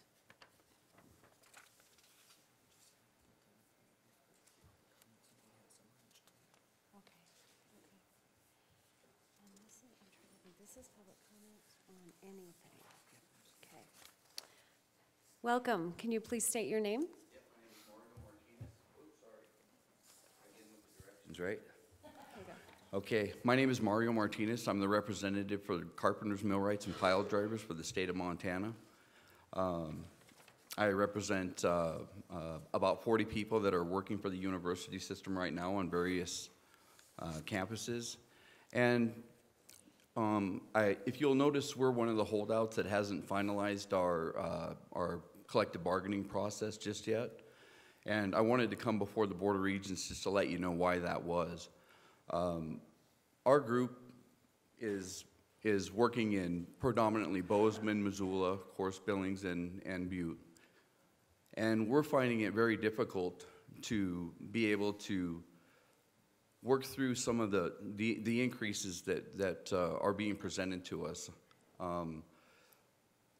Kevin McCrae has done an excellent job in trying to discuss with us what the budget allows for the university systems to do. He's definitely been an open ear for us to be able to come and communicate with. And so this is no complaint against the university system in that regard or Kevin at all. He's done a really good job of communicating with us. Our problem, I guess, is basically, if we want to get down to the nuts and bolts of it, is accepting a 2% over a 2-year period. It's very hard for my carpenters to be able to, bring their families up and have a life filled with dignity when, we're looking at 40-cent increases. And we appreciate working for the university systems. A lot of my members, it's a real source of pride for them to be able to do that. We even had a gentleman at the bargaining table actually start to cry because he cares so much about his part and making sure that these students are able to fulfill their dreams. And it's a part of his dream to watch that happen. And we have situations now where we have our members having to have 2 jobs and also their spouses having to have a job. And we don't hold the university system responsible for every life decision that our members make, for sure. But we want to be able to make sure that we're getting paid the amount that is reflective of the skills and responsibility that are laid upon us every day. And so I just wanted to come to this board and let you know that that's why we haven't settled yet, and we continue to bargain. But it certainly isn't because we're ungrateful. And I want to let you know that all of our members truly appreciate working for the university system. But we've hit I guess a Y in the road where we have to make a decision on what we're going to do going forward. And right now, we don't seem to be able to get there at 2% over 2 years. Thank you. Thank you. Any further public comment?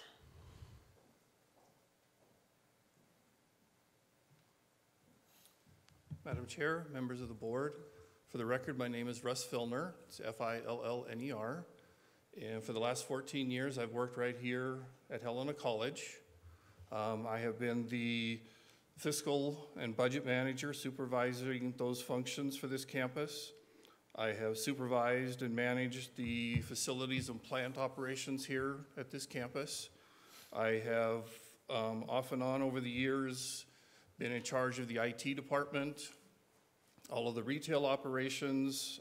I've sat on and you heard the labor negotiations. I've been involved in labor negotiations for this campus. I was the representative from this campus for many years on the MUS Benefits Committee. And for my entire term here that I was here, I have been on the MUS Worker Comp Committee. Those are just some of the things that I have done for the MUS system and for this campus in those 14 years. On January 29th, I was called into Interim Dean Lacey's office, and I was handed a letter indicating that I was no longer going to be renewed on my contract. There was no indication as to why that was, other than a vague comment about a reorganization. The indication was not to do anything with me, the work that I had done, my character or anything else, just that there was going to be some kind of reorganization, of which I still can't tell you what that is or how that was going to come about. I was then escorted to my office, given a box, to which I then placed all of my personal items and was escorted off the campus and told that my services would no longer be needed and that I would be paid out until June 30th for the remainder of my contract on administrative leave.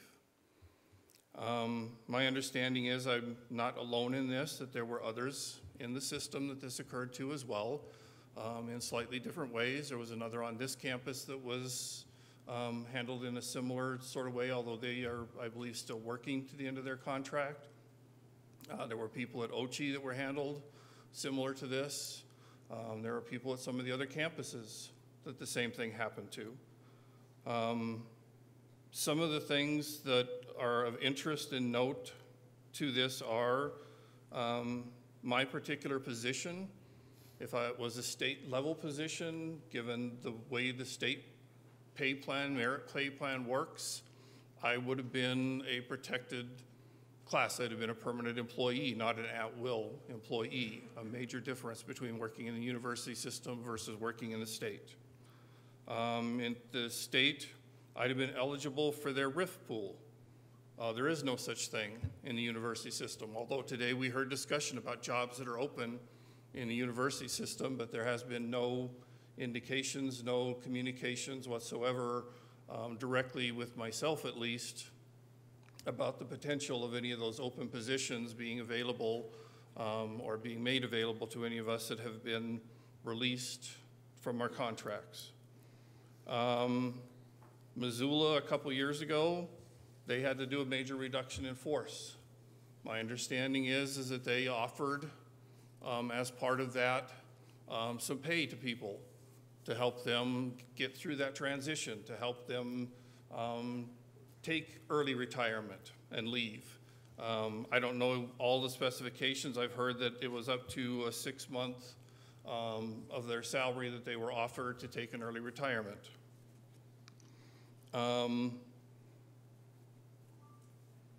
I requested, I am currently 58 years old. I will turn 59 in August. I requested if there was any way that I could stay with the system through August of 2020, which is when I would become 60 years old, which is a key point in the PERS retirement system for retiring, and I was refused. There was no consideration, no conversation other than just a refusal of that. So I'm sharing this with you just primarily to bring to light to this group and to your understanding of some of the operations and the way they occur within the university system versus some of the other areas within state government. I think there are some of those things that should be reviewed and should be looked at. Is it necessary that at-will employees go that deep into the system? Or should there be more protection for some of the professionals who go to work in the Montana University system? So just something for you to think about.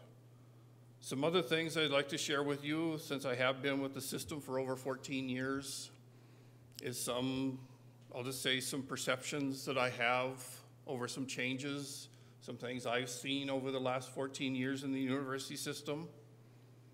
The system, when I started, was extremely collaborative. We had teams that worked across, we didn't care whether you were part of the Montana State, the University of Montana. We had budget teams that met that were from across all those campuses and had individuals from all those campuses. We had people who got together back in, I think it was somewhere around 2006, 2007. And we sat down, that's when we were underneath the very old formulaic way of allocating funds.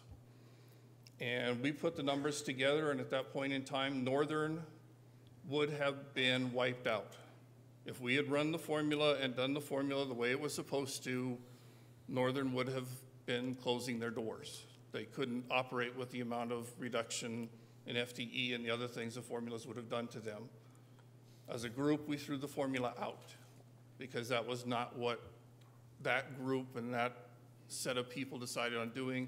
And since then, this whole system has been attempting to try and grapple with and find a new formula.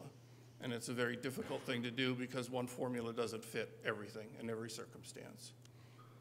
But those are some of the things that we used to do as a team, as a group, that we would come together and we would deal with those, and that doesn't seem to be anymore the way I see things happening in the system anymore. Some of the other things that I have seen is, take this meeting right now. How many of the campuses are sitting at this table talking directly to you as Board of Regents? 2. With the exception of the host campus, which on occasions when it's at one of the flagship campuses, then you still only have 2. When I began working at this system, all of the campuses had a seat at the table facing you, the regents, the people that they worked for, to discuss issues and to discuss things. And that's one of the things I've seen over time is this slow slippage away from the inclusion of all the voices in the university system down to a much narrower focus, a much more hierarchical approach to doing things in the system. And the expectation that, not that Seth or Wadat don't share information, and that the information doesn't flow out, but the timing of that information, the ability to understand what's going on behind it. I mean, at the legislature, when they put together a bill and they pass a bill, they also have behind that a lot of the information about the intent. And you have to go and read that sometimes to figure out why this piece of legislation happened. Well, sometimes that's the same thing now that happens in the system. Is we sit around and scratch our heads going, why are they doing some of these things that they're doing at the lower levels? Because we weren't involved or didn't have an opportunity to be involved in what was happening in those decisions that were being made. Some of the other areas that I've seen some changing in, was with access to you and access to the legislature. Here, several years ago, there was information that went out to the campuses that said, you will not contact a board member or a legislator without first notifying the commissioner's office that you're going to do that. And that when you're done, you're supposed to provide a report back to the commissioner's office of what was spoken about and what the purpose of the meeting was. And not that I find that bad that there's information sharing, but it's just, it seems a little bit awkward to every time that you have something that comes up and you have the need to work with your, representatives to have to go through and try and track down the right person to get permission to do it, when sometimes those things require a more timely activity to occur. So just, as I said, these are my perceptions, my things that I have seen over time that have changed. there's this big push towards the concept of everything relying on data. I'm a CPA. I love data. I love numbers. I love it when I go to the store and I buy groceries and it comes out to an even dollar amount and doesn't have any pennies on the end of it. I mean, it's like, woohoo, I won the lottery. No, not really. That would be nice. But to rely on data at such a level that you don't involve the people who truly drive that data, that are working with the students frontline, the faculty, the student support people, even the people in the business offices, and you're just looking at it in a vacuum, can be a problem sometimes from my perspective. I think you need to, if you're to use that data and use it effectively, you need to make sure that you bring in the voices of the people that are driving and creating that data. Excuse me, Mr. Filner. It appears you're reading something on your phone. We would certainly welcome you to submit written testimony. That might even be more helpful. I'm almost done. And these are, you have to understand, my notes are like not probably readable by other people. These are just like things I threw at this thing so it would remind me what I was gonna say. But the last comment I'll make, and then I'll finish up here. And this one really hits home to me right at the moment. And I'll try not to get emotional over saying this one is that, I mean, today we just had the introduction of the new individual up at the University of Montana. Sounds like an amazingly good individual. I've also been in meetings for 14 years where this system has talked about how important it is. We need to educate the people of the state of Montana. We need to create jobs for the people of the state of Montana. We need to do things to support the economy of the state of Montana. We need to make this state and our people prosperous.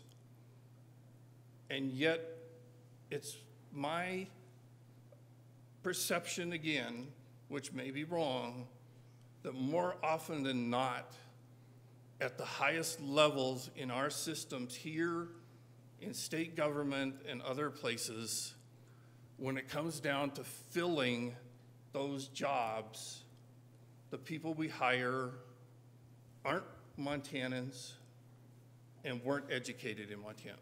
What does that say? What is that underlying statement to the people of this state about the education system in the state of Montana? What does it say about the MUS? If we, the people who are running that system, won't dedicate to hiring and putting our own graduates in at the highest levels of our system. So I thank you very much for your time. I'm not here to tell you how to do your jobs. I'm not here to say any of this stuff is good, bad, or otherwise. But at this moment, I felt it was necessary for me to come in and share my viewpoints and to make you aware of some things that are happening in the system. So thank you very much. Thank you, Mr. Filner. Any further public comment? Madam Chair, Deputy Commissioner, if I may, members of the board, I'd just like to follow up on what Mr. Filner was saying. First off, if that's okay? If not, that's okay. No. Okay. If you would like to move and do public comment on your own behalf, you're welcome to do that. What?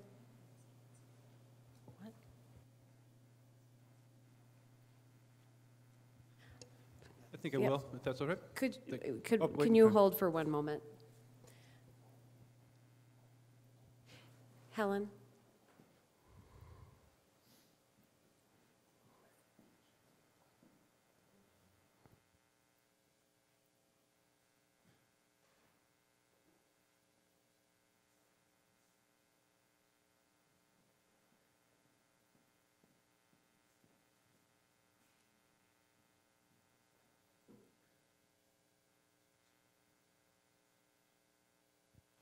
Okay. Thank you. Any further public comment?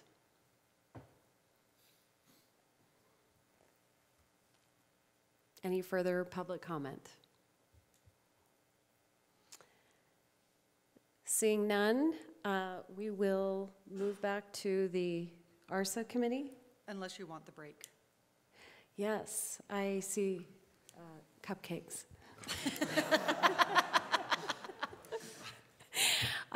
Let's go ahead and take a 10-minute break and enjoy what's been presented to us over in the corner. And we will resume in about 10 minutes. Thank you.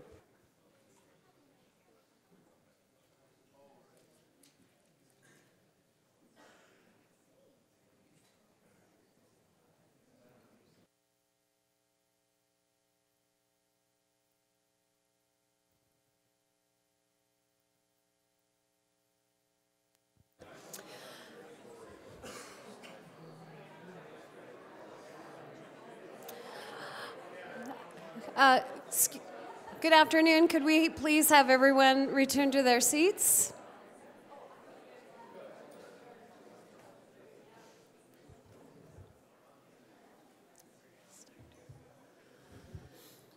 I didn't get out time to have a smoke.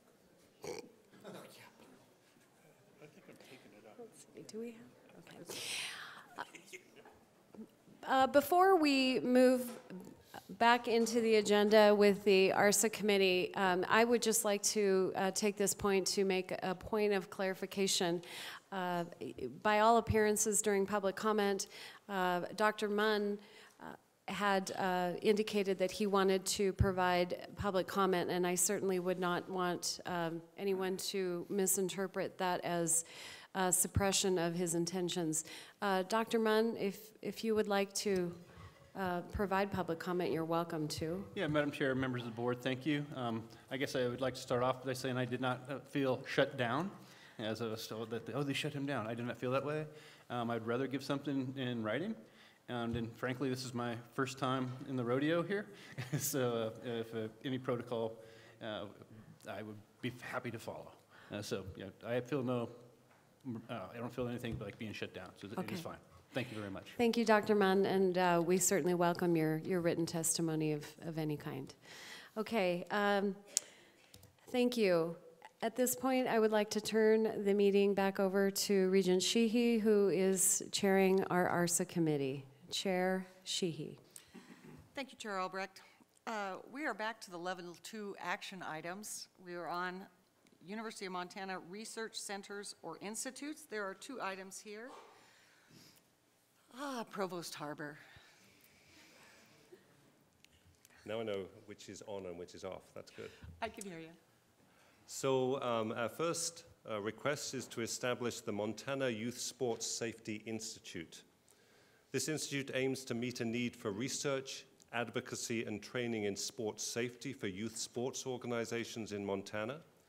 The institute would develop policy advice, needs analyses, and trainings to improve safety in youth sports within Montana's more than 150 youth sports organizations. Montana currently ranks 49th among states in implementing health and safety policies to prevent sudden death and catastrophic injury in secondary school athletics. The clinics, trainings, and policy support of this institute will make a real and needed difference for Montana youth sports safety. The work has current grant funding from the Foundation for Community Health, and the establishment of an institute will strengthen future grant requests. Thank you. Any questions regarding the Montana Youth Sports Safety Institute? Regent Tuss. Thank you, Chair Sheehy. Thank you for bringing this before us. I think this is kind of a big deal. You know, really youth sports safety. We've read a lot about this through nationwide press, and so I'm pleased that we're perhaps at the forefront of doing something about it.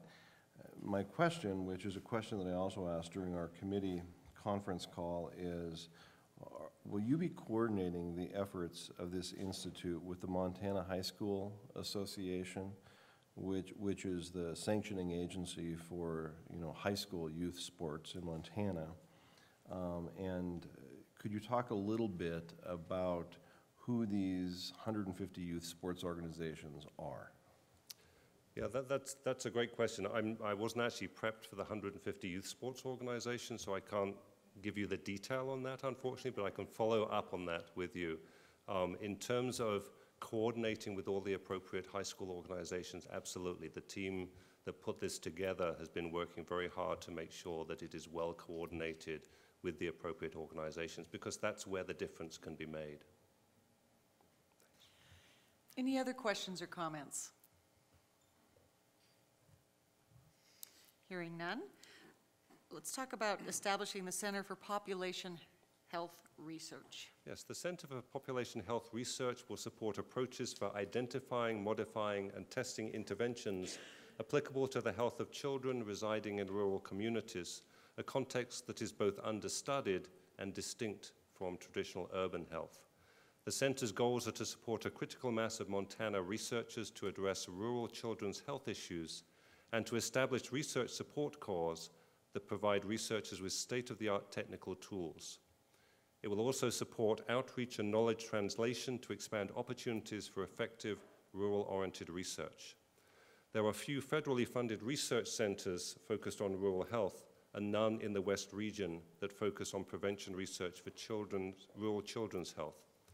The center is seeking a Centers of Biomedical Research Excellence, COBRA award, through the National Institutes of Health to support startup costs as the center builds a grant portfolio that can provide sustained support.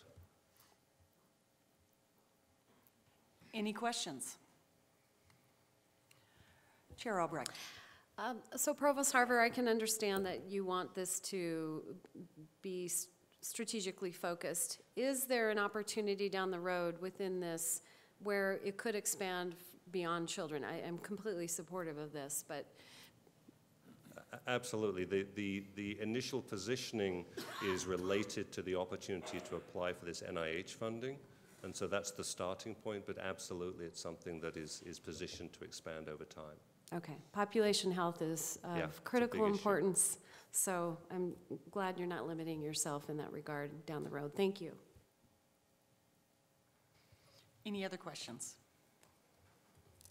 Seeing none. We next move to a group that we've called retitling, consolidating, or reorganization, or reorganizating academic programs or unit. Sorry. We'll cross that out. Reorganizing academic programs or units. Go ahead. The Big Sky Culinary Institute, and I want to provide a statement of clarification. As you know, there is board policy to establish an educational institute. This is not the purpose of this request. This is simply a branding request to rename to the Big Sky Culinary Institute. This is based on the fact that the term institute is a very common nomenclature within culinary arts programs. As an example, 3 of the top-rated programs in the country are the Culinary Institute of America, the Institute of Culinary Education, and the New England Culinary Institute. And so it is just, the intent is just to align our program and our services with the term institute. Any questions? Thank you, Dean. Oh, got one. Regent Lozar. Thank you, Chair Sheehy.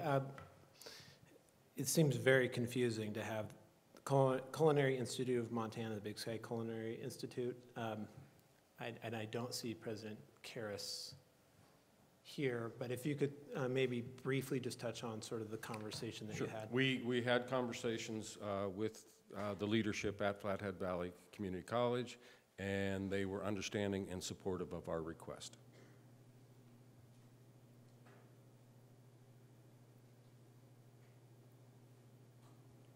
Thank you, Dean. Thank you.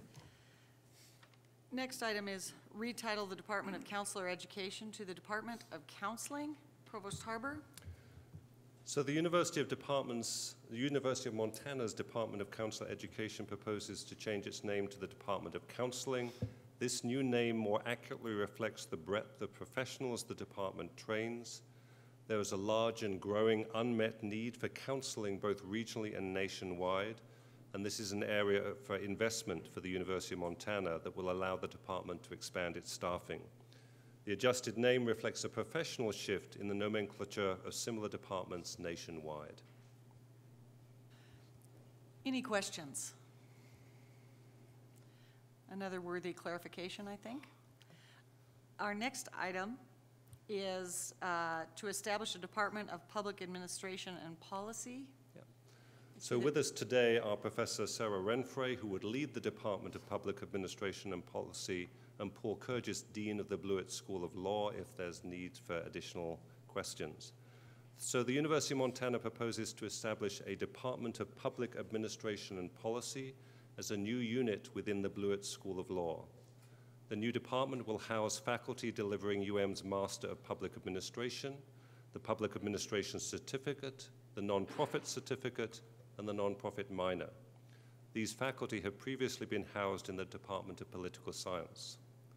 The department will be aligned with the Bacchus Institute, and the program has a strong joint program with the School of Law. Program curriculums will not be changed. A recent accreditation team visit highlighted the strength of UM's MPA program and noted that most MPA programs are housed outside of political science departments. This is a move that aligns with expectations for nationally accredited public administration programs. The accreditation team was also very positive about the potential move to the School of Law and saw this as a unique strength of the program that will make it even more attractive and effective. The MPA program has an applied focus and can be completed online and in person. Any questions? Regent Tuss. Thank you. My question is similar to the question that I had during our ARSA conversation. I like the elevation of public administration to the department level, but I'm still trying to figure out the rationale behind moving that particular academic unit from its historic place at the College of Humanities and Sciences over to the School of Law. And if somebody could do a little bit deeper dive into the decision, why that was made, what was the aha moment that said, that's where this belongs? Yeah. So part of it is the alignment of professional programs.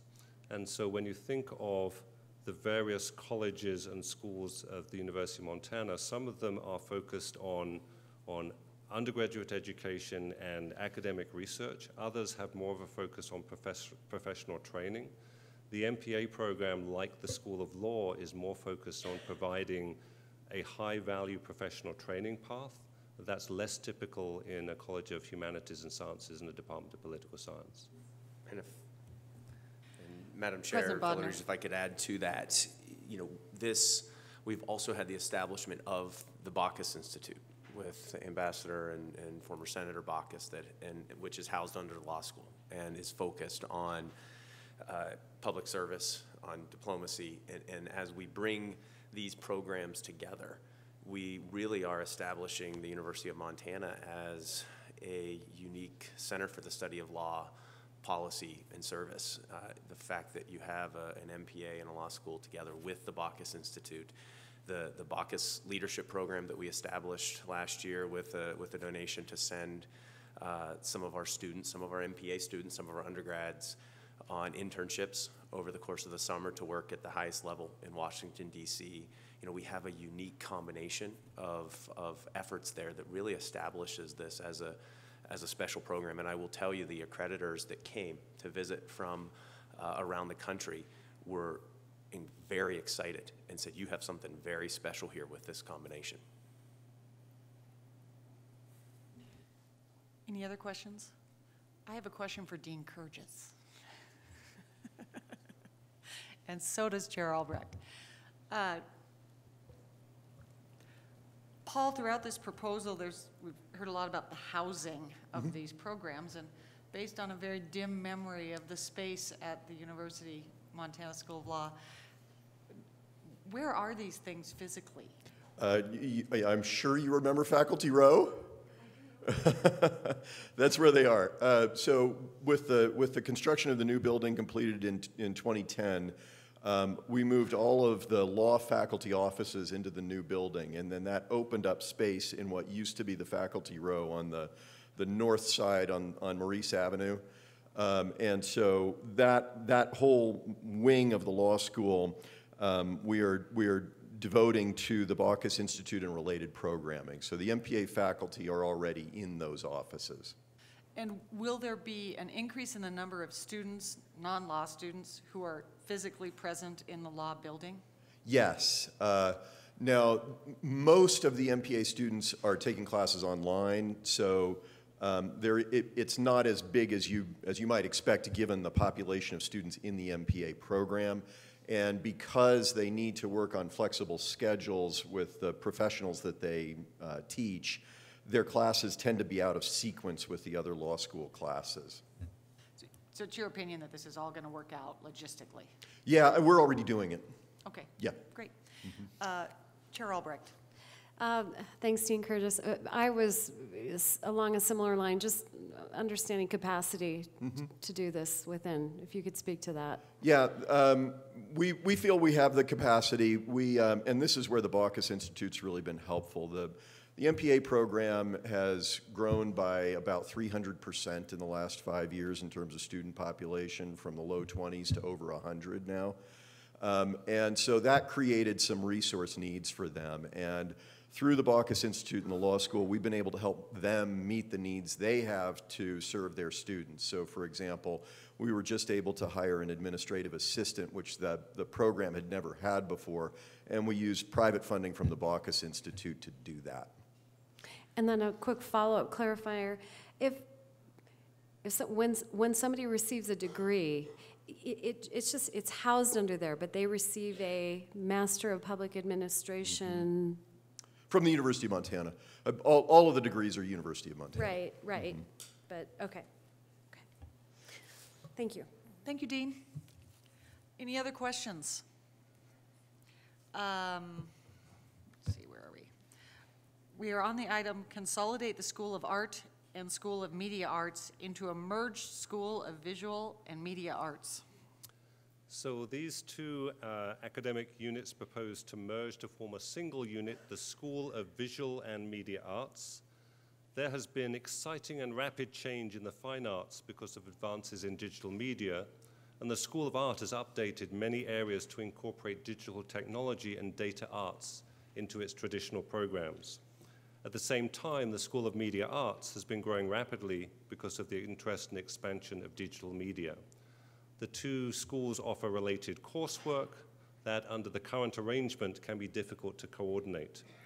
The consolidation will reduce administrative costs and enhance coordination and integration in ways that will benefit students in the existing degree programs.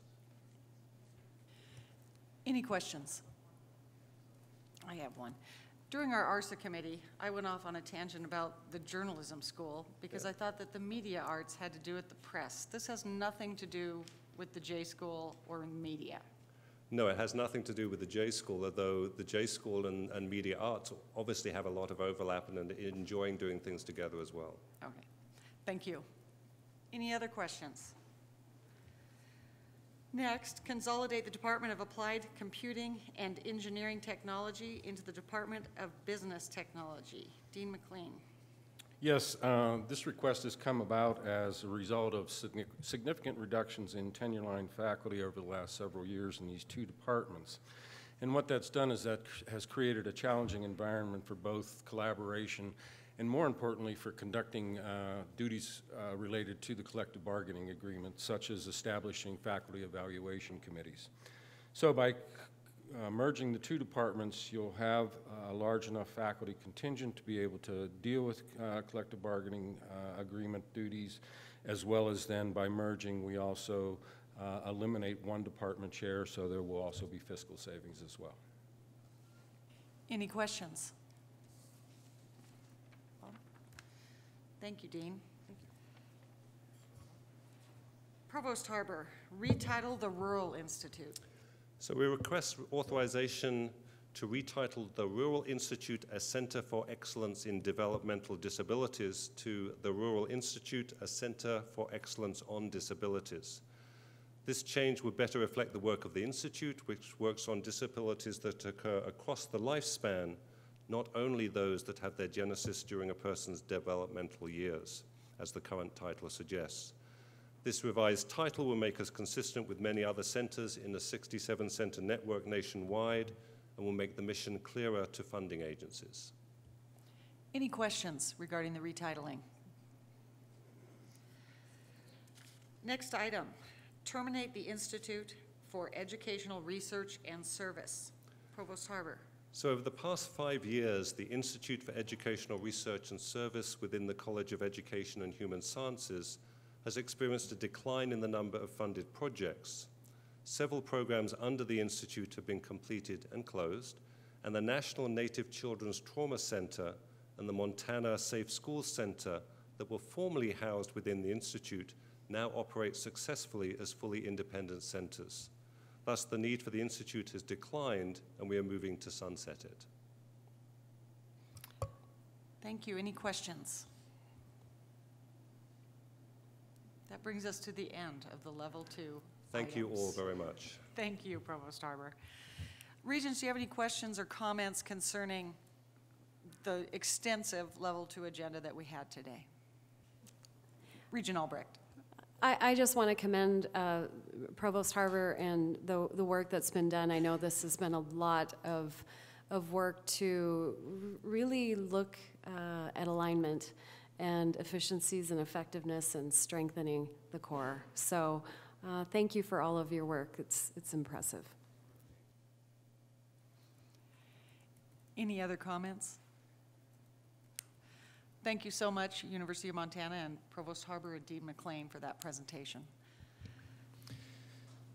Madam Chair, if I may, we have a few more items on the agenda. I'm looking at the clock. I can move very quickly through items C and D when we get there. I am going to request that we move ahead and have the AMA update and then an update on the student mental health and wellness program.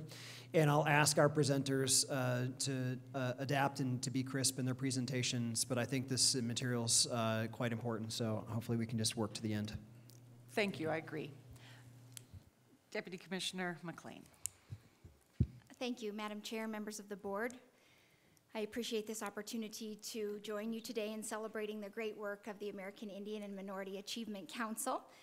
And along with that, I'd like to share with you the great summit that we held on the campus of Montana State University in January. I'd also like to visit with you about the rollout of the Indian Education for All in Montana for One MUS course that is rolling out as we speak on our campuses across the Montana University system, and then finally share with you a quick glimpse about what the AMA Council will be up to next on behalf of the students that we have the privilege to serve. The first thing I'd like to do is show you the American Indian Minority Achievement Council and point you to a few other things. On the link that is on our website, there's a nice picture of us taken in the hallway at Montana State University. And when Heather gets this up, what you'll see is the bios and the photos of the members of the council, but also along the left side there, you're going to see all of the work that is being done by the AMA program as we speak. And so all of the resources that you or anyone on our campuses or our students and our families across the state will need, they would find right there in a one-stop shop. And we think that's a really good thing for all of our students to serve them best. Additionally, I'd like to move on and discuss with you the very important American Indian Minority Achievement Council Summit that we held on the campus at MSU on January 18th. It was the Friday right before the Dr. Martin Luther King Jr. holiday. And it was a wonderful summit, and we had the privilege to host it here in Montana as a result of the Lumina Foundation and their generosity. And you may recall that we were one of 19 grants funded through the Lumina Foundation out of 312 applicants. And they were very excited about the work that we were already doing on behalf of American Indian Student Success, and they wanted to make more of an investment in what we were doing. I want to thank Montana State University for their graciousness in making sure that we all felt at home on your campus as we explored how we could better serve American Indian students wherever we lived and in whatever role and position that we had in any of our campuses or OCHI positions. The campuses brought 110 attendees to the AMUS Summit. MUS 4-year, 2-year community colleges and tribal colleges were at the table having very important conversations. We were joined there by campus presidents, chancellors, deans, staff, faculty, and students. This picture shows two of the students from Montana State University, Zach Felsman, who played the drums and sang, and Dawson DeMontenay, who spoke on behalf of American Indian students there at Montana State University and across the MUS, and I think gave an outstanding presentation about how education can help students overcome even the most remarkable challenges. We enjoyed a great welcome by President Waded Cruzado, and if you would please, Dr. Makwa, extend our sincere appreciation to her for her great remarks that morning as well.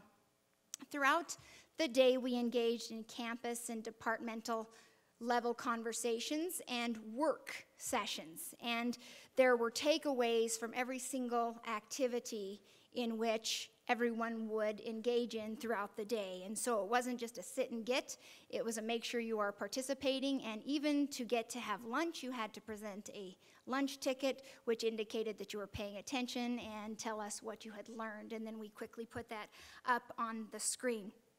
We also had a very informative tribal college panel, and with that, we had 4 tribal college presidents right now and one who was a past president speak to some of the issues that we're addressing in the Montana University system and some of the challenges that those issues pose to the tribal colleges and to the students. An outstanding panel. We also had the same folks that are here videoing this meeting today, thank you very much for the great work that you did, video the summit. And so what we have done at the Office of the Commissioners, we've begun to break down those videos of each of the segments of the summit so that we can put them on our AMA website, and that will be a resource for anyone across the state of Montana, because there were great messages by anyone who went to the podium or who sat at the panel tables throughout the day. Additionally, we had a great opportunity to be joined by our very own Regent Lozar, and he gave one of the most remarkable keynotes I have ever had the privilege of hearing. And so what I would like to do is share with you a segment of his presentation to the summit, because I think this is perhaps one of the most poignant parts of the conversation, as it points directly to every bit of the work that you do and we all do on behalf of student success. But we had literally no idea that we were poor. We were a split family. My mom's non-Indian, my dad's Indian, and my grandpa was in the Bureau of Indian Affairs for his whole career, superintendent. He was a judge for our tribe when he retired. My dad was a part-time instructor at Salish Community College, and small business owner, and eventually became a councilman for our tribe. My mother eventually became a teacher later in life. But we were poor, but we didn't know it. But the one thing that we did know is that education was important. Education was important. And I think that it really stems from my great-grandmother, Grandma Z. Grandma Z, when she was 6 years old, was taken off a Flathead and put on a train and sent down to Haskell in Kansas at age 6 years old. I've got, my oldest kids are 7, my twins are 7. I can't fathom what that experience must have been like. From age 6 to age 17, she was at Haskell. And I can guarantee you there were hard times for her. But she had something in her that said, I am going to get through this. And about 6 months before she was supposed to get whatever was a credential during those times, she actually had to come home and take care of her parents who were very sick. So she didn't get that opportunity to get that credential. But she passed down that value that education is important to my grandpa, who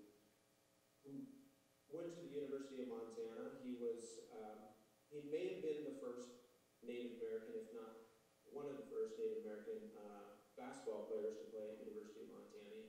He played under Dahlberg. He didn't actually get his opportunity to get a degree. He had to quit the basketball team and joined the war effort, World War II, went out to the Pacific. But he passed down that love for education and that value that education was important to my dad, who ended up getting an associate's degree and then a bachelor's degree, really close to a master's degree. And then, of course, my mother, who in her 40s finally finished up getting her degree at Salish Community College. So this idea that education is important has been something that has been very close to our family for many, many generations, and that I think that makes things a little bit unique. But for me, it was just expected that you would go to college. And there was, and I really appreciate this about my parents, but there was no deep conversation about the benefits of education. There was no conversation about student loan debt or what it means to finance higher education or job prospects or where do you want to work or even what, hey Casey, what major are you going to pursue? There was none of that. I was just told it's probably good for you to go and it'll help you help people. It took me off the reservation for the first time, away from the same house that I lived in my whole entire life, away from a giant family, and away from a community that really supported me. It was an exciting time and also an extraordinarily confusing time for me. But I took the medicine, the higher education medicine, and I went on to earn 3 different degrees and an entire family's worth of student loan debt, which I'm still paying back, and I'm sure I will be when my kids are in college. And I am passing down that value of education to my kids. In fact, my 2 older boys, I heard them the other day sort of arguing back and forth, not about where they were going to college, but they were really starting to get concerned about which college was going to draft them for football. And they're 7 years old. One's a Bobcat fan, one's an MSU fan.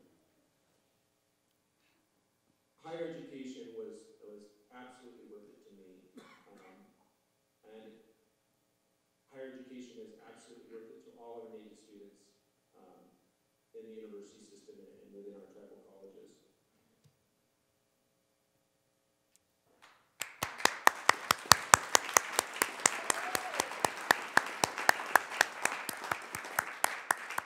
So you can find the entire speech soon on the AMA website, mus.edu. And he was just outstanding, and I think continues to get remarkable feedback about the extraordinary remarks and the message that you imparted for all of us. And I hope that every single one of the folks who attended the summit, and I see so many of you here in the room today, left there with a very clear understanding that American Indian student success, that conversation about it, belongs to every single one of us. And each of the campuses was left with a couple of tasks. One was to resubmit their AMA action plans, which you approved last March at this meeting.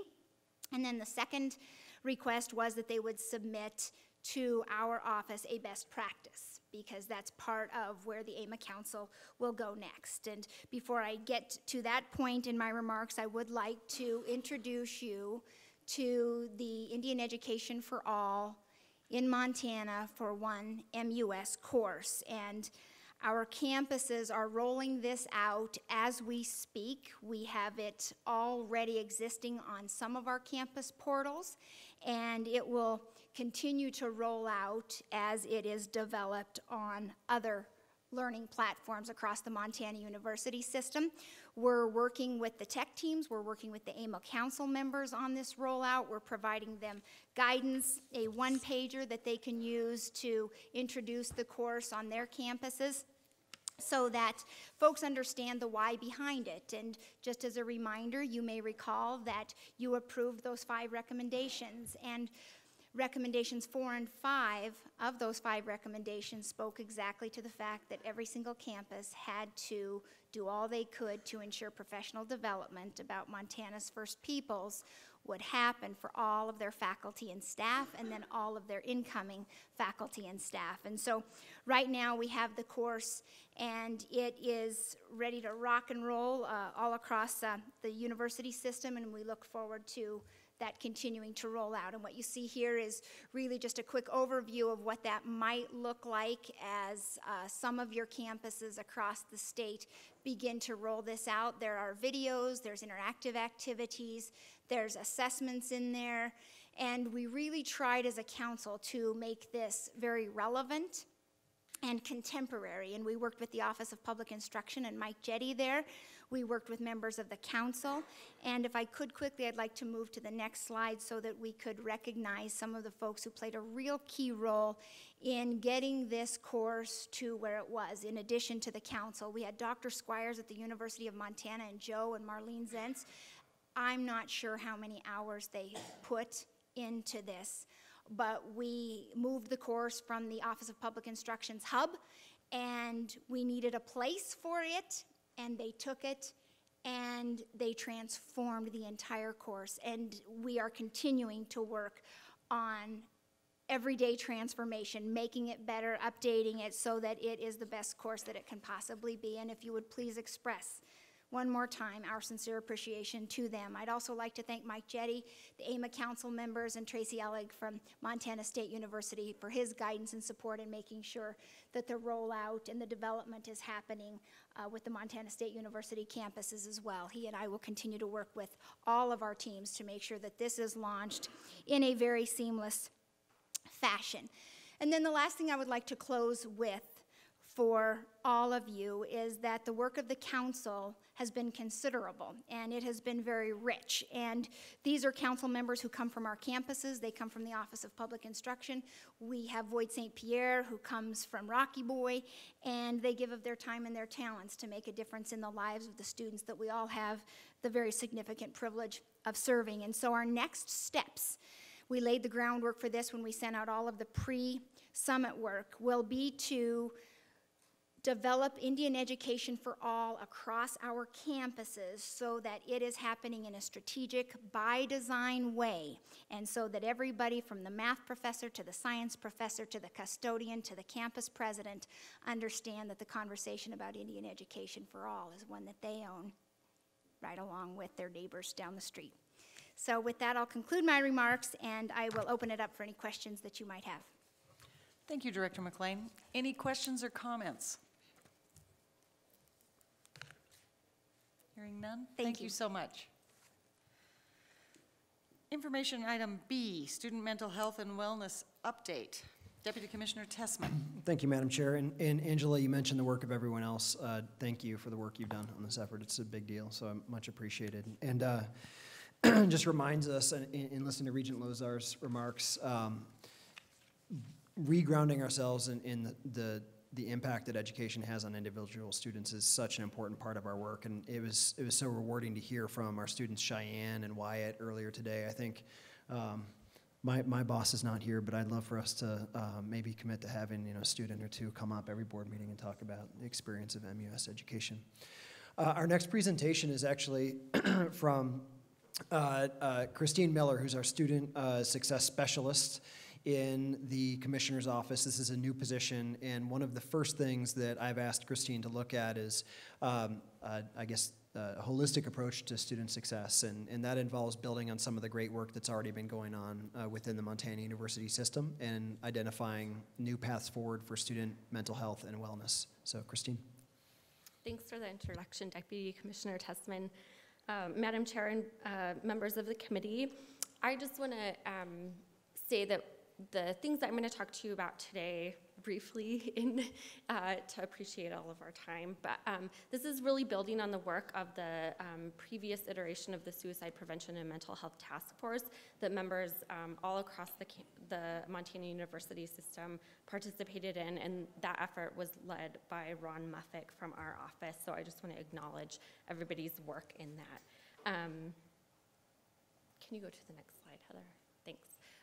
So I just want to point out to you a couple of pretty staggering statistics about mental health and suicide in our state. I'm not going to go through all of these, but the two things that I do want to note are that there is a rather high rate of suicide in Montana, and as you'll see in those last 3 bullet points, that there are disparate outcomes for underrepresented groups. And so those are just 2 things that I want to note for your attention. I don't want to note these to be alarmist, but just to say that mental health and suicide prevention are really important, and actually campuses are a protective environment, and so continuing the kinds of programming and services that campuses have been doing and that the task force works to advance are really important. Next slide. And there has been a lot of ongoing work on campuses.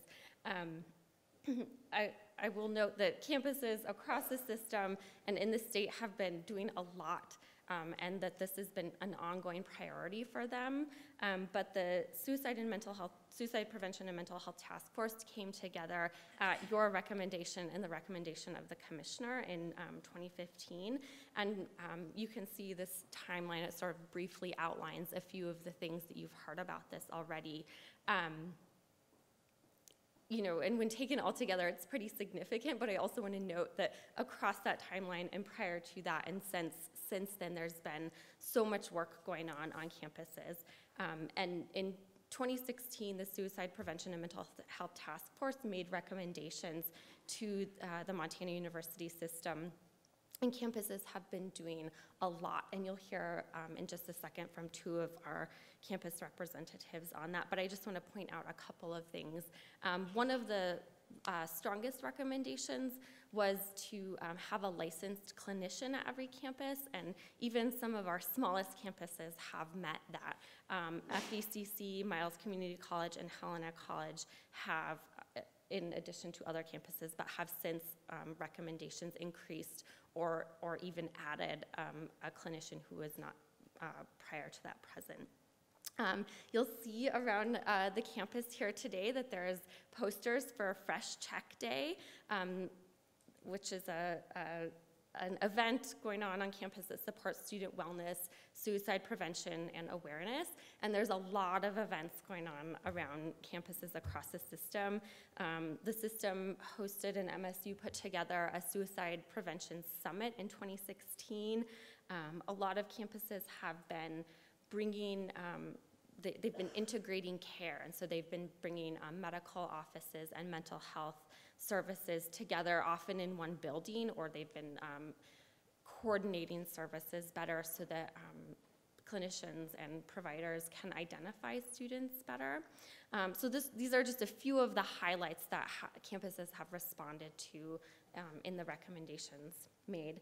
I'm going to turn it over to Carrie Vath, who's the Dean of Students and Associate Vice Chancellor of Enrollment Management at Montana Tech, to share some of the work they've been doing on their campus. Hello, everyone.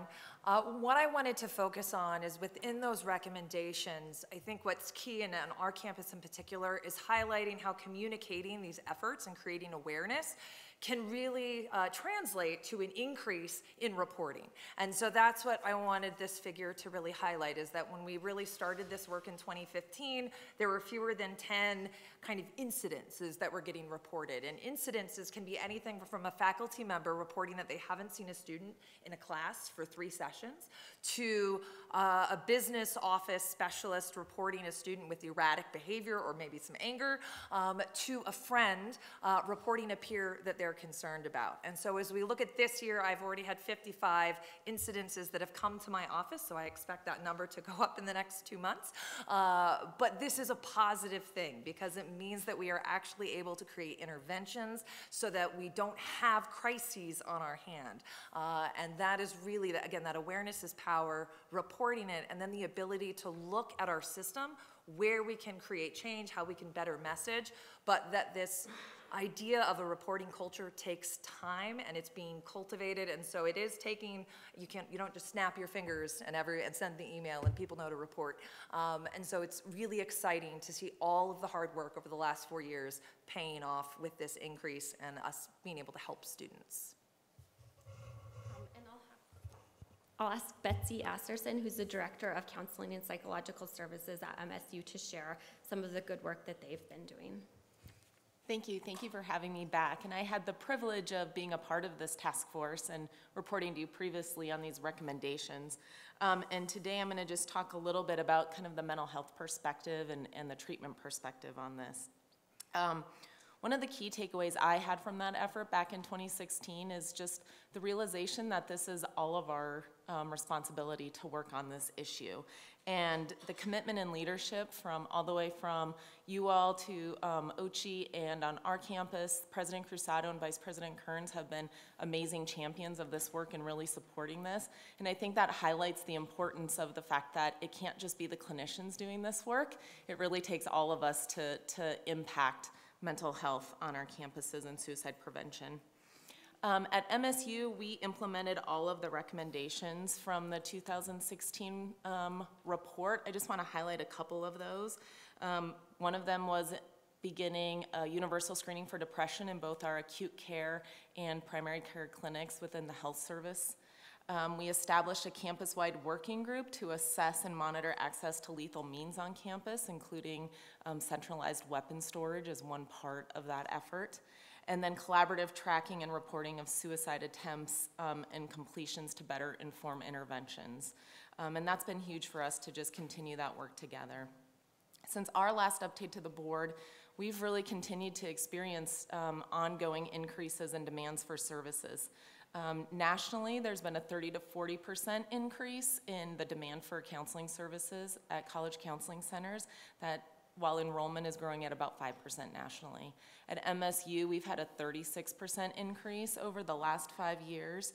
And this year to date, we've seen already an 18% increase from last year at this time and a 20% increase in crisis appointments. That's significant. 40% of our students so far this year who have come to see us have indicated that they've seriously considered suicide. So that's 655 of our Montana State students seeking counseling, the ones who are walking through our doors who are experiencing that. People are sometimes surprised to hear that I actually view these increased numbers as good news, similar to what you were saying as well.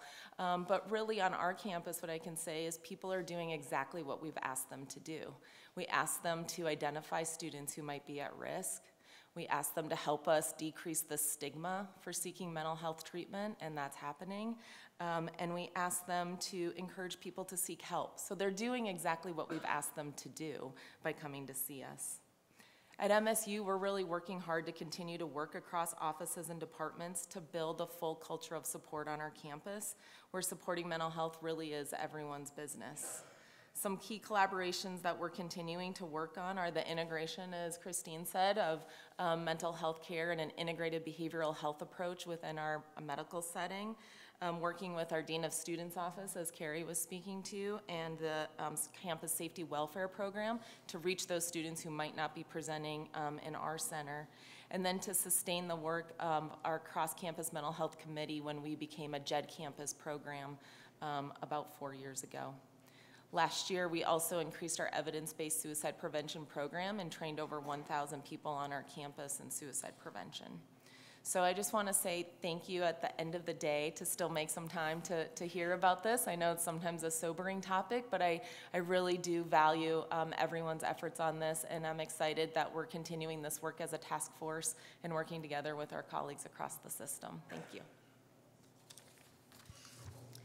So I just want to close and also echo Betsy's comments in appreciating your time and being grateful for you listening to this well past our agenda time. But these really are important issues, and I think we should all be appreciative of the really great and innovative and effective work that campuses have been doing. I also wanted to share with you a couple of things that have been happening. In December, Deputy Commissioner Tessman invited Allison Malman, who's the executive director of a group called Active Minds, to the campus input session. And that group is kind of a student-based organization that works to provide resources and destigmatize mental health issues on campuses. But that, her speaking kind of refocused our offices and my attention to this issue, and it seemed time to kind of check in and reconvene that task force and see what campuses had been doing and how we could move forward and what the needs of students are going forward. And so we reconvened the task force in January, and we are currently discussing our objectives and priorities moving forward. Among those will be coordinating the separate campus behavioral intervention teams, looking into ongoing and sustained training for all levels of campus people, administration, staff, faculty, etc. And the last thing I have to share with you is pretty exciting. Our office submitted a proposal to Campus Compact to host a VISTA who would be completely dedicated to working on these issues, especially as that first slide I showed you indicated. This person would be coordinating with the task force to work on providing services, developing trainings, developing processes for tracking data around mental health and wellness, particularly as they pertain to equity and diversity. And so we are anxiously awaiting news of that proposal. We should find out this month if we will indeed host a VISTA. Thanks so much for your time, and I think that we'll stand for any questions or comments. Thank you so much. Any questions? Regent Tess. Thank you. First of all, you shouldn't be apologizing for being over time. This is an important topic, and we need to take the time to talk about this. Secondly, thank you. I mean, there's nothing more important than the health and safety of those that we're educating, our student body. This is a topic that this board takes very, very seriously. We've talked about it a lot, and so thank you for this. Two questions that I have. Do you have the resources right now to really do this? Do you have the resources based on the recommendations that you've put the time into presenting to us today, system-wide, to really move the needle on this issue? And secondly, are we truly making this effort a system-wide effort? Oftentimes, I think it's a little bit easier to be successful, perhaps at a campus like MSU or perhaps at a campus like the U of M. How are we doing at Western? How are we doing at the community colleges? Are we hitting every single unit of our system in the same fashion? So I think in regards to a lot of the resources, the recommendations, you don't need as many. So implementing the depression screenings, many of the campuses were able to do that. And so that's not necessarily a costly implementation. The other point that Betsy spoke to is the increase in people seeking services. And that one is challenging because you do need to have people power to do that. So on the smaller campuses, our campus in particular, we have 2 mental health counselors. However, they are also each our disability coordinators as well as our wellness programmers. So although they have that ability, only a portion of their time is dedicated. So I would imagine at some of the other small campuses, with the demand that is increasing, it does become taxing when you have limited personnel. I'll just say one of the tasks that we did in January when we reconvened the task force was to ask campuses what are the biggest successes you've had in following through on the recommendations, and what are the ongoing challenges. And as you might expect, one of those ongoing challenges is resources.